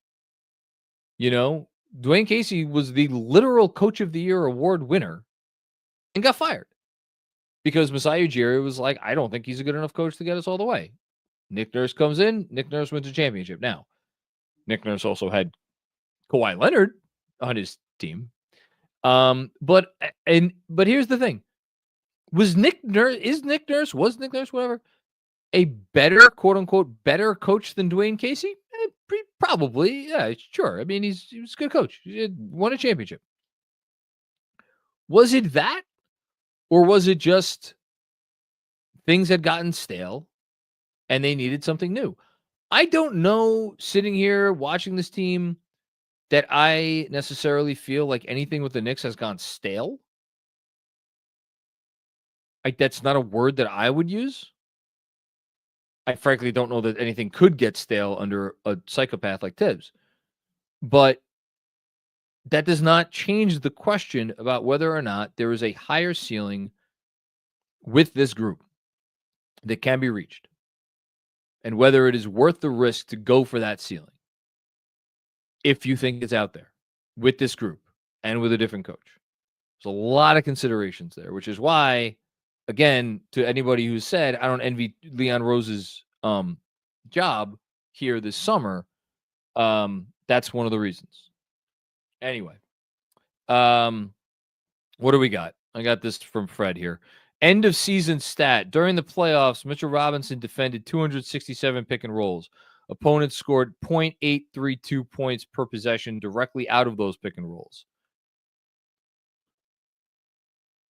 That's what a great defense or a great defender, well, that's what great defense looks like. That's a great defensive stat. If only he could guard all of the pick and rolls, then the Knicks would be in the finals right now. Andrew's telling me to put my phone away. Okay. Yeah, we're 4.5 hours in. We still have 60 super chats, so sure. Paul McFarland, what's going on, Paul? Turnovers, missed free throws. Wow, we haven't even talked about the missed free throws tonight. Oh, my Lord. Giving up open threes and bad transition defense cost them this game and this series. It's maddening that they lost like this, but these are also things they can fix. Gives me hope for 2026. Thanks, KFS, for a great season. Thank you, Paul. Thank you for the generosity. Completely agree with all of that. These are all fixable things. It is just a question of how they fix them and what needs to happen for them to fix them. Lee, what's going on, Lee? Congrats. You made it to June. Hey. I just realized. That's awesome. All right. That counts for something, right? That counts for something. I'm talking. It's June. I'm talking about a basketball game in June. Oh, God. ML Nair. Cat has to go because he's proven he can't focus for 48 minutes. His dumb play has been consistent. Either bad shots or just awful fouls. That's not fair. You know what's been consistent about Cat? His inconsistency has been consistent. Which is to say he has brilliant moments and then whatever those noises are meant to intend. Thanks, ML. Hush Zoo. Locker room seems like a total mess. So many articles just dropped, LOL. Farthest we've gotten, but the vibes feel off compared to years past. I only know the Fred article that dropped after the game, which I just read a snippet of earlier. I do not think the locker room is a total mess. I don't. I think total mess is too strong a statement. There are issues. There are issues with, again, how... Again, these are basketball issues. These are basketball issues, to be clear. Let me just reassert, in no uncertain terms, the locker room is not a total mess. Yeah, sure. Come. Hold on here. Why not? All right, let's get another super chat up here. Fabian Stewart, what's going on, Fabian? I'd bring Tibbs into the front office. I think it keeps him in the culture with a more progressive-minded guy at the helm. Not saying this roster could have gotten us there, but the rotation. Also, I can forgive JB, but Cat, love KFS. I think there's a non-zero chance that Tibbs moves to the front office. I'll say that. What are you chicken shit? All of you guys. Not you guys. Thanks, Fabian. Noel Eisenberg. What's going on, Noel? How you doing? Thank you very much for the generosity here. Thanks for the amazing coverage analysis, KFS and JM. You helped make an inconsistent season more fun. What's your case for consistency? Add around the edges versus make the big move. And what would that move be? I've kind of answered it already. I'll go a step further. I think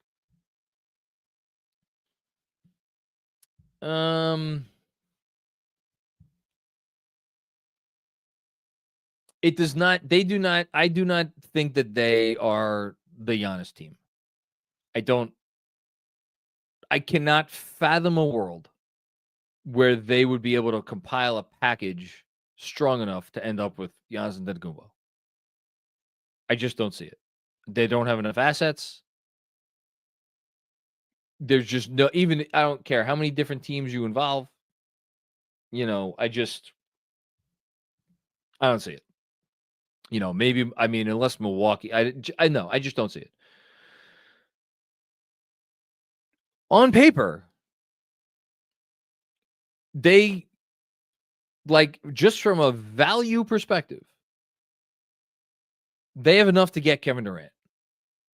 Like, Kevin Durant is 30, whatever the hell years old he is. That impacts his value immensely because he's older. And you got Towns here, and Towns is a much younger player, and he is clearly a flawed player.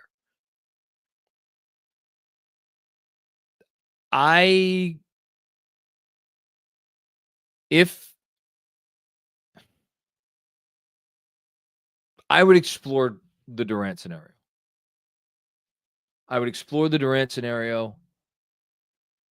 I know that is the last thing a lot of people want to hear. I know there's people who would rather, cut off their left arm than have Durant on the Knicks at, again, whatever the hell age he is, 36, 37 years old. Mark is saying he's one of them. Again, does it shorten your window? Yeah, of course it shortens your window. But like right now, what's your window? Your window, you have 3 more years, right? Allegedly, it's supposed to be a 4-year thing. Maybe you got 2 more years. All right. Do I think Kevin Durant has 2 more good years in him? I do. I think he has a couple more good years in him. LeBron James is doing what he's doing. We think of LeBron James as one of one. Are we sure Kevin Durant can't produce like this for another couple of years? But what does the roster around Kevin Durant look like? Because you still have to shore up the defense around him because he's older and he's not the defender he once was. What does the center position look like? Are you relying on like Mitchell Robinson in that scenario? Like, do you have to go get another center? Where are you getting that center from? Like, what else do you need? Like, how many teams does this need to involve? If like the Suns want Kevin, or Karl Anthony Towns, like there's all kinds of things.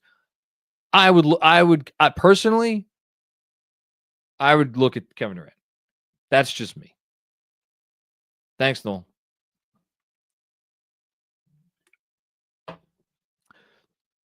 Jesse M. What's going on, Jesse? Thanks to the entire KFS crew for another great year. You're very welcome, Jesse. Been a loyal supporter since draft was, and you discussed Knox potential after the draft. Shout out to Jonathan Mossman. That's great. Another one coming here from Jesse. Extra special thanks to you, JMAC, for your consistent level-headed analysis after each game, even after tough losses. Truly makes the post-game show must-watch TV for any Knicks fan each night. I don't know what to say to that, other than thank you, and it is the most... that's the best compliment I could get. I really do try to do my best on here. And I mean that often, meaning more times than not, feel like I am failing for a variety of reasons. And if I'm not, in your estimation, then that's a great sign, I hope. And I appreciate you listening and watching. And I'll keep trying to do my best. Thank you, Jesse.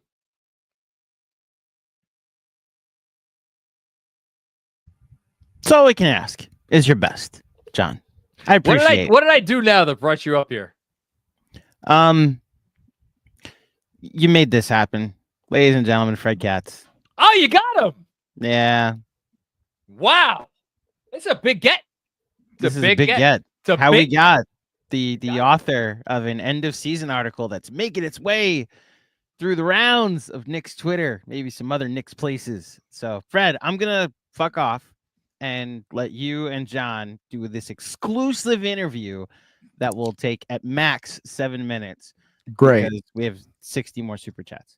Also, because it's 3:15 in the morning and I am tired, John. I'll take 2 minutes of your time. Pull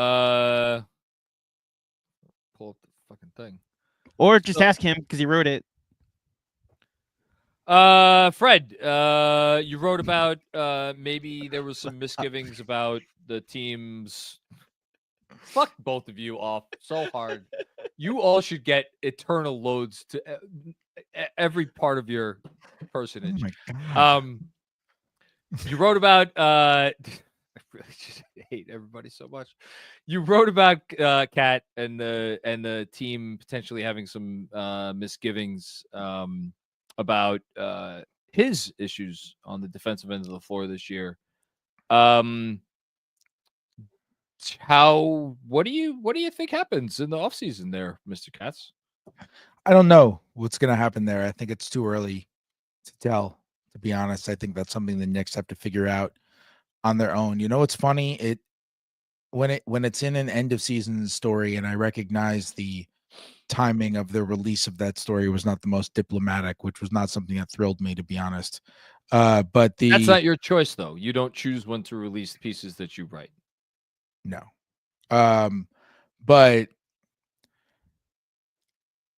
I mean, I've written about that. It was funny because I wrote that in that story, and I didn't think that much about it because I wrote a whole story in the Boston series about how kind of this has been a theme all year where Cat was kind of running pick and roll coverages incorrectly the whole time through. A lot of the issues that they had in their locker room were basketball ones, you know?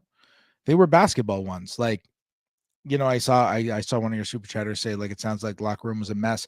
I wouldn't say the locker room was a mess. I covered the 2018-19 Wizards. They were a mess. Jeff Green threw a basketball at Austin Rivers in a practice once. Like, they were a mess. They were a mess. I wouldn't say this locker room was a mess because I don't think this locker room had bad or selfish guys.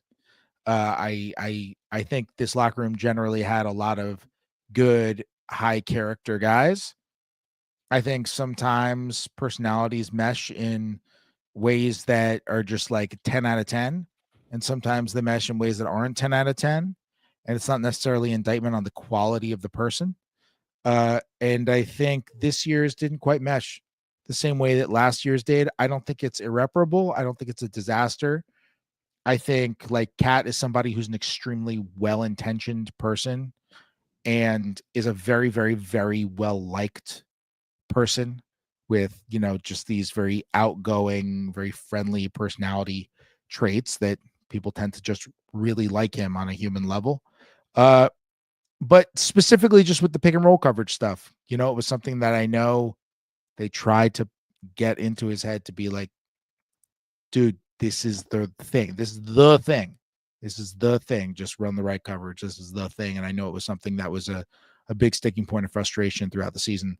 And once it makes Twitter, it makes its way around. I understand if people thought it was harsh, but I think in the context of the story, it doesn't come off as harsh. Well, just to actually read the words.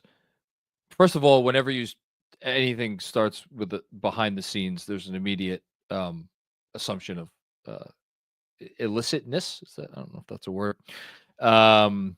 But you write that players and coaches express frustration with Towns' defensive habits. How if a player or coach on this team did not express frustration with Karl-Anthony Towns' defensive habits, everybody should have their head examined. So I don't, no disrespect to you, I don't even think that's. I mean, what are you really reporting there? You're reporting Knicks players and coaches are human. Okay, good to know. They're not animatronic creatures. The part is the incorrect coverages and, you know, the grasping the importance of getting the coverage correct. And I think it's interesting you contrast it with last year's team, because last year, say what you want about any number of issues that team may have had and things that they could that did not add up on the basketball part of it, but was there ever any question that the guys that played the big minutes down the stretch took every possession as seriously as their coach did? Well, what was interesting about last year's team was everybody thought last year's team was so rosy you know, that there was just all peaches and cream, Yeah. and they got along so great because the vibes were so great. And I always thought what made last year's team such an interesting study of what good culture was and good locker room was that they didn't always get along amazing. Like, there were times where they had conflict and they had to deal with things, and that was good in my mind, and I think that was good in their minds. You know, Dante DiVincenzo used to talk about a lot that, like, on last year's team, what was great was he could just walk right up to Isaiah Hartenstein and just, I mean, Dante doesn't sugarcoat anything, and he could just be like, "You're fucking this up. You keep fucking this up. Stop fucking it up." And Isaiah would just be like, "Oh crap. Wait, can you tell me how I cannot fuck this up?" And Dante would be like, "Yeah." And then he would tell him, and then he would stop, and that would be it. And it was never really personal because they all, first of all, I think they were close enough to where they kind of had the relationship to where they could talk to each other like that, and nobody took it personally. They knew it was just them trying to make each other better. And second of all, I think they all kind of had understood this common goal of, like, we're here to win basketball games, as many basketball games as we can. And I think there's a sort of natural sort of thing that happens. Like, you can't manufacture that. You know what I mean? Like, Isaiah Hartenstein and Dante DiVincenzo had that connection, so they were able to do that. And you can't manufacture that. And sometimes it just happens, and sometimes it just doesn't. Mitchell Robinson used to complain about Isaiah Hartenstein closing over him every time that Hartenstein closed over him. Every time there'd be like a Snapchat, and then somebody on the internet would be like, "Oh my goodness, Mitchell Robinson's clowning Isaiah Hartenstein." And then you would go to Isaiah Hartenstein and he'd be like, "Classic Mitch, right? So funny." And it was like, they were just personality. Like, Hartenstein could have been pissed. Instead, those two became like unbelievably close friends, and he thought it was hilarious every time Mitch did that. It's just like, sometimes people just end up meshing, and in other times, I don't want to say they didn't mesh, because there wasn't like hatred in this locker room or anything like that. Like, it wasn't cohesive. I think we saw it on the court. Like, they didn't enhance each other. I don't think they made each other worse, but they didn't enhance each other. There wasn't really a point where we were like, man, Jalen Brunson and Karl Anthony Towns are looking like Murray and Jokic. You know, there wasn't a point where we saw them consistently enhance each other time and time again. And I think that kind of, you know, was the story of their season. Well, it feels like, to me, and you've watched and cared deeply about this sport for as long as I have, there was a baseline of consistency in certain aspects that you need to go all the way. The Denver Nuggets against the Oklahoma City Thunder in their series, they got like torpedoed in like 2 games, right? They like got demolished. Mm-hmm. But you watch the Nuggets and you watch how they go about their business. Even with a player like Russell Westbrook playing massive minutes, and he is as inconsistent from play to play, quarter to quarter as anybody in the league. Even with that wild card, there was like, you knew. Again, I don't know what the word is for it, but like, if you see it, you know it. And then when you see a team that doesn't have that specific sort of consistency, it screams it. And it's why I didn't pick them to lose against Detroit. You didn't pick them to lose against Detroit. But if they lost against Detroit, would you have been shocked beyond belief? No, you would have been like, "Oh, the Knicks dixed that series up," because that's what this team does, can do. And that, to me, and then the other comment that, and Mark put it in the chat, I don't know if you were in this, where if you heard it, were in the scrum or whatever. The Deuce comment, I thought that was pretty notable, where he's like, this is, what is it? it felt like a lot of stuff throughout the year got exposed now. For Deuce to say that was like, oh. Yeah. People noticed that. They did. That was, people noticed that he said that. Deuce is a very laid back, uncontroversial guy. He is a guy who gets along with everybody in that locker room. Everybody respects him, works hard, super chill personality, no ego. And so when Deuce says that kind of stuff, people tend to, he's not like a loud locker room voice or anything like that, because he's young and he's this chill guy. And I think he still takes the daily approach of like, I'm here to learn. So he cozies up to Jalen and wants to learn from Jalen. And he cozies up to the older guys. He wants to learn from the older guys in a very, he's very mature for his age. Like he's 23, but he doesn't act like a 23-year-old.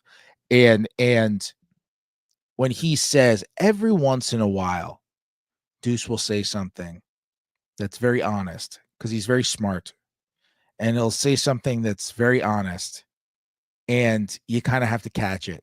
And I thought that was one of them, where it was like, look, like I wrote that story today about, with James Edwards about kind of the locker room stuff they have attempted to overcome throughout the year, not because they lost and release all the bad stuff, because I didn't think it was really releasing all the bad stuff. What I thought it was like, when a team loses, when a team has success, we think paint everything as rosy. Yeah.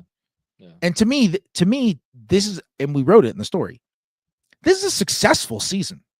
Like, if you're a Knicks fan and you are upset because they lost tonight, totally, they just lost the conference finals. You had a chance to go to the finals. They could have beaten the Pacers. Like, they didn't deserve to beat the Pacers. Pacers totally outplayed them. They deserved to win that series. But they could have beaten the Pacers in a different world. Game one goes differently. Maybe they win. If you feel like an opportunity slipped away, I totally understand that. And if you're a Knicks fan, like, of course you're going to be upset tonight. I'm not saying you should feel otherwise. However, I do believe that with time, people will and should look back on this team as like, they didn't make the playoffs, and then they made it to the second round. They lost to Miami, and they made it to the second round, and they lost in 7 to Indiana in a game where everybody got hurt. And then they made it to the conference finals. They've got everybody under contract for next year in their top 7. They have a bunch of guys in their 20s.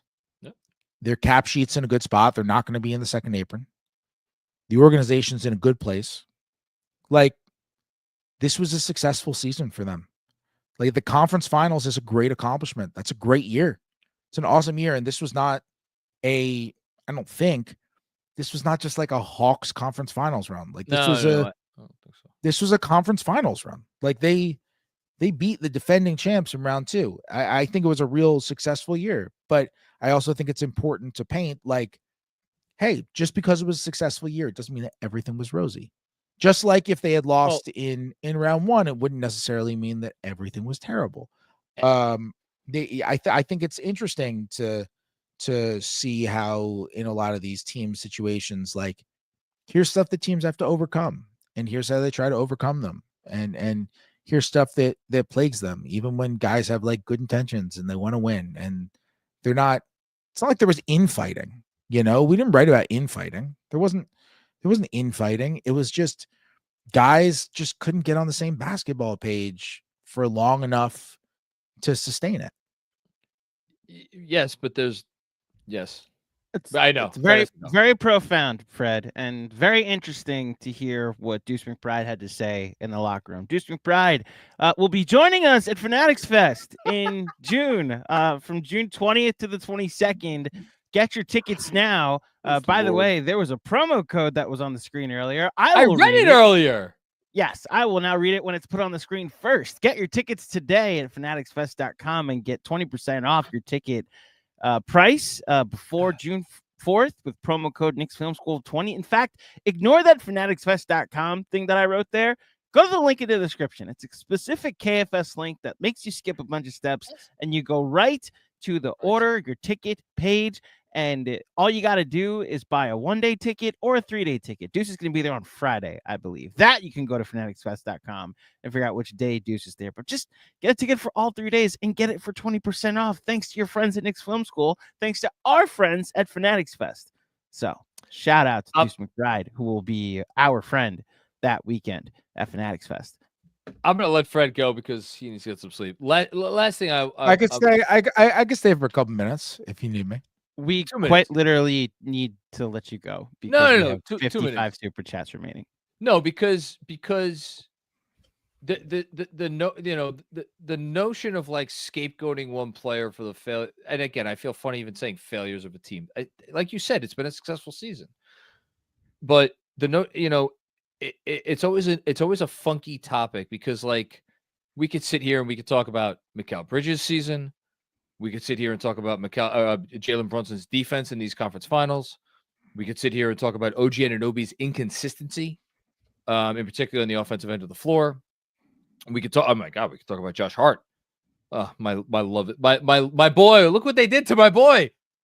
He kind of did it to himself, but not a great end of the series. Josh Hart. We can talk about all these things. Josh Hart, who was Josh Hart and Mitchell Robinson were the two most self-critical guys after the game. And that makes me happy. It doesn't make me happy that they're upset. It doesn't make me, but like it makes me happy that, and that's why they should be Knicks for life. Neither here nor there. They care. You can say whatever you want about Mitchell Robinson's offensive game and his ball skills. You can say whatever you want about Josh Hart's jump shooting and, crazy decision making sometimes or whatever else. Those dudes are so competitive and all they want to do is win. Like they are so competitive. And Mitch, like you guys know Mitch. Mitch is normally like in the game for the first half. Mitch is normally like there's no scenario in which I walk in a locker room and Mitch is not goofing on me, and there were no cameras at his availability. Normally he tells me he doesn't want to talk and then he waits for the cameras to come just to mess with me. And I asked him if he wanted to do it before the cameras came because he just looked so dejected. So I asked him if he wanted to talk and we did it before and he was just sitting there. His shoulders were slouched. He was looking down. He wasn't even making eye contact. It's like, how you feeling after that? And he was like, I just feel like shit. I just feel like absolute shit. And he said he didn't feel like he played to his potential. And I was like, what do you feel like you could have done? And he said, I could have played with more energy. I just didn't give enough. Like he just, and I was, as he was saying this, I was like, I vehemently disagree, but, the reason he feels that way is because he's incredibly competitive. He's look how hard he plays. He's incredibly competitive. I thought he played a great game tonight. I thought he was awesome tonight. He was awesome. He was awesome. He was best player in the first half, and you could argue he was the best. OG Anunoby probably was the best player of the game, but he was Mitch's right there. My point is, it's not that whatever didn't add up this season is all on one player because it's not. But I think different types of inconsistencies have different impacts on a team's collective ability to approach a game with a level of, I don't want to say confidence or preparedness, but like there has to be a certain level of like, all right, we there's again, to use the word, a baseline, like, what you're going to get. And for something so fundamental as like the guy who is at the crux of the most important coverage in the sport, like this is what the whole defense comes down to. And for your night in, night out to be like, I don't know, what's it going to be tonight? Like that, if there was it, like, there's no way for us to verify this, but I've been sitting here for 4.5, 5 hours almost talking about this team. Why were they so unserious so often? Why were they not better than the sum of their parts? All of that.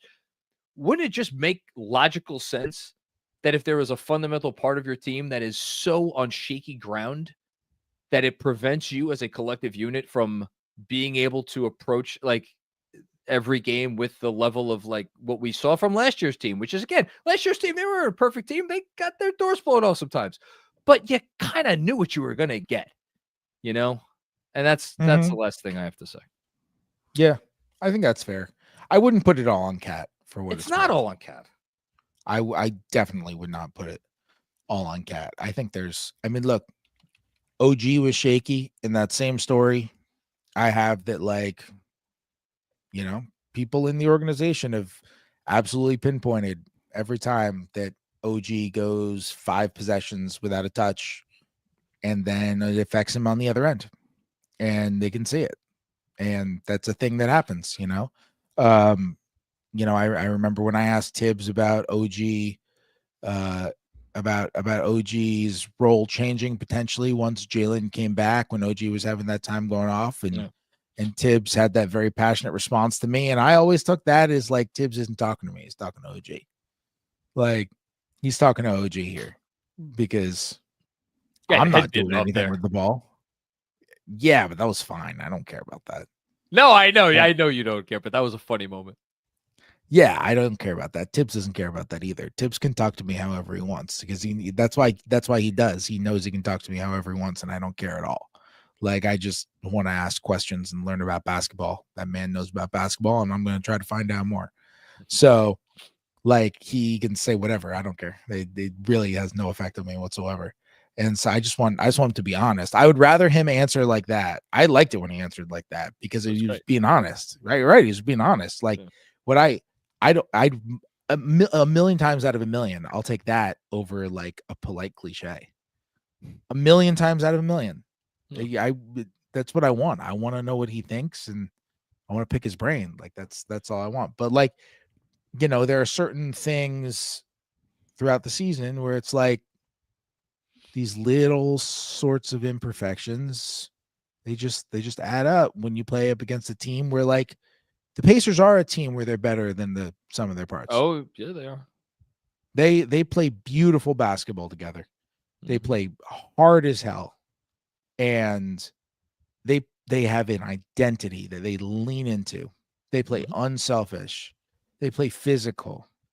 They play smart. They play fast. They play hard. They are always all right. hard. That's enough about the Pacers. This is the Knicks Film School Postgame Show. I get it. They're in the NBA Finals. We've officially so gone let off me the bring rails. in Reggie Miller here. Yeah, Fred. 30 seconds or less if you can, because the chat wants to know: did the Mikal thing linger? The Mikal minutes thing, where he spoke out, like, is that still a thing, or have like? I mean, it lingered a little bit. I don't think it. I mean, we put in the story like it wasn't what led to their demise. Okay. It rubbed people the wrong way at the time, but I think everybody knew that. No, I don't think it. Okay. I don't think it lingered. Didn't linger. Got it. Thank you, Fred. I think it had no effect on how their season ended. Gotcha. Yeah. Okay. Yeah. Good. Check out Catz and Shoot on Patreon. Fred, when are you doing your next episode of Catz and Shoot with the one great James Edwards? I am. We're gonna do it on Monday. Tomorrow, okay. I need a day. I need a day. You could take. You mean today? Because it's technically today. And today, I need today. We're now going into hour 5 of we'll Knicks Film School. We'll do it on Monday, and then I'm transitioning to covering Pacers Thunder. So have fun going back and forth between OKC and Indiana for however long that series goes. By the way, oh, it's still the end of time. Got it. I just have to go back and forth from Oklahoma City and Indiana for the next 47 years. Yeah, have fun with that. I will not be watching. I'll probably be watching. Thank you, Fred. It's a good basketball series. It is a good basketball series, which we're not going to talk about right now. It's a good series for basketball nerds. Go Hartenstein. All right. Fred, I appreciate Not go Obi? Not go Obi? No. Who? Not go Obi Toppin? Who? Can I just real quick, Fred, you remember the play that got Obi benched in Game 4 against Miami that led to the kerfuffle afterwards? Uh-huh. He leaked out, and then he didn't, and whoever he was guarding, like, got the offensive rebound against Tibbs' religion. Isn't it ironic that a game where a team just kept leaking out on every contest and it led to all these fast break points that the Knicks couldn't stop, ends up being the play that the Knicks couldn't stop as they get eliminated, and Obi Toppin goes to the finals. I laughed at the poetic justice in that. I would just say their inability to stop anyone from leaking out, Toppin, Siakam, the second half, it was like unbelievable. Yep. And to me, part of the reason why you have Mitchell Robinson out there is because you only need to send one guy to the boards. Yeah, there was a lot of unnecessary staying in. I didn't get that. Yeah, like you only need to send one guy to the boards. Everybody else, bust your ass back. Yeah. And Maybe Siakam over the top every time. Maybe they retired. I voted for Siakam for Eastern Conference MVP. It was Apparently red. people The deciding vote, hate too. that. Yeah, I the know. deciding vote. No. I know. Apparently people hated that. No. I felt good about it. I I think thought the it right was move. the conference finals MVP. Yeah, I feel good Yeah. about it. I thought he had a really good defensive series. He guarded Cat. Like, he did a good job on Cat in game 6. He did a good job when he had to guard him throughout the series. He did a good job guarding OG when he had to throughout the series. He was unbelievable awesome. in transition. He won him game 2.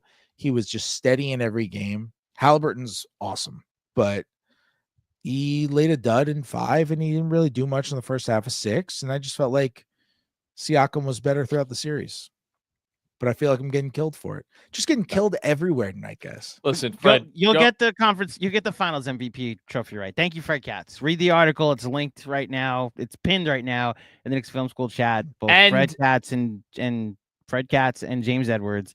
Thank you, Fred. And go subscribe to Catz and Shoot on patreon.com, where Fred and James will surely dive much deeper into the article that Fred just published tonight. We'll There you dive. We'll dive. All right. Thanks, guys. Thank you, Fred. I guess. Okay. Mark bid farewell because it is 3:45 in the morning. So I'm here. Let's speed through. Let's go through these. 52 super chats remaining. First from King J Dog or KJ Dog. This is my friend Justin from my wedding. I don't know if you remember him, but what up, Justin? Of course I do. Game 1 is going to haunt us for eternity. Love you, Claudio. Best in the biz. Hashtag don't have to be blood to be family. I was going to read this one since I was prefacing it with it's my groomsman guy that I've known since I was 18, but it's okay. Thank you, Justin. Love you, buddy. You're the best. Next up, Deadward 604. Sorry for not being specific earlier, but I was talking about Cat, OG, McCall, Hart, JB, AK, that lineup. At least I thought they were out there, unless I've gone nuts. Totally possible with this team. 2 things. 1, this lineup played 3 minutes and 26 seconds tonight, and it was a +2. Second, Deadwards, met you at one of the watch parties. It was great to meet you then, and I hope I get to see you at a future one. Thank you, Deadwards. Next up. Ross Mitchell, defense is the lost cause. Team is meant to score everyone to death going 5 out with JB, Cat, OG, Bridges, Deuce. Malpractice for Tibbs to never try this. Listen, he should have tried it more. There's no question about that. He should have tried it more. If he does lose this job, I think one of the primary reasons, if not the primary reason, will be the fact that he never leaned into this more. That said, you can't treat defense like a lost cause. Next up. Jack Corcoran should read the article The Athletic just put out. What article? What are you talking about? Details the communication and chemistry issues that ultimately sunk the team. Yeah. I agree, Jack. It is pinned in the chat. Next up. Chow. Thankful. Lots to critique, lots to build on. Appreciate you, Mac, and glad we have a real team to get behind. Onwards, upwards. Thank you. Thank you very much for this. Hope so. Thank you, Chow. Next up. Brains Vader. Big shout out to KFS. Love you guys. We tried and failed. Been here before, but this ain't your same old Knicks. We'll be back. Let's fucking go Knicks. Listen, Fred Catz, who wrote that article, just went through a laundry list of reasons to be optimistic about this team moving forward. And he would not say that if he did not believe it. Thank you, Phrase Vader. Paris Hutchinson. Peace, KFS. All I'm going to say is this. Giannis, a.k.a. the Greek Freak, will be in a Knicks uniform by the summer. As far as Cat, he's too much in foul trouble. You gotta read that last thing that Paris Hutchinson. Do you know what FRFR means? For real? Oh, you did it. Okay, wow. Yes, you did know what that means. I will put my chip on Kevin Durant being a Knick next summer, not or next year, not Giannis Antetokounmpo. Find out more from Jeremy Cohen over the month of June. Next. Jack Corcoran with another one. One last chat. Thank you to KFS for this playoff run. Thank you, Jack. Started watching this playoffs, the best fan analysis out there. Sad now, but can't wait for next year. Well, is what we aspire to be. I'm glad we hit the mark in your book. Thank you. Riyadh Raheem, John, you seem too okay with this.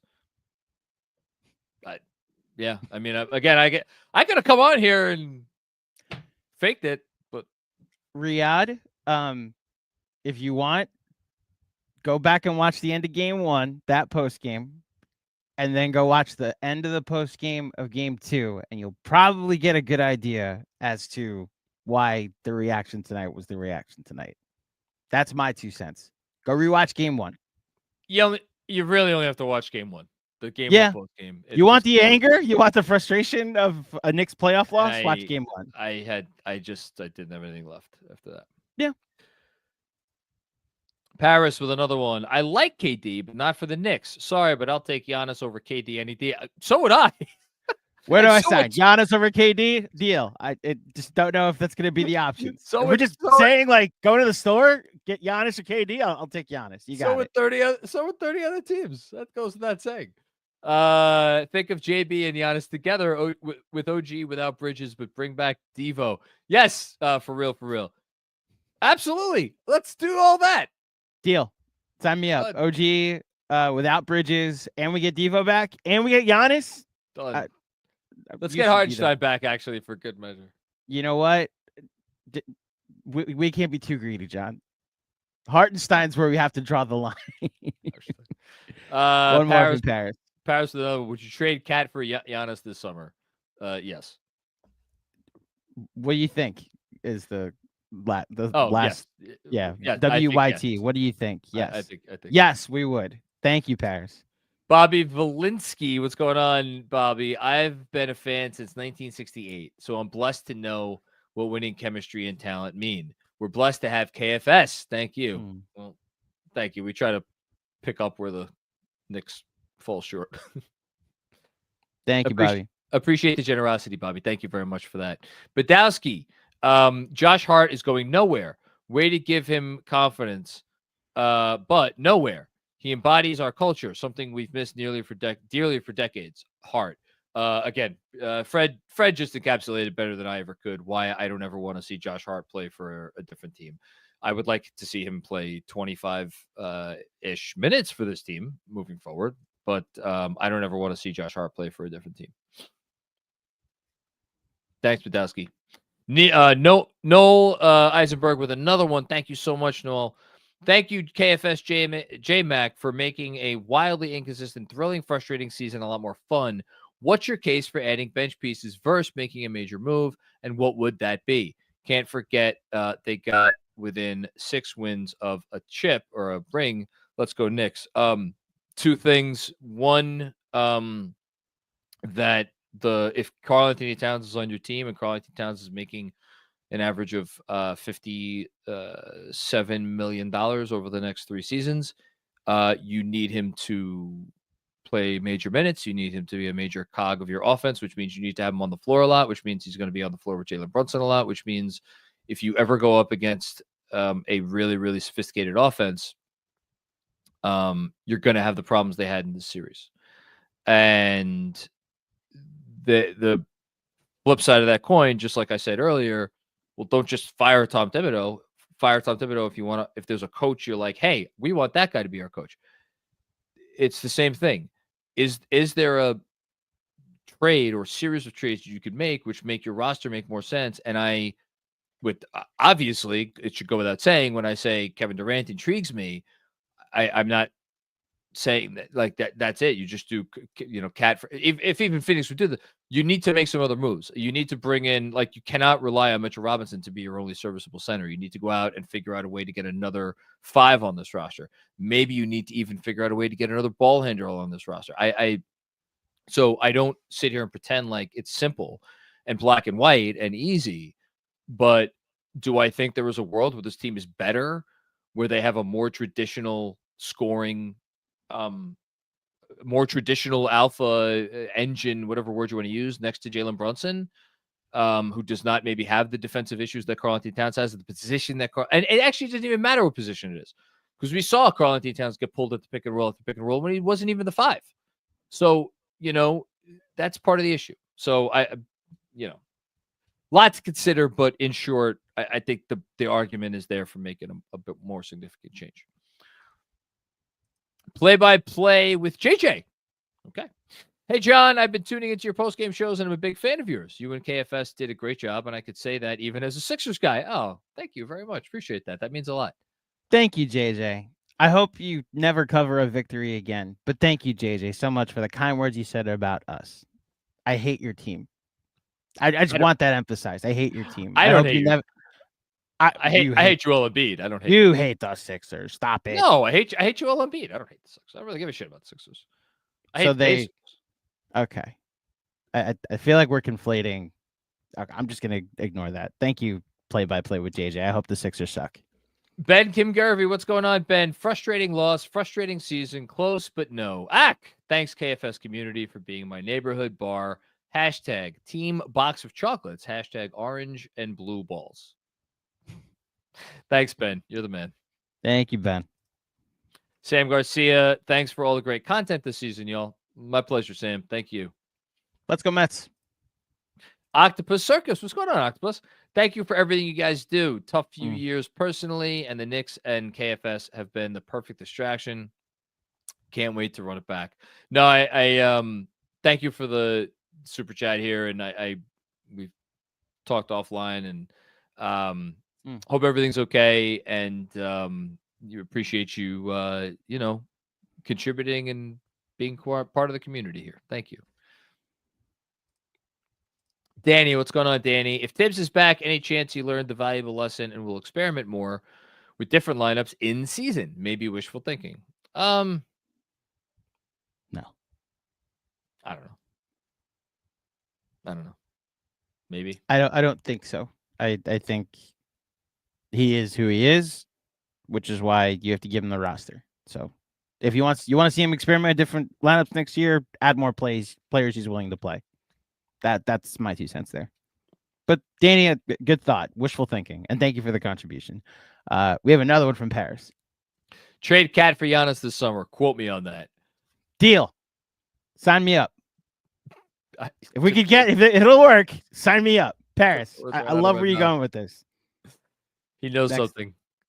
Kevin Danishevsky. Remember Pascal Randall debates? No longer. Unlike Julius, who deserves credit for a very good postseason, he is a clear number 2 on a championship team. Well, Siakam? Siakam's awesome. I mean, I don't know what to say about Siakam. Siakam's awesome. He's a great player. Takes nothing off the table. Do the Pacers get to the finals if Randall's their 2 instead of Siakam? No. Okay. All right, that's the question then that Kevin's alluding to. To me, I'm sure there's people who would disagree with that. To me, the answer is no. Ghost Dog LT. What's going on, Ghost Dog LT? Great season. Beat expectations. Let's win the whole damn thing next year. Well, nothing would make me happier. Thank you very much for the generosity here, Ghost Dog. Ghost Dog, I co-sign that more than Paris telling us to trade Cat for Giannis, or just why not Giannis. both? You know what? One will probably lead to both. So however they do it, let's win the whole damn thing next year. I love that movie, by the way. Major League? Major League. Yes. Yeah. Let's win the whole damn thing. Yeah. I love that movie too. Greg Film Stuff. Thank you very much, Greg. I believe in this group, but New York losing game 1 cost them. I don't know if I will ever get over this loss because we blew an opportunity to get to the finals. And even though Indy was the better team, they were beatable. Interesting offseason ahead. Yeah, I don't know. Would we feel that Indy is the better team if the Knicks had pulled out game 1? I don't know. It's a moot point because they didn't. Yeah.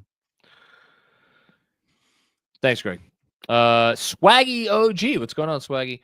Blew out my knee first Phoenix game. What is this?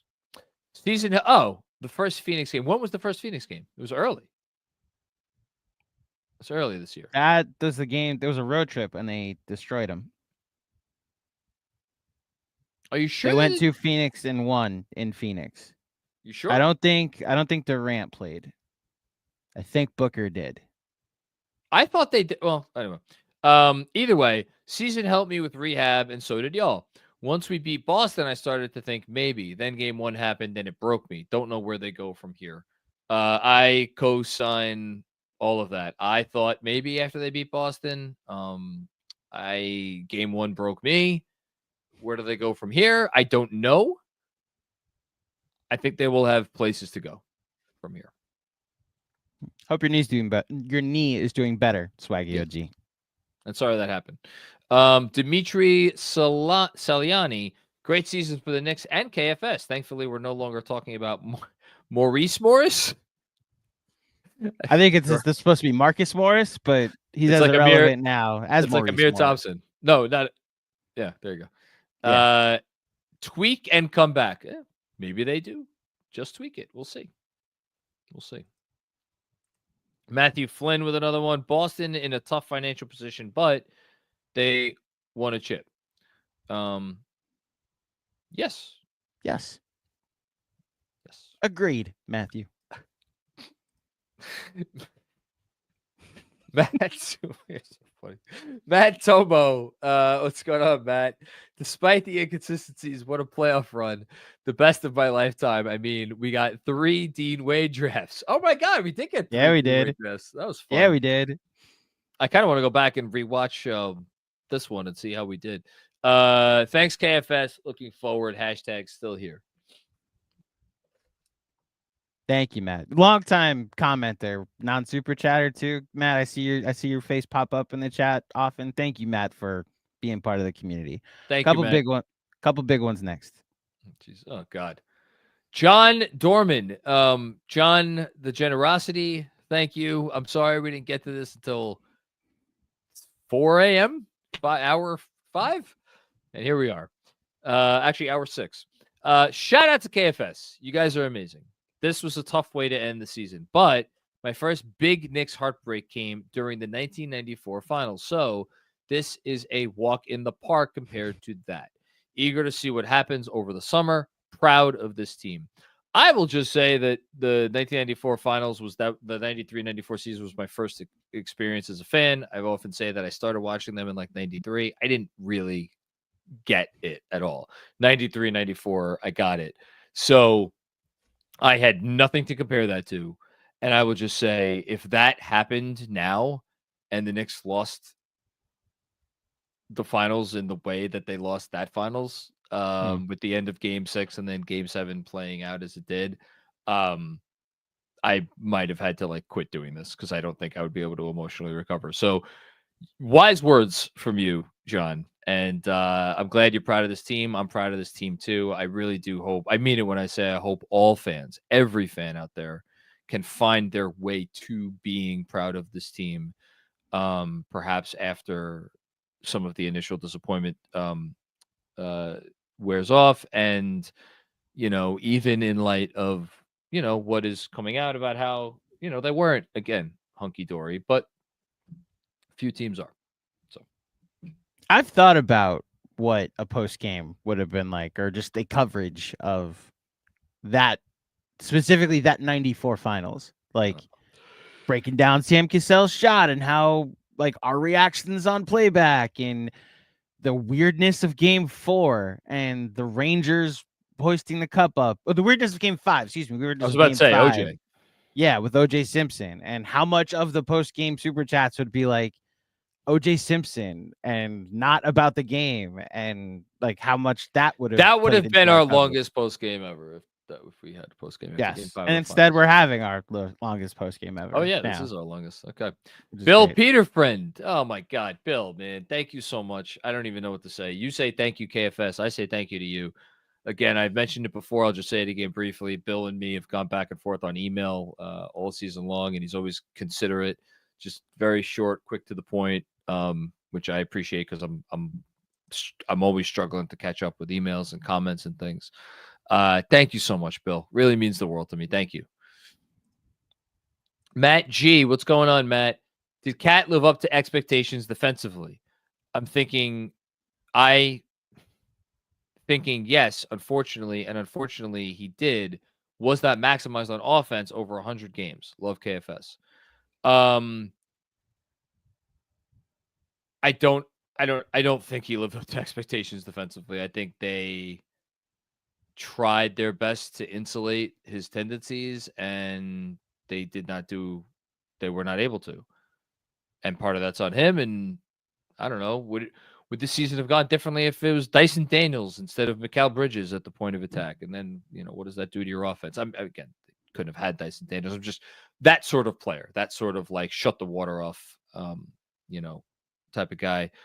Maximize on all. Yeah, I mean, he wasn't maximized on offense nearly enough. Although I got to tell you, in this series against the Pacers, I didn't think his offense was a problem at all. Maybe that's they couldn't get stops. They couldn't get stops. It's that simple. They couldn't get stops. And all this talk about 5 out. Yes, it's a regular season conversation. And should Deuce have played more? Yes, absolutely. They couldn't get stops. Like there's so many things about the defense, and especially in transition that were an issue. The turnovers, my gosh, way before I'm like, why didn't they play 5 out more? And maybe you have you take away some of your margin that you're trying to catch up, but they were outscored in the series by 2 points. Like, guys, we can say that Cat wasn't maximized on offense over the regular season, and then look at the series and call it for what it was, and it's that they couldn't get stops. That's my 2 cents on it, because I know this is going to be the thing when it comes to the Tibbs discourse going forward, and there's discourse to be had. I don't necessarily think this series is the one to be like, they should have played 5 out more. They would have scored more points in a series they largely scored anytime they wanted to, except in game 6 because they never had the ball because they were turning it over so much. Thank you, Matt. Johnny Chiba, game 1 loss, F up the season. Hart to bench broke him. Oh, that's an interesting theory. It's an interesting theory I hadn't thought of. He played really well in game 3 when he went to the bench. He did. He was really great. Yeah. And had 2 double-doubles the next 2 games. Didn't play well. Those live ball turnovers were awful, but was a contributor. This is also just like the flexibility of the postseason. If Johnny, you want some Tibbs smoke? I know you didn't call for it, but if Hart had gone to the bench earlier in the season, maybe we could have seen what that looked like, and then he wouldn't have been broken by going to the bench with your season on the line in the conference finals. If he was broken, if that's the theory, then maybe you should have broken him in March so you could rebuild him later in the season. So. But thank you, Johnny. Thank you for the Cats and Can't Shoot nickname, by the way. Mr. McBagels, but at the rate this postgame is going, I'm going to run out and get a bagel when it's over. Love what this team achieved, but you can't win it all with 2 bad defensive players on the court. I mean, listen, that was the question in September when they made the trade, and it's apparently still the question now. Modern NBA is too good for such a weakness. Either JV or Cat improve, or they don't play together. Fair. Thanks, Mr. McBagels. Hazu, do you think from this offseason forward, barring injuries, anything less than an Eastern Conference Finals, maybe even a Finals appearance is a failure? The bar has been set. I mean, so basically you're asking, what if they make it to the Eastern Conference semifinals next year and lose? Given where the East is right now, I think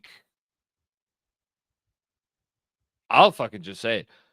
I think anything less than a finals appearance next year will be considered a failure amongst the majority of the fan base, and it will be considered a failure within the organization. I think the conference finals is the bare minimum. I agree.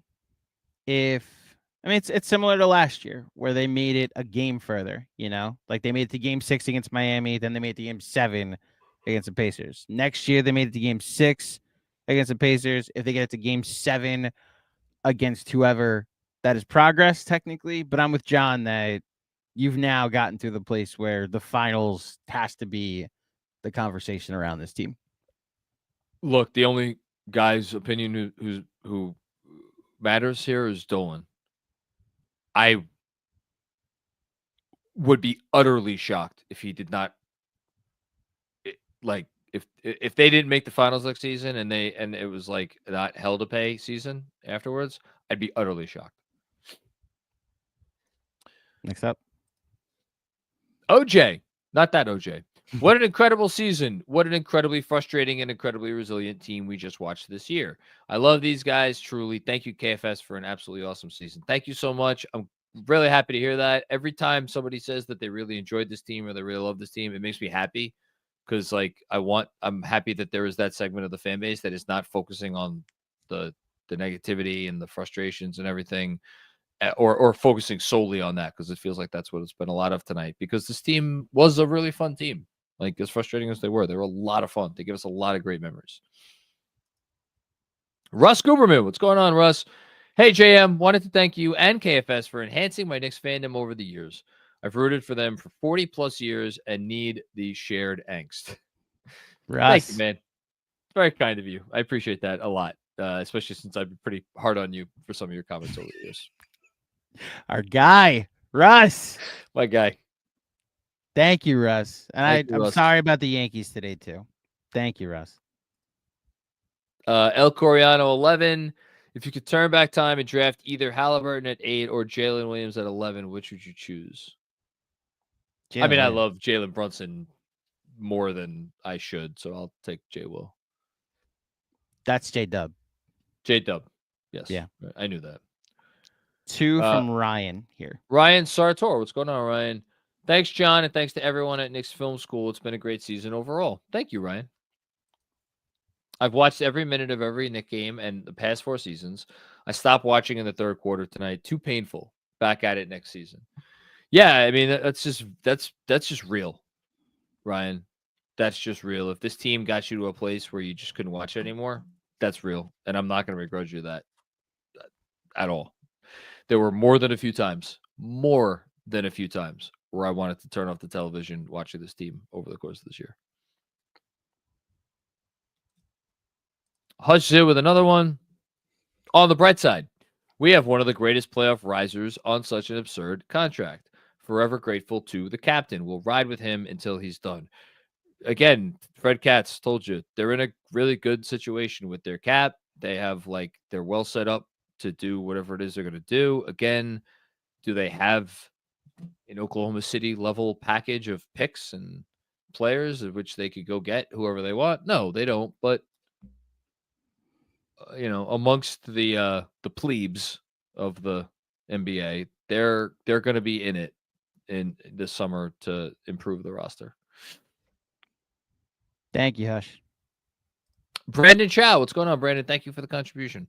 Very much. Thanks, KFS, for another great season. I know it's usually a clickbait question, but do you think Halliburton is a superstar? Hats off for balling out against us, but I feel we made him look better than he actually is. Capital S, superstar. No question. A finals team, a team that is going to a finals, takes its entire identity from him in every way, all good ways. I could not be more complimentary of Tyrese Halliburton if I tried. The scoring inconsistency. Is he one of the great scorers in our league? No, he's not one of the great scorers in our league. He is a top 3 passer. He is a top 3 playmaker. He's a top 3 orchestrator. And when you need some buckets, he could get you some buckets too. Guy's fucking unbelievable. Joseph J. What's going on, Joseph? Took 5 years to become universally respectable again. We had an identity the public rooted for and opposing teams feared. Game 1 washed that all away. Choker's identity now. Hate Hallie's face. F game 1. Agree to disagree, Joseph. One game and certainly 1 3-minute stretch does not wipe all of that away. If you want to, I thought you were going in a different direction. I thought you were going a direction of the day they traded for Towns wiped that all away, which I would even disagree with that. But I think you're maybe a little bit closer to hitting the mark on that one. So game 1 washed that all away? Apparently.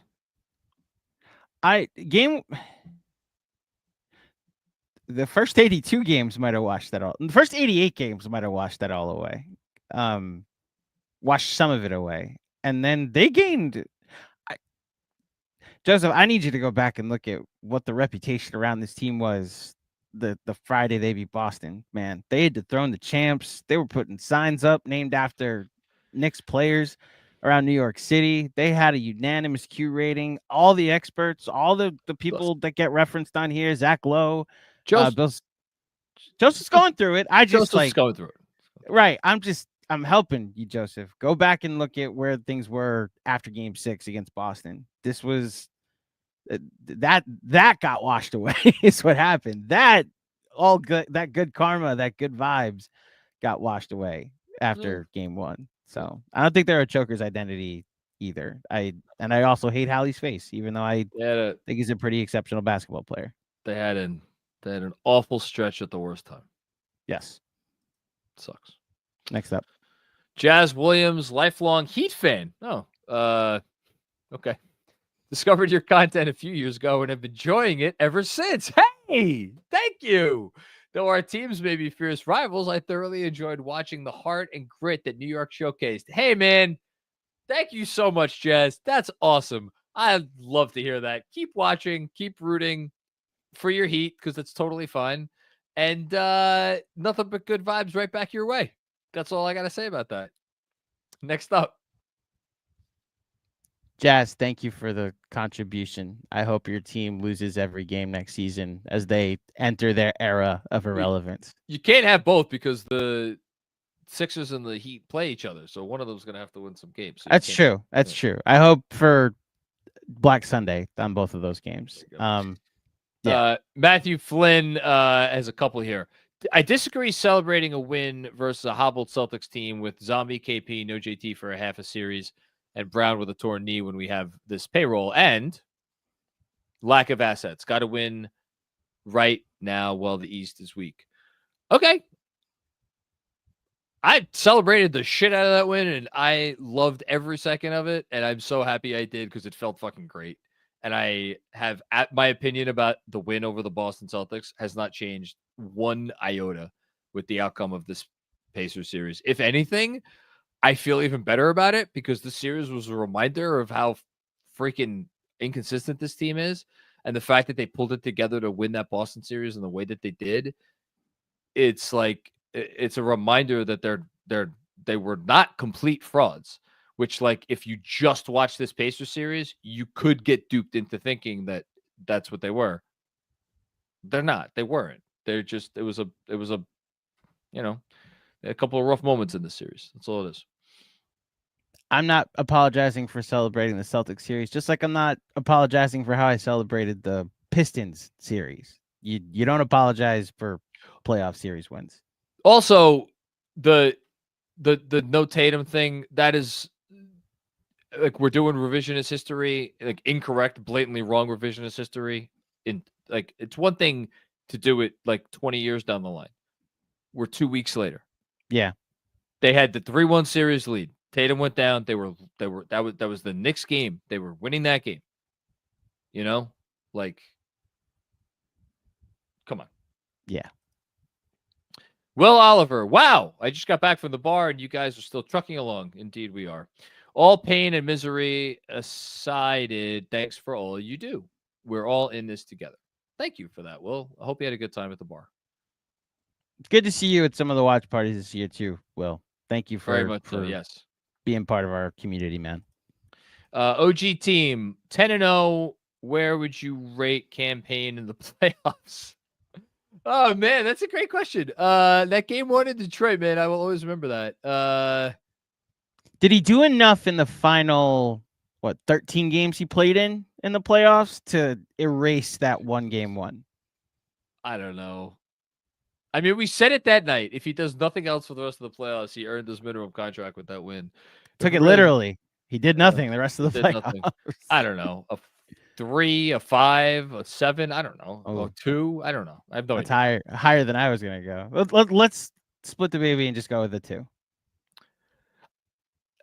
If he doesn't, I don't want to get into this now. It's freaking 4:17 in the morning. But if he doesn't do that, do they win game one? And if they don't win game one, like what are their playoffs? Like that was such a massively important thing that he did. So I don't know. For me, it's probably like a 5 or a 6. Oh, okay. I'm going closer to a thank you for the game one contribution campaign. Not erasing it, but it's the only thing preventing it from not being a negative something. So thank you, campaign. And thank you, OG team. Haitian Ferg. Shout out to John and his drop coverage diapers for the next year. Thanks, guys, for being you. Can't wait for cap or no cap and summer league post games. I will do I think I'm going to do a few of the summer league post games. No, you're not. I'm not. Where are you going to be? No, when does summer league start though? The day after you leave. Oh shit! I'm not doing any of those. Yeah, this has been established already. You will be. I don't even want to dox you where you're. I don't want to dox you where you're going, but summer league starts at 12th, buddy. Yeah, I'm not gonna be here. Yeah, I booked my trip today, so I'm telling you now, you're not doing. I've already started to make arrangements. Yeah, I'm not doing any of those. No. Yeah. Shit, I gotta find out who's gonna write up some recaps for the newsletter. Thank you, Haitian. BHT KFS for life, overachieving this year in year one, yet somehow still hurts a ton. SGA is going to kill Hallie though. I hope so. Do you have a 10-second thought on the finals? I don't know. OKC in 5-6, something like that. So this applies to OKC too, but like Indiana hasn't lost back-to-back games since like early March.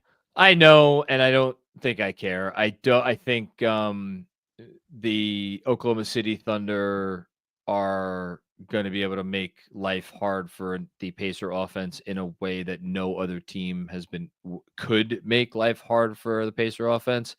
And I think the Thunder are going to do a very good job of exploiting a Pacer defense that I think we learned in this series is very exploitable. Yeah. You know what the Thunder do less than any team in the league? Turn the ball over. Bingo. What's the transition defense like? Oklahoma City? Yeah. I would guess it's pretty good. I don't know off the top of my head. Best defenses ever. Yeah, I know. Yeah. Yeah. I'm just saying I would pick the Thunder. I wouldn't be shocked if this is like a long series, is more where I'm going with this. The Pacers don't lose back-to-back games. Thunder in 5. I'll say it right now. I'll go Thunder. I'll say it right now. Thunder in 7. Take that, John. Yeah. We're doing this at 4:20 in the morning. Next up. I really do want a bagel now. The Sports Dojo. I think our options are either A, change the head coach, or B, retool the roster. You make it sound so simple. I think Hart brought great moments, but his game will not age well. I think he is someone we should consider moving. That's a third rail. I don't want to move him. I think if you if you trade Josh Hart, you're just, I mean, he's the heart of your team. I don't, and if he's not the heart of your team anymore, I mean, that guy's just about all the right things. He's about all the right things. I know we didn't have a good end to this year. I know we frustrated a lot of people for a lot of reasons this season. I'm not trading that guy unless I absolutely had to trade him. For Giannis, where's Paris? There you go, for Giannis. Reassign Josh Hart. Turn him back into the bench player, the energy player off the bench that he needs to be. The 25 to 30-minute player that he needs to be. Reassign Josh Hart. You don't move valuable players that have been playoff heroes for you in the past. Also, Jalen might you want to talk about upsetting the apple cart. You trade the other roommate, and then you got a problem. Next up. Chris Smith. What's going on, Chris? Bloody hell, John. Aren't you tired? Tired. What's tired? What even time is it over there? It's 4:21 in the morning. Well done for this season, John and team. Bitter taste losing that, but it was lost after game 2, in my opinion. Be a very interesting postseason. You mean off season, but yeah, it'll be a very interesting off season indeed. And yes, I think game 2. That's my biggest realization as I've done this post game. I think game 2 and the impact of losing game 2 is getting the short end of the stick. Because even if you lose game 1 in that way, if you come back and win game 2, then it's like, all right, we win 1 in Indiana. We're going back home for game 5. And then it's, but they lost game 2 too. That was also when I realized that they were probably going to lose the series too. Like once they went down 0-2 and they put they put themselves in the same place they put the Celtics. It was like, oh, okay, it's already off the rails. So, but I agree, Chris. And Chris, you DM me on Instagram all the time. Thank you I like our back and forth. So thank you, Chris, and thank you for everybody that's followed us on Instagram throughout the playoffs. Yes, shout out, Fred Catz. Locker room isn't a total mess. Thank you for the contribution, by the way, Mr. Catz. I've covered total messes. This wasn't that. A lot of good guys who meant well, but they weren't always on the same page, and it plagued them all year. No jerks there. You should have come on and talked to us about that, Fred.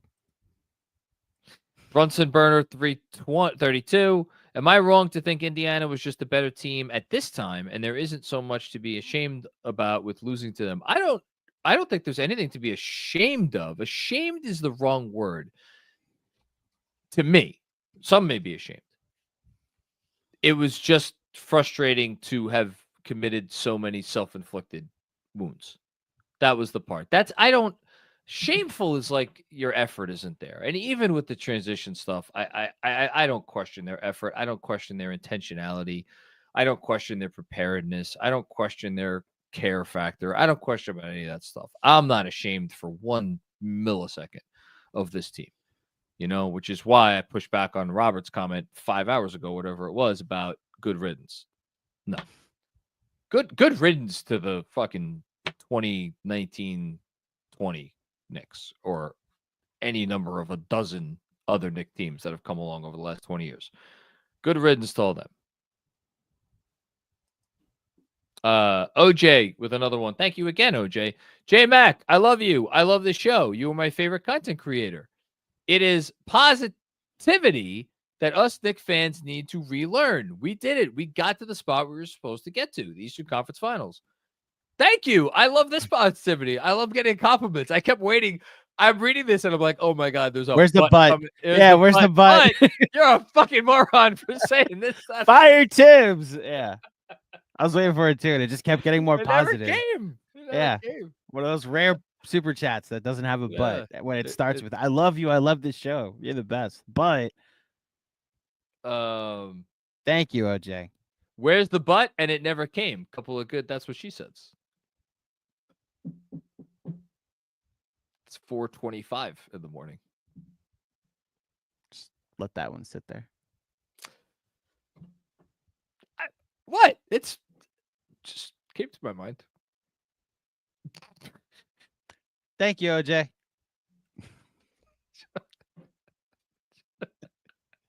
Any filter that existed has been turned off a while ago. So Jeff K. How you doing, Jeff? I feel blah. I don't know what I feel right now. I don't feel anything. I can't feel my legs.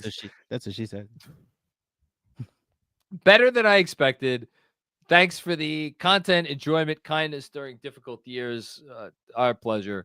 We still have Ariel being better than Embiid on conference finals points. Yes. Yes, we do. Amen to that. TNF Chris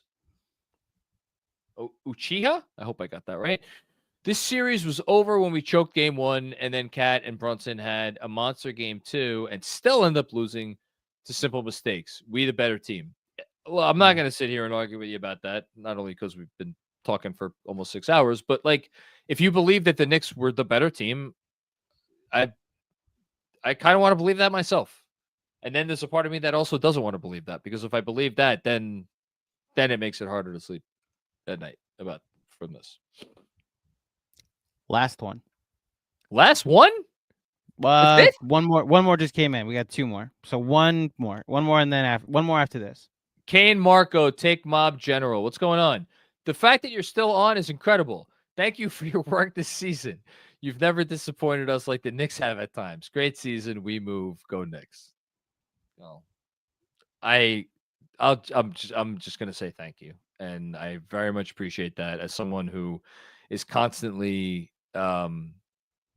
analyzing how I do this and whether I'm doing a good job and whether I could do a better job. It means a lot, even if you're just being kind. I appreciate you saying it. So hold on. Kane, Marco, take Mob General. You're going to be the last super chat because we're going to read this one from our Jonesy that just came in. And then we're going to read your super chat again because this can't be the last super chat of the night. Never respected any dirty New York fan before this show. Our Jonesy, I don't know where you're from, but thank you for the super chat. You sent in money to have us read that, and we read literally anything that is clean. Well, or doesn't. But he said before this show. Right. So you respected us even though you think New York fans are dirty. No. He said never respected any dirty New York fan before this show.